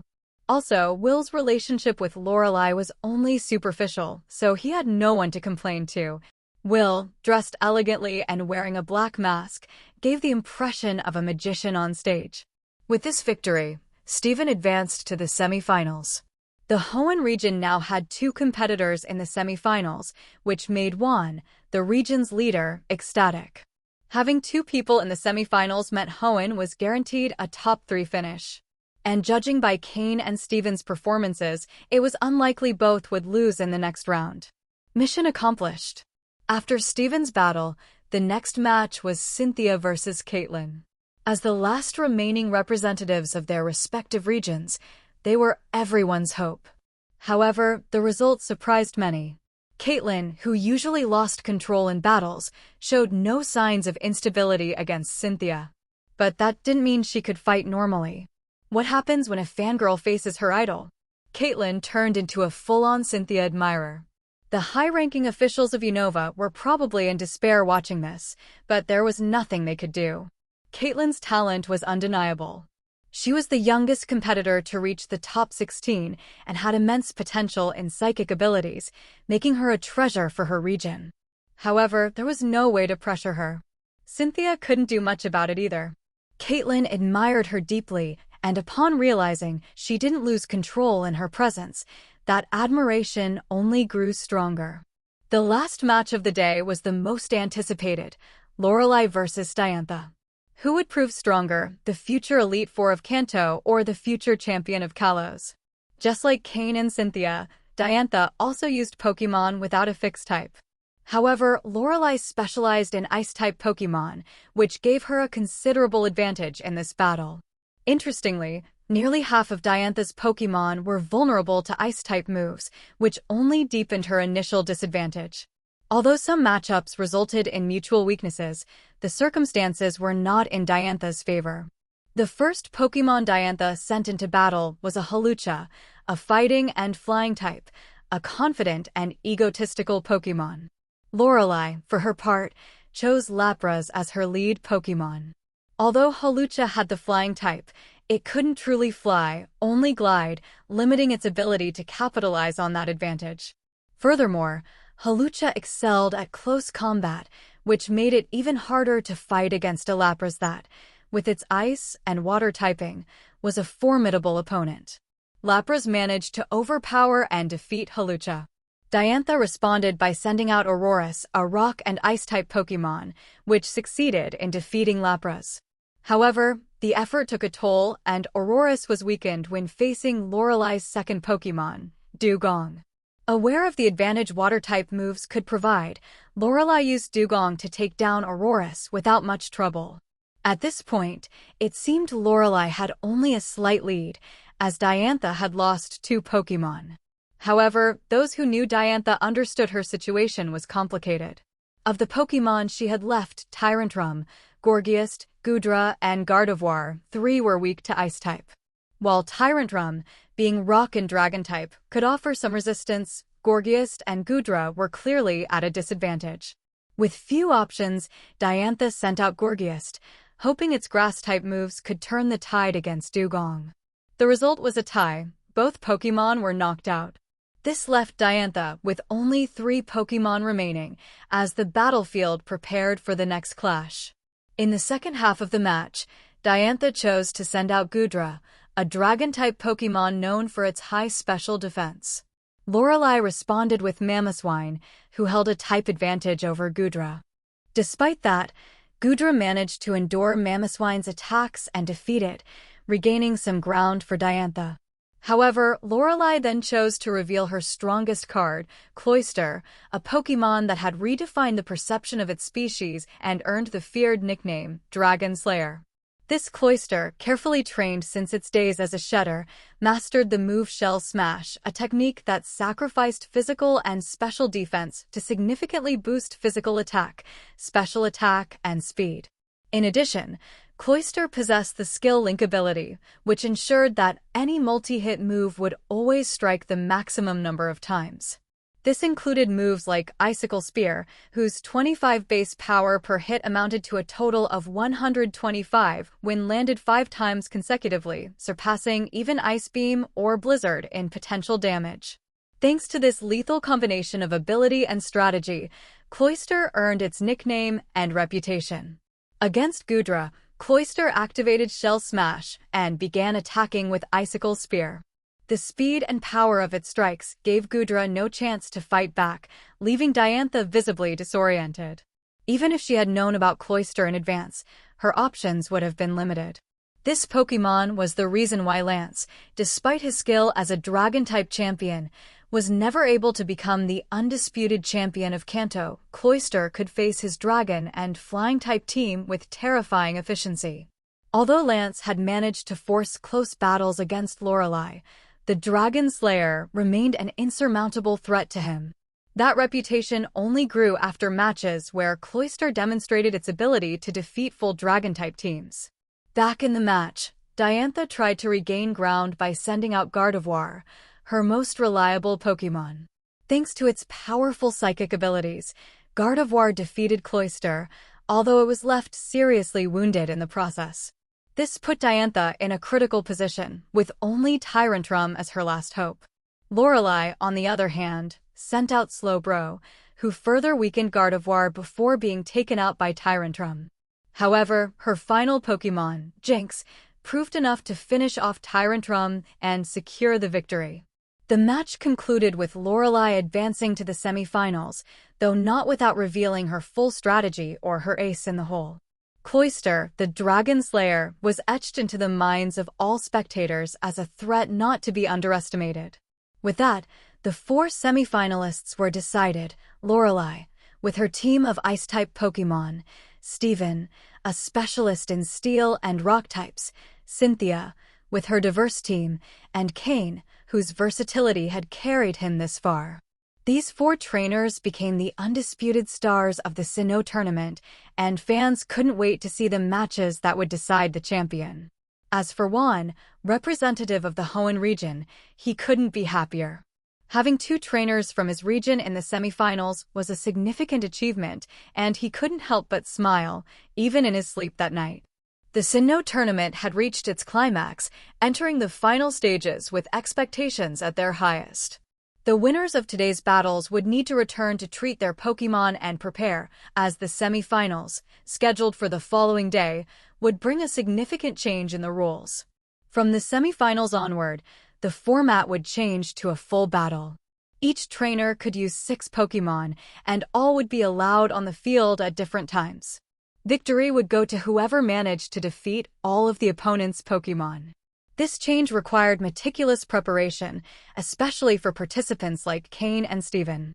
Meanwhile, Wallace and Phoebe would only have to cheer from the stands. After tending to his Pokémon at the recovery center, Cain decided not to conduct any more training.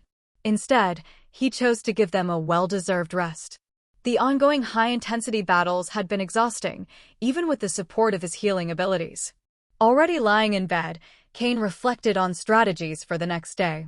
Now that Poliwhirl had evolved into Politoed, he faced a dilemma. He didn't have a Pokémon with the swift swim ability that could fully take advantage of the rainy conditions Politoed could create. This significantly reduced its usefulness in battle. Given this situation, Cain considered another option, leaving Politoed out and opting for Altaria. Although Altaria wasn't officially one of his Pokémon, after the incident with Regice, he had managed to establish a basic level of communication and control over her. As a high quasi-elite level Dragon-type Pokémon, Altaria could have a significant impact in battle, far greater than a rain-based team without its full potential. However, the lack of synchronization between Cain and Altaria was a difficult obstacle to overcome, even with the help of his telepathy. It wasn't so much the fear of criticism from other trainers, who might claim that using a Pokémon not technically his was cheating. Cain was more concerned with maximizing his performance in such a crucial battle. The Sinnoh tournament, after all, wasn't just a competition. It was an event designed by the League to mark the beginning of its expansion. While final placements weren't the only objective, they carried important symbolic weight for each region. For trainers like Cain and Steven, reaching the quarterfinals or semifinals was already enough to prove their worth. Cain understood that, beyond the result, the tournament was an opportunity for regional leaders to identify promising talent and decide how to allocate resources in the future. At this point, results mattered less than the evaluation of each trainer's potential. For example, even though Diantha didn't make it to the semifinals, her skill and potential were undeniable. Her loss to Lorelei didn't necessarily mean that Lorelei was better, circumstances had simply favored her. If Cain had faced Diantha, he estimated his chances of victory would have been less than 20%. Diantha not only had a team with a fully developed pseudo-legendary Pokémon, but also an exceptionally powerful Gardevoir. Luck, Cain thought, played a big role in the final rounds. However, this didn't diminish the merit of the trainers who had made it this far. To Cain, the tournament was more than just a battle for first place. It was an opportunity to refine his strategies and uncover the weaknesses of his team. With these thoughts clear, Cain allowed himself to relax and soon fell asleep. The draw to determine the semifinal matchups would take place the following day, ensuring fairness at this critical stage. Whoever his opponent would be, he knew the battle would be intense. The day of the semifinals had arrived. For giant balloons with the faces of the semifinalists decorated the corners of the stadium, Cain, Stephen, Cynthia, and Lorelei. Among the four, Cain had the most ordinary appearance, but his popularity was no less than the others. His story inspired many, especially young people from humble families, by showing that it was possible to reach great heights through effort and determination. The League, in its expansion strategy, sought to promote the participation of trainers from modest backgrounds. Cain had become the perfect example of this ideal, the representative of common trainers who had achieved greatness. Guided by tournament staff, Cain and Stephen stepped onto the stadium's central stage. Opposite them, Cynthia and Lorelei also approached. While Lorelei maintained her usual cold expression, she gave a nod of acknowledgement to Cain and Stephen. Cynthia, already familiar with both, offered a warmer greeting. The four trainers took hold of the white ropes connected to a box that contained the numbers for the draw. After a brief introduction by the host, each pulled their rope, revealing their corresponding number. The draw is complete. The first semifinal will feature Cain from Leafy Town in the Hoenn region against Cynthia from Celestic Town in the Sinnoh region. The second semifinal will be between Lorelei from Flow Island in the Kanto region and Stephen from Rustboro City in the Hoenn region. Cain and Cynthia looked into each other's eyes, and a spark of determination flashed between them. Although they had battled before, that match had been limited to one Pokémon each. Cynthia had proposed a full battle at that time, but Cain had declined. However, during that same encounter, Cain had helped resolve issues with Cynthia's Pokémon, earning her respect and friendship. Now, both were ready to face each other in their first full battle. This would be a clash between two opposing styles, the lucky one, who seemed to have everything in his favor, and the hardworking one, who had reached her position through sheer dedication. The battle promised to be unforgettable. After making a few minor adjustments and dismantling the central stage, Cain and Cynthia took their positions on opposite sides of the battlefield. The terrain for full battles was much larger than that used for regular battles. Additionally, the boundary lines were more symbolic than functional, as they didn't impose real restrictions on the trainers or their Pokémon. This allowed both to fight with total freedom, even taking the battle to the skies if they wished. In full battles, trainers could also participate directly alongside their Pokémon, something that didn't break any rules. This particularity gave Cain, with his psychic abilities, a significant advantage. Cain understood perfectly the League's purpose in implementing this battle format in the final stages of the Sinnoh tournament. The intention was for trainers from all regions to become familiar with this style of battle, encouraging their learning and adaptation. This not only prepared trainers for future competitions, but also gave them tools to face clandestine organizations, increasing their chances of survival in critical situations. Although the changes wouldn't be immediate, in the long term they could prevent numerous tragedies. The League was thus demonstrating its determination to expand and renew itself, distancing itself from the image of a decaying institution that some attributed to it. Cain didn't know who had proposed organizing this tournament, but it was clear that this was someone extremely capable. If the event succeeded, that person would earn a prominent place within the League, ensuring its stability for at least 50 more years. Could this figure be connected to Giovanni's efforts to push Mu DNA research forward? Perhaps that same person had obstructed Team Rocket's expansion, forcing Giovanni to look for new strategies. Back to the battle. Cain and Cynthia each held 6 Pokeballs and launched them onto the field at the same time. The sky, which had been clear until then, began to darken with the appearance of thick black clouds that covered the sun. Lightning flickered among the clouds as the rain began to fall. In the end, Cain decided to include Politoed in his team. As soon as it appeared on the field, its drizzle ability activated, generating a rain that spread across the entire stadium.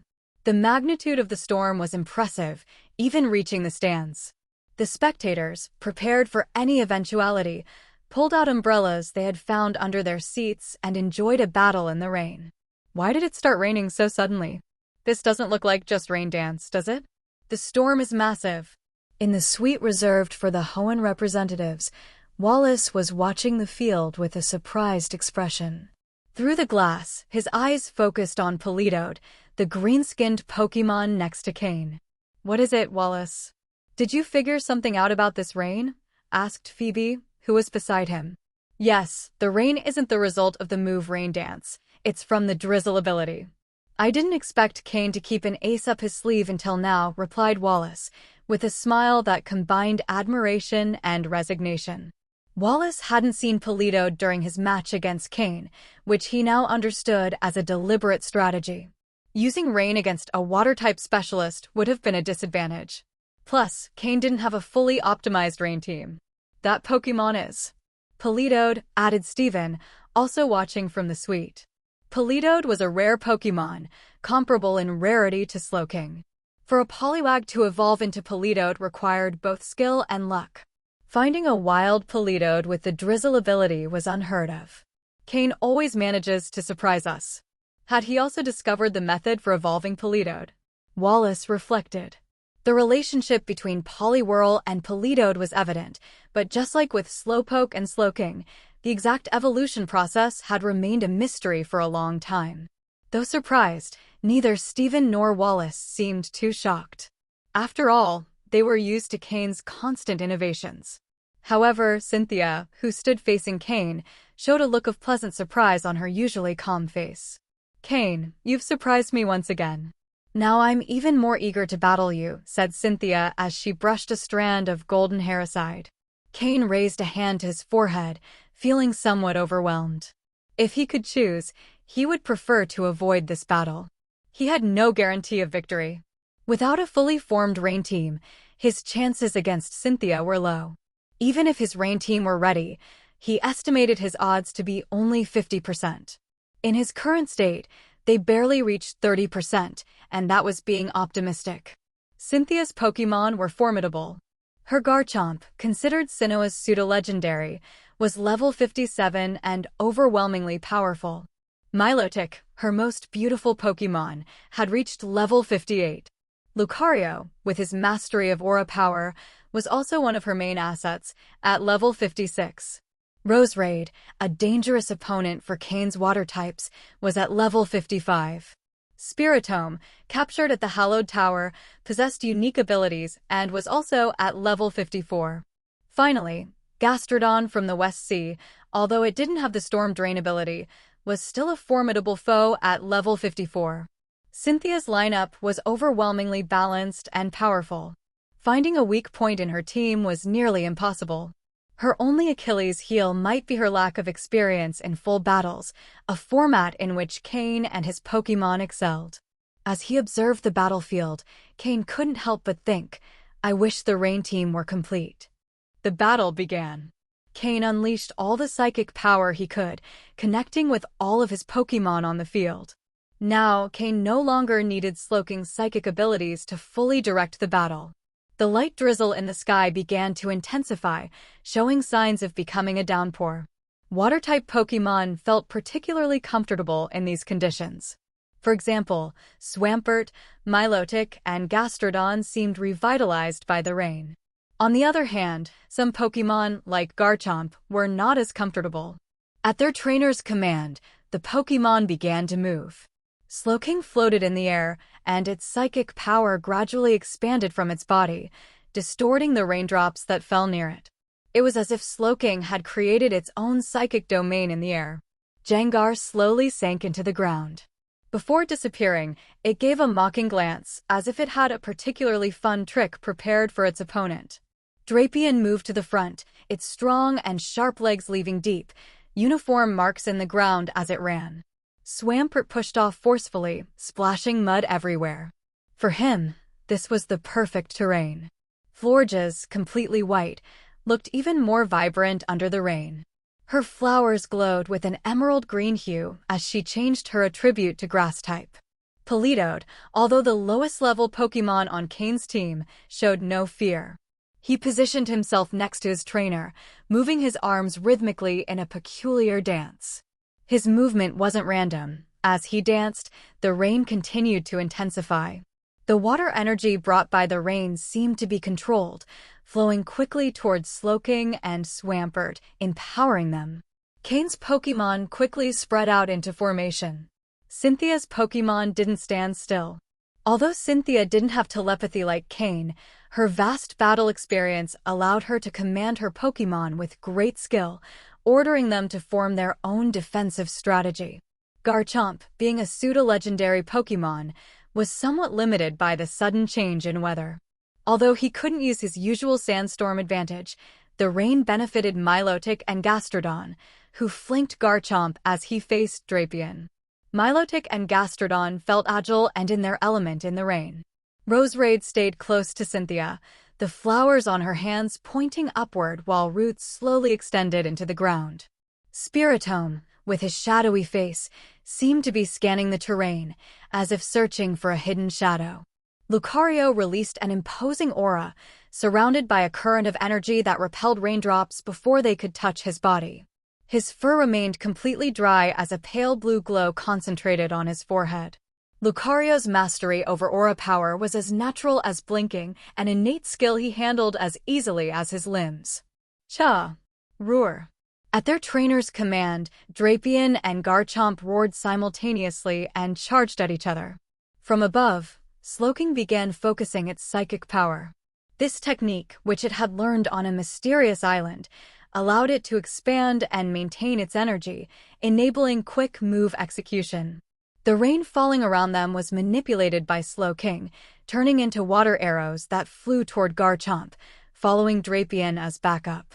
Florges waved her hands, releasing a purple mist that covered the field, deploying the move Misty Terrain. This tactic was crucial for countering a dragon type like Garchomp, since without it, Drapion would be at a disadvantage.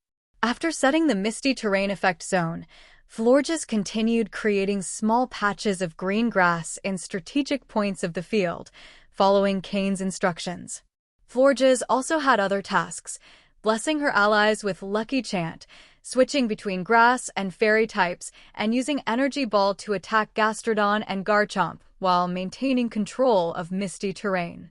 Swampert, under the rain, moved almost like a fish in water. Although it didn't have swift swim, the fins on its head and tail gave it a notable speed boost. It moved just behind Drapion, ready to face Garchomp. Boom! Drapion and Garchomp clashed violently in the center of the field, right on one of the grass patches created by Florges. The impact of their attacks caused the surrounding raindrops to scatter due to the force of the generated airflow. Both Pokémon stared fiercely at each other, their heads separated by only a few centimeters. In terms of strength, Drapion wouldn't back down from anyone. Slowking's water arrows reached Garchomp, causing immediate damage. However, Milotic quickly intervened, deflecting the next arrows with an elegant spin of her water-covered tail. Meanwhile, Swampert pushed forward through the mud and accumulated water, focusing ground and fighting energy into his fists. Without hesitation, he threw a direct punch toward Garchomp's head, ignoring the fact that it was a pseudo-legendary. Garchomp barely glanced at him before focusing back on Drapion, trusting his allies. Gastrodon leapt from the ground, attempting to crush Swampert with its weight. Elsewhere on the field, Lucario moved swiftly, leaving a shadow trail behind him. His target was Florges, who posed a key threat to Cynthia's team. However, Gengar emerged from Lucario's shadow with 2 dark energy spheres in his hands. He laughed as he hurled them at his target. Before the spheres could hit, a psychic attack intercepted them, injuring Gengar and forcing him out of hiding. Ice shards formed where he was attacked. Spiritomb, who had been watching, seized the moment to attack Gengar. Due to the presence of Politoed, Cain had been at a numerical disadvantage from the start, putting him in a tight spot. The battle had just begun, but Cain was already losing ground. Gengar had shards of ice on his body, but he was also being attacked by the move Psychic. Fortunately, the Lucario who had charged forward never actually got to strike Florges. In midair, Slowking used his psychic powers to stop him in time. Although it was just a fraction of a second, it was enough for Slowking to use teleport and appear right in front of Lucario. A powerful burst of psychic energy struck him directly, pushing Lucario back. However, with Slowking occupied, Milotic seized the opportunity to attack. A torrent of water shot from her mouth, heading straight for Drapion. Boom! Drapion couldn't withstand the combined attack from Milotic and Garchomp and was instantly knocked down. Fortunately, he fell right into one of the areas affected by the grassy terrain move that Florges had previously prepared. Under Cain's orders, Swampert didn't go to help Drapion, as he had his own task. While holding Gastrodon by the ears, Swampert tried to lift him, but behind him appeared sharp, blade-like leaves that struck him forcefully. The attack came from Cynthia's Roserade, who, under her guidance, had found the perfect moment to strike. Being a grass type, it had a major advantage against Swampert, a water/ground type. Despite being a single hit, the damage was significant. However, Cain had anticipated this move. At the same time that Swampert fell after taking the hit, two dark green energy spheres struck Gastrodon. It was Florges' energy ball.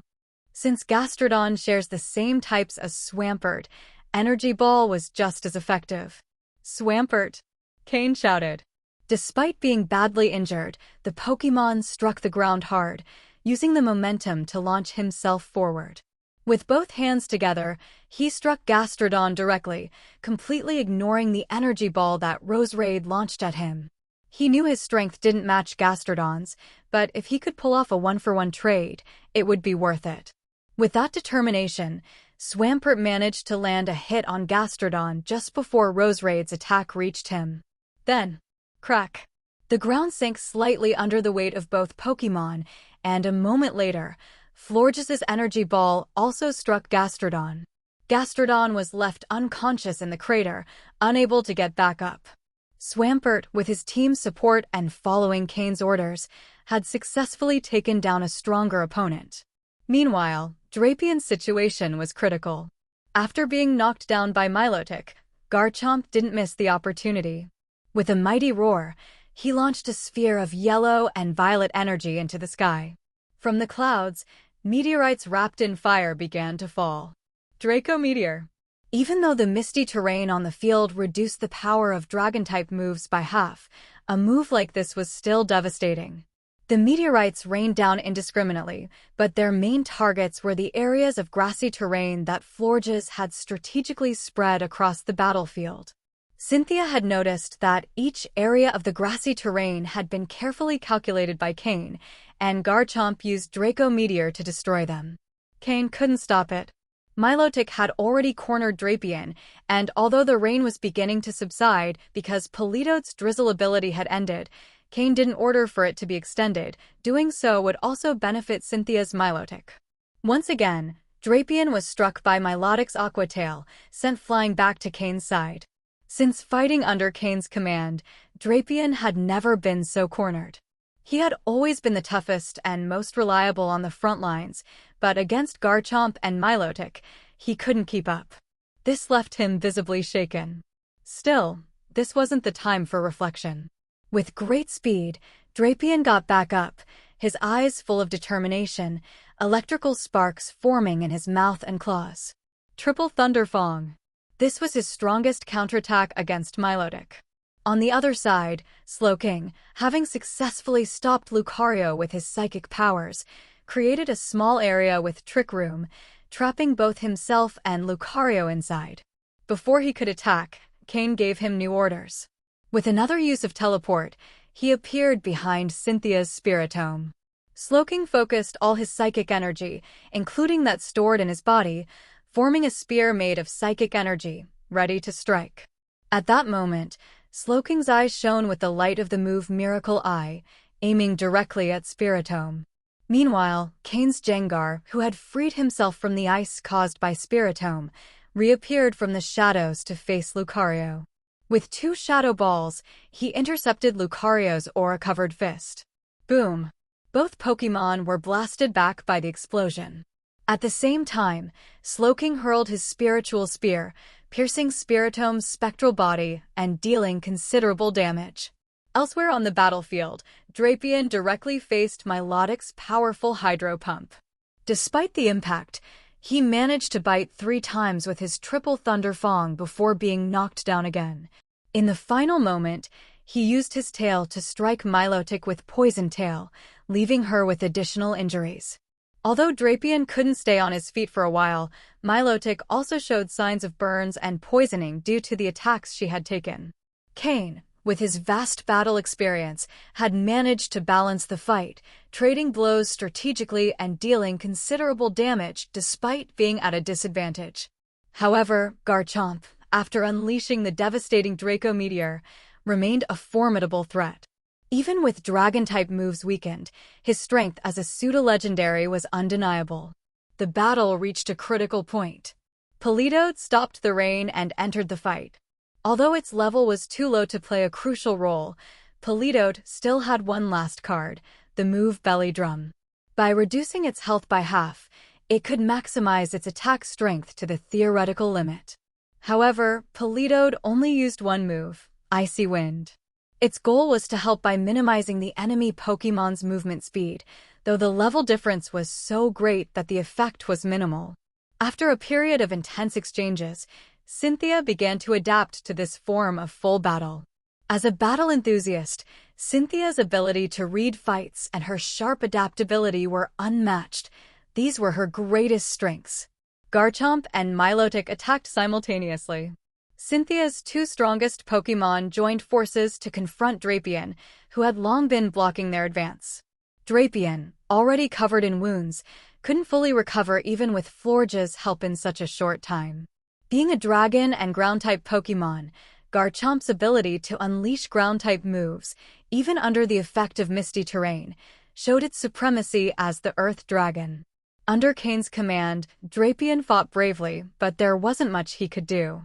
Slowking tried to intervene to rescue him, but was intercepted by Spiritomb, who despite its injuries managed to hold him back. When Drapion fell, Cain's rearguard Pokémon were exposed. Meanwhile, Gengar was held back by Lucario. It was evident that Cynthia had identified her advantage. Her Pokémon had higher levels, greater strength, and she could also use more Pokémon than Cain. Therefore, there was no need for complex strategies.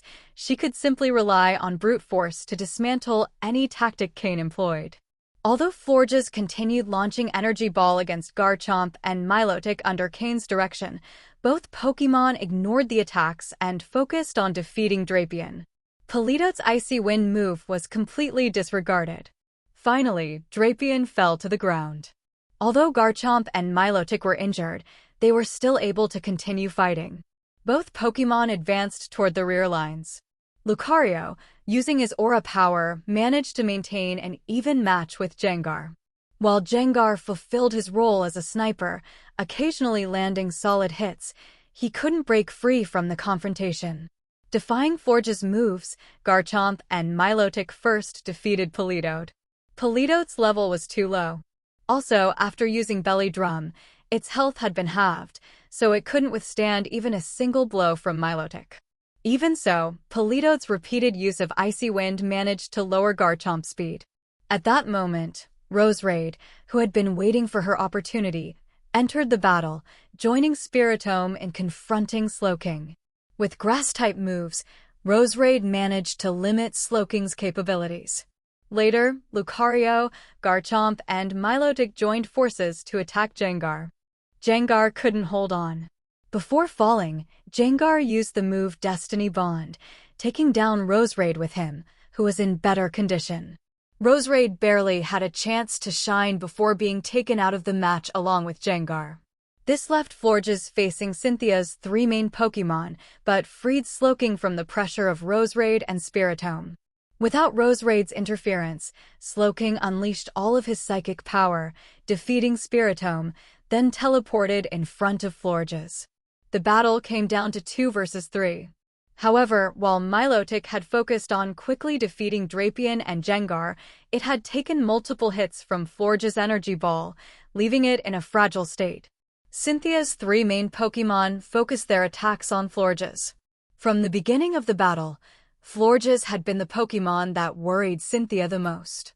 The presence of a Fairy-type Pokémon was a significant threat, and Garchomp hadn't been able to fully unleash its potential due to the misty terrain effect. In the stands, the audience held their breath, as if their breathing could influence the battle's outcome. Meanwhile, Steven and others watched from the Hoenn VIP box with serious expressions. Cain's situation was becoming increasingly unfavorable. It was clear that Cain had superior skill in directing his Pokémon and reading the battle compared to Cynthia, but the power gap between their Pokémon was simply too great. Without a Pokémon that could move freely and execute key strategies, Cain's tactics couldn't take shape. Although Slowking, as the central core, showed his strength, it wasn't enough to compensate for the lack of cohesion among the rest of the Pokémon. This allowed Cynthia to gradually adapt, splitting the battle across multiple simultaneous fronts. Ultimately, Florges, despite its resilience, fell under the combined attacks of Cynthia's 3 Pokémon. Before falling, it used Petal Dance to take Milotic down with it, making one last valuable contribution. With that, only a weakened Slowking remained to face Garchomp and Lucario, who were still in good condition. The outcome seemed obvious. However, Slowking didn't give up. He activated Trick Room and used Teleport under Cain's guidance, managing to defeat Lucario. For a moment, it looked like Cain still had a chance. Slowking even held an even exchange against Garchomp. But eventually, his energy ran out. Slowking couldn't maintain his usual speed, and after a failed teleportation, he was hit head-on by Garchomp's Draco Meteor, falling out of combat. Though Garchomp was also exhausted and at his limit, it stood as the victor. Cynthia advanced to the finals, while Cain showcased his strategic brilliance to the fullest, earning applause from more than half the audience despite his defeat. As a representative of ordinary trainers, Cain inspired many. Despite everything, this battle wasn't a full representation of a wild fight. Had it been, Cain would have found ways to put Cynthia in danger directly, using risky strategies and attacking her personally through his Pokémon. However, this was a league battle where Cynthia claimed victory. Cain's journey in the Sinnoh tournament ended brilliantly.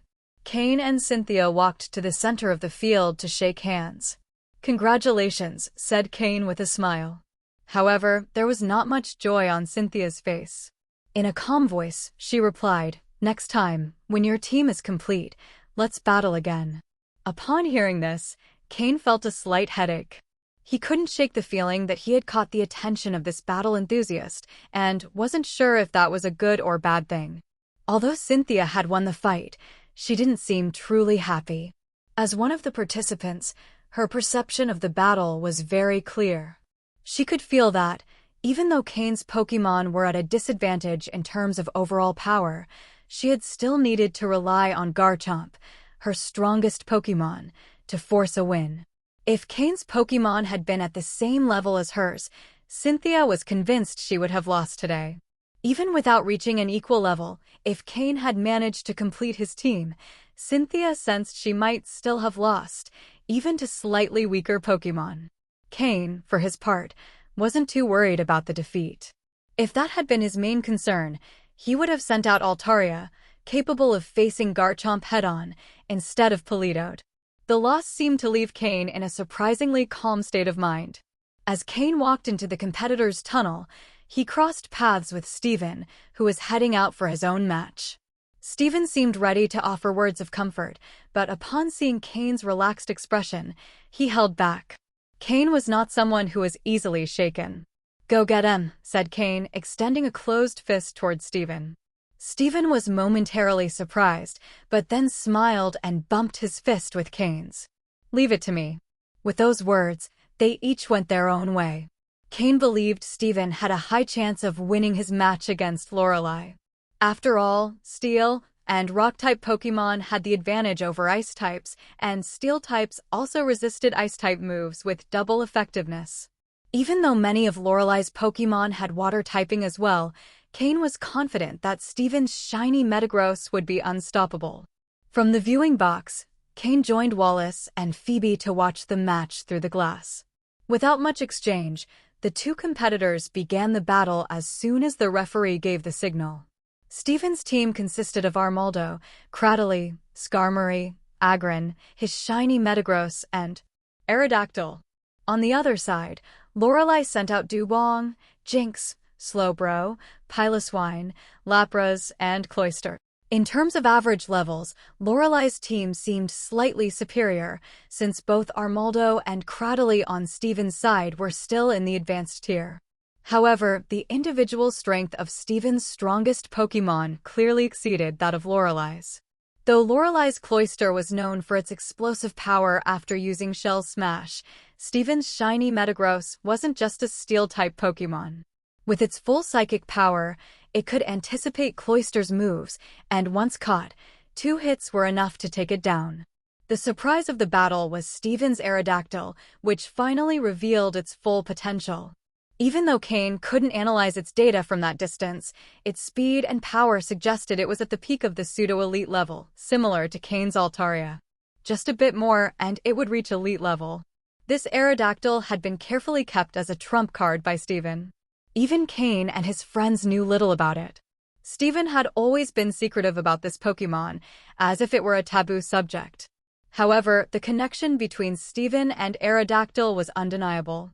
The coordination and trust between the two were evident throughout the battle. The fight between Steven and Lorelei, at least from an outside perspective, seemed somewhat chaotic. Unlike Cain, who had refined his tactical skills through years of field experience, neither Steven nor Lorelei had as much practice in this kind of multi-Pokémon combat. Over time, the battle turned into a series of one-on-one fights, with each Pokémon fighting in its own space. Cooperation between Pokémon was occasional and limited. Ultimately, the outcome came down to raw power. Steven's Aggron proved to be incredibly tough, but Lorelei exploited its weaknesses, having Piloswine repeatedly hit it with ground-type moves, striking its vulnerable points. Even so, Aggron managed to hold its ground and stall several of Lorelei's Pokémon before falling. As the battle progressed and Pokémon were eliminated, the result became increasingly clear. Steven's shiny Metagross was an unbeatable opponent, and with the strategic support of Aerodactyl, Lorelei finally saw all her Pokémon fall in defeat. At the end of the match, Steven still had his shiny Metagross and Aerodactyl standing the 2 pillars of his team. Steven secured the victory and advanced to the final. Lorelei accepted her defeat without bitterness, showing a faint smile for the first time during the handshake with Steven. That moment was captured by photographers and projected on the stadium screens, where it remained for 10 seconds. The image triggered a wave of applause and cheers from the crowd. With Cain and Lorelei eliminated in the semifinals, the tournament final would be between Steven and Cynthia, facing off the next day on the last day of the Sinnoh Championship.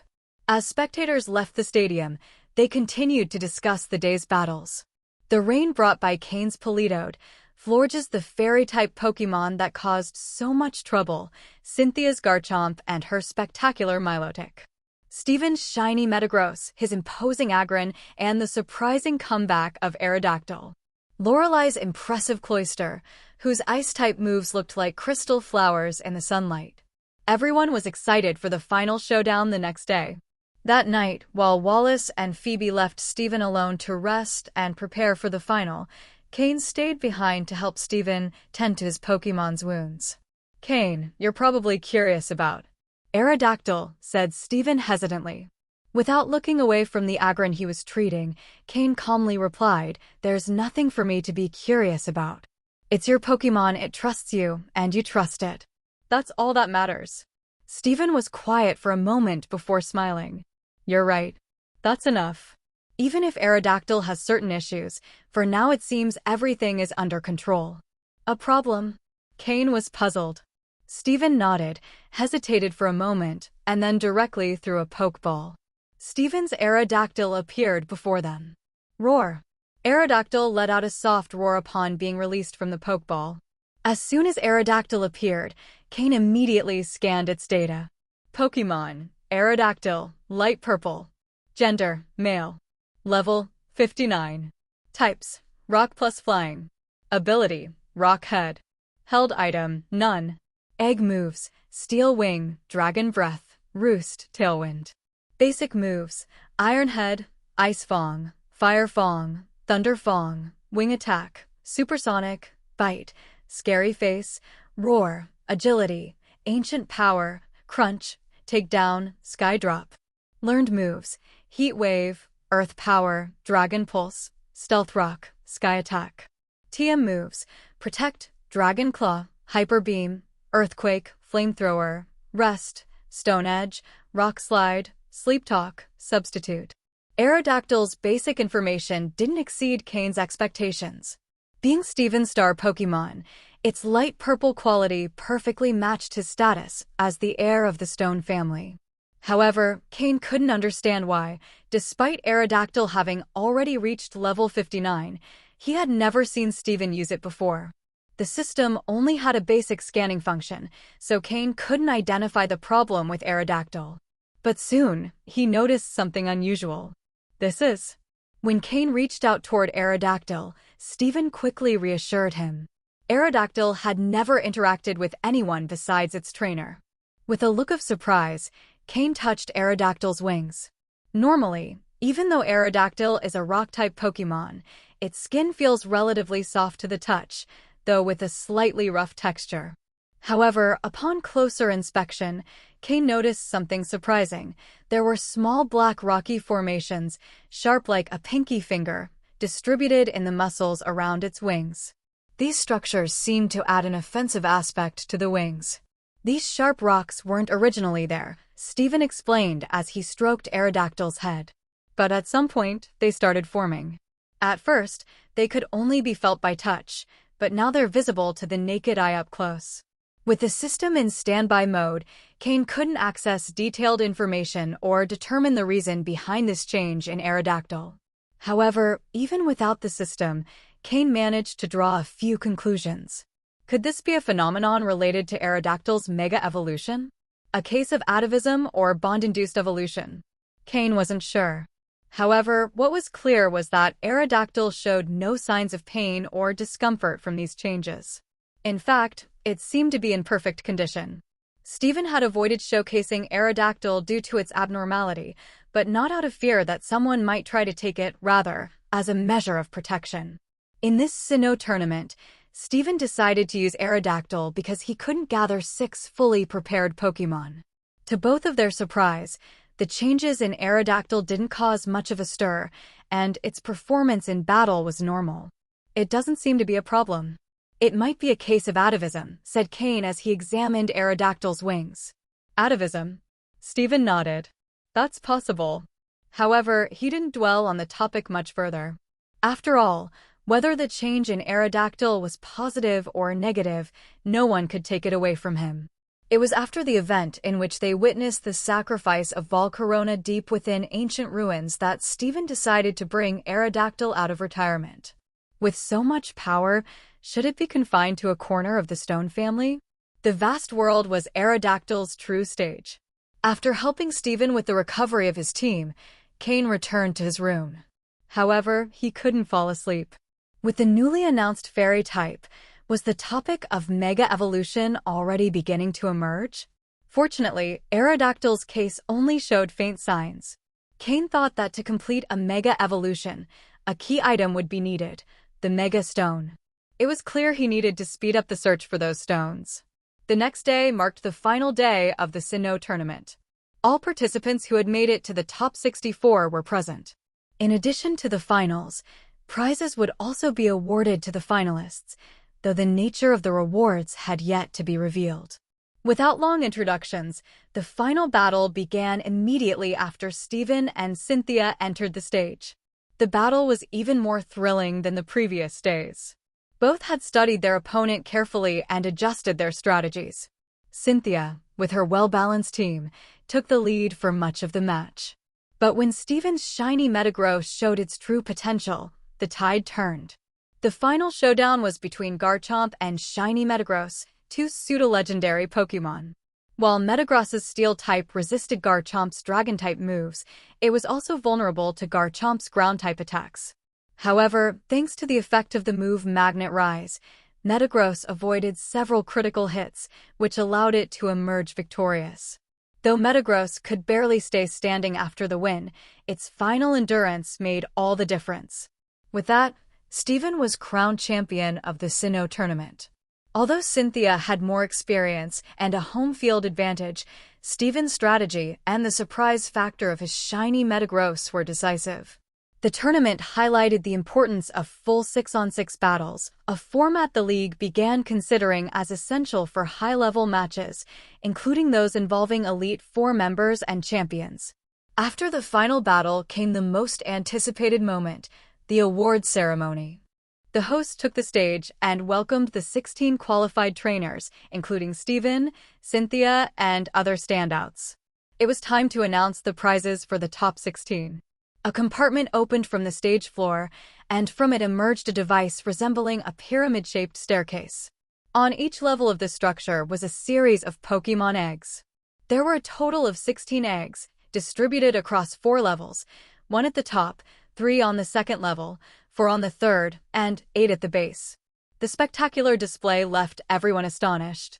The exciting moment of the awards ceremony had arrived, but to be honest, many felt a slight sense of disappointment. The trainers who had reached the top 16 already had robust teams and numerous Pokémon in the process of training. For them, the idea of receiving a Pokémon egg didn't seem particularly novel. However, that perception changed after the host's explanation. Each of those eggs had been carefully selected by the league, gathered from the 6 main regions. After rigorous evaluation and selection processes, the 16 most exceptional eggs had been chosen, ensuring that each one was unique and extraordinary. The trainers would have the chance to choose according to their ranking, but there was an intriguing detail. The eggs had no labels indicating what Pokémon would hatch from them. The selection would depend entirely on each participant's intuition and luck. Although the eggs placed on the upper levels appeared to be the most valuable, that did not guarantee they were the most suitable for each trainer. Among them, only one person didn't underestimate the value of these eggs for a second: Cain. Although his system was in standby mode and couldn't deploy all its functions, the basic scanning capability remained active. With this tool, Cain immediately obtained detailed information about the eggs, and all of them seemed extremely valuable to him. The league has really invested a lot this time, Cain thought, while containing his astonishment. Steven was the first to choose. As the winner, he had the right to select before the others. It was natural to assume he would choose the egg placed at the top of the pyramid. However, just before stepping onto the stage, Cain whispered to him, "Trust your instinct." This brief phrase led Steven to reconsider his decision. With slight hesitation, Steven called upon his shiny Metagross, which had recovered some energy after the battles. Steven stroked his Pokémon's claws and asked it to identify the egg most suitable for them. Metagross, his loyal companion since the beginning of his journey, perfectly understood his trainer's tastes and abilities. Closing its eyes, the Pokémon used its steel and psychic sensitivity to evaluate the eggs. Finally, it pointed to one on the second level, right in the center. With full confidence in his Pokémon's choice, Steven took the egg. Cain, observing from the back, silently nodded. Steven's choice was the right one.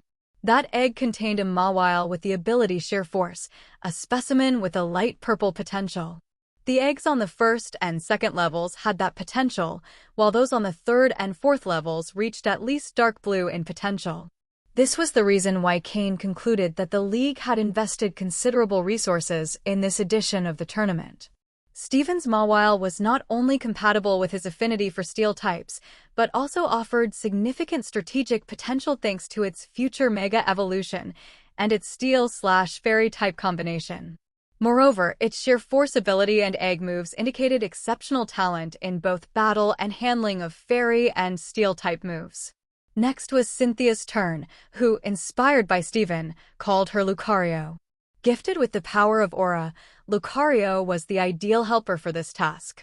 From the moment Cynthia called her Pokémon, Cain guessed which would be her choice. As expected, Lucario guided his trainer to the egg at the top of the pyramid, which contained a Togepi with the ability Serene Grace and light purple potential.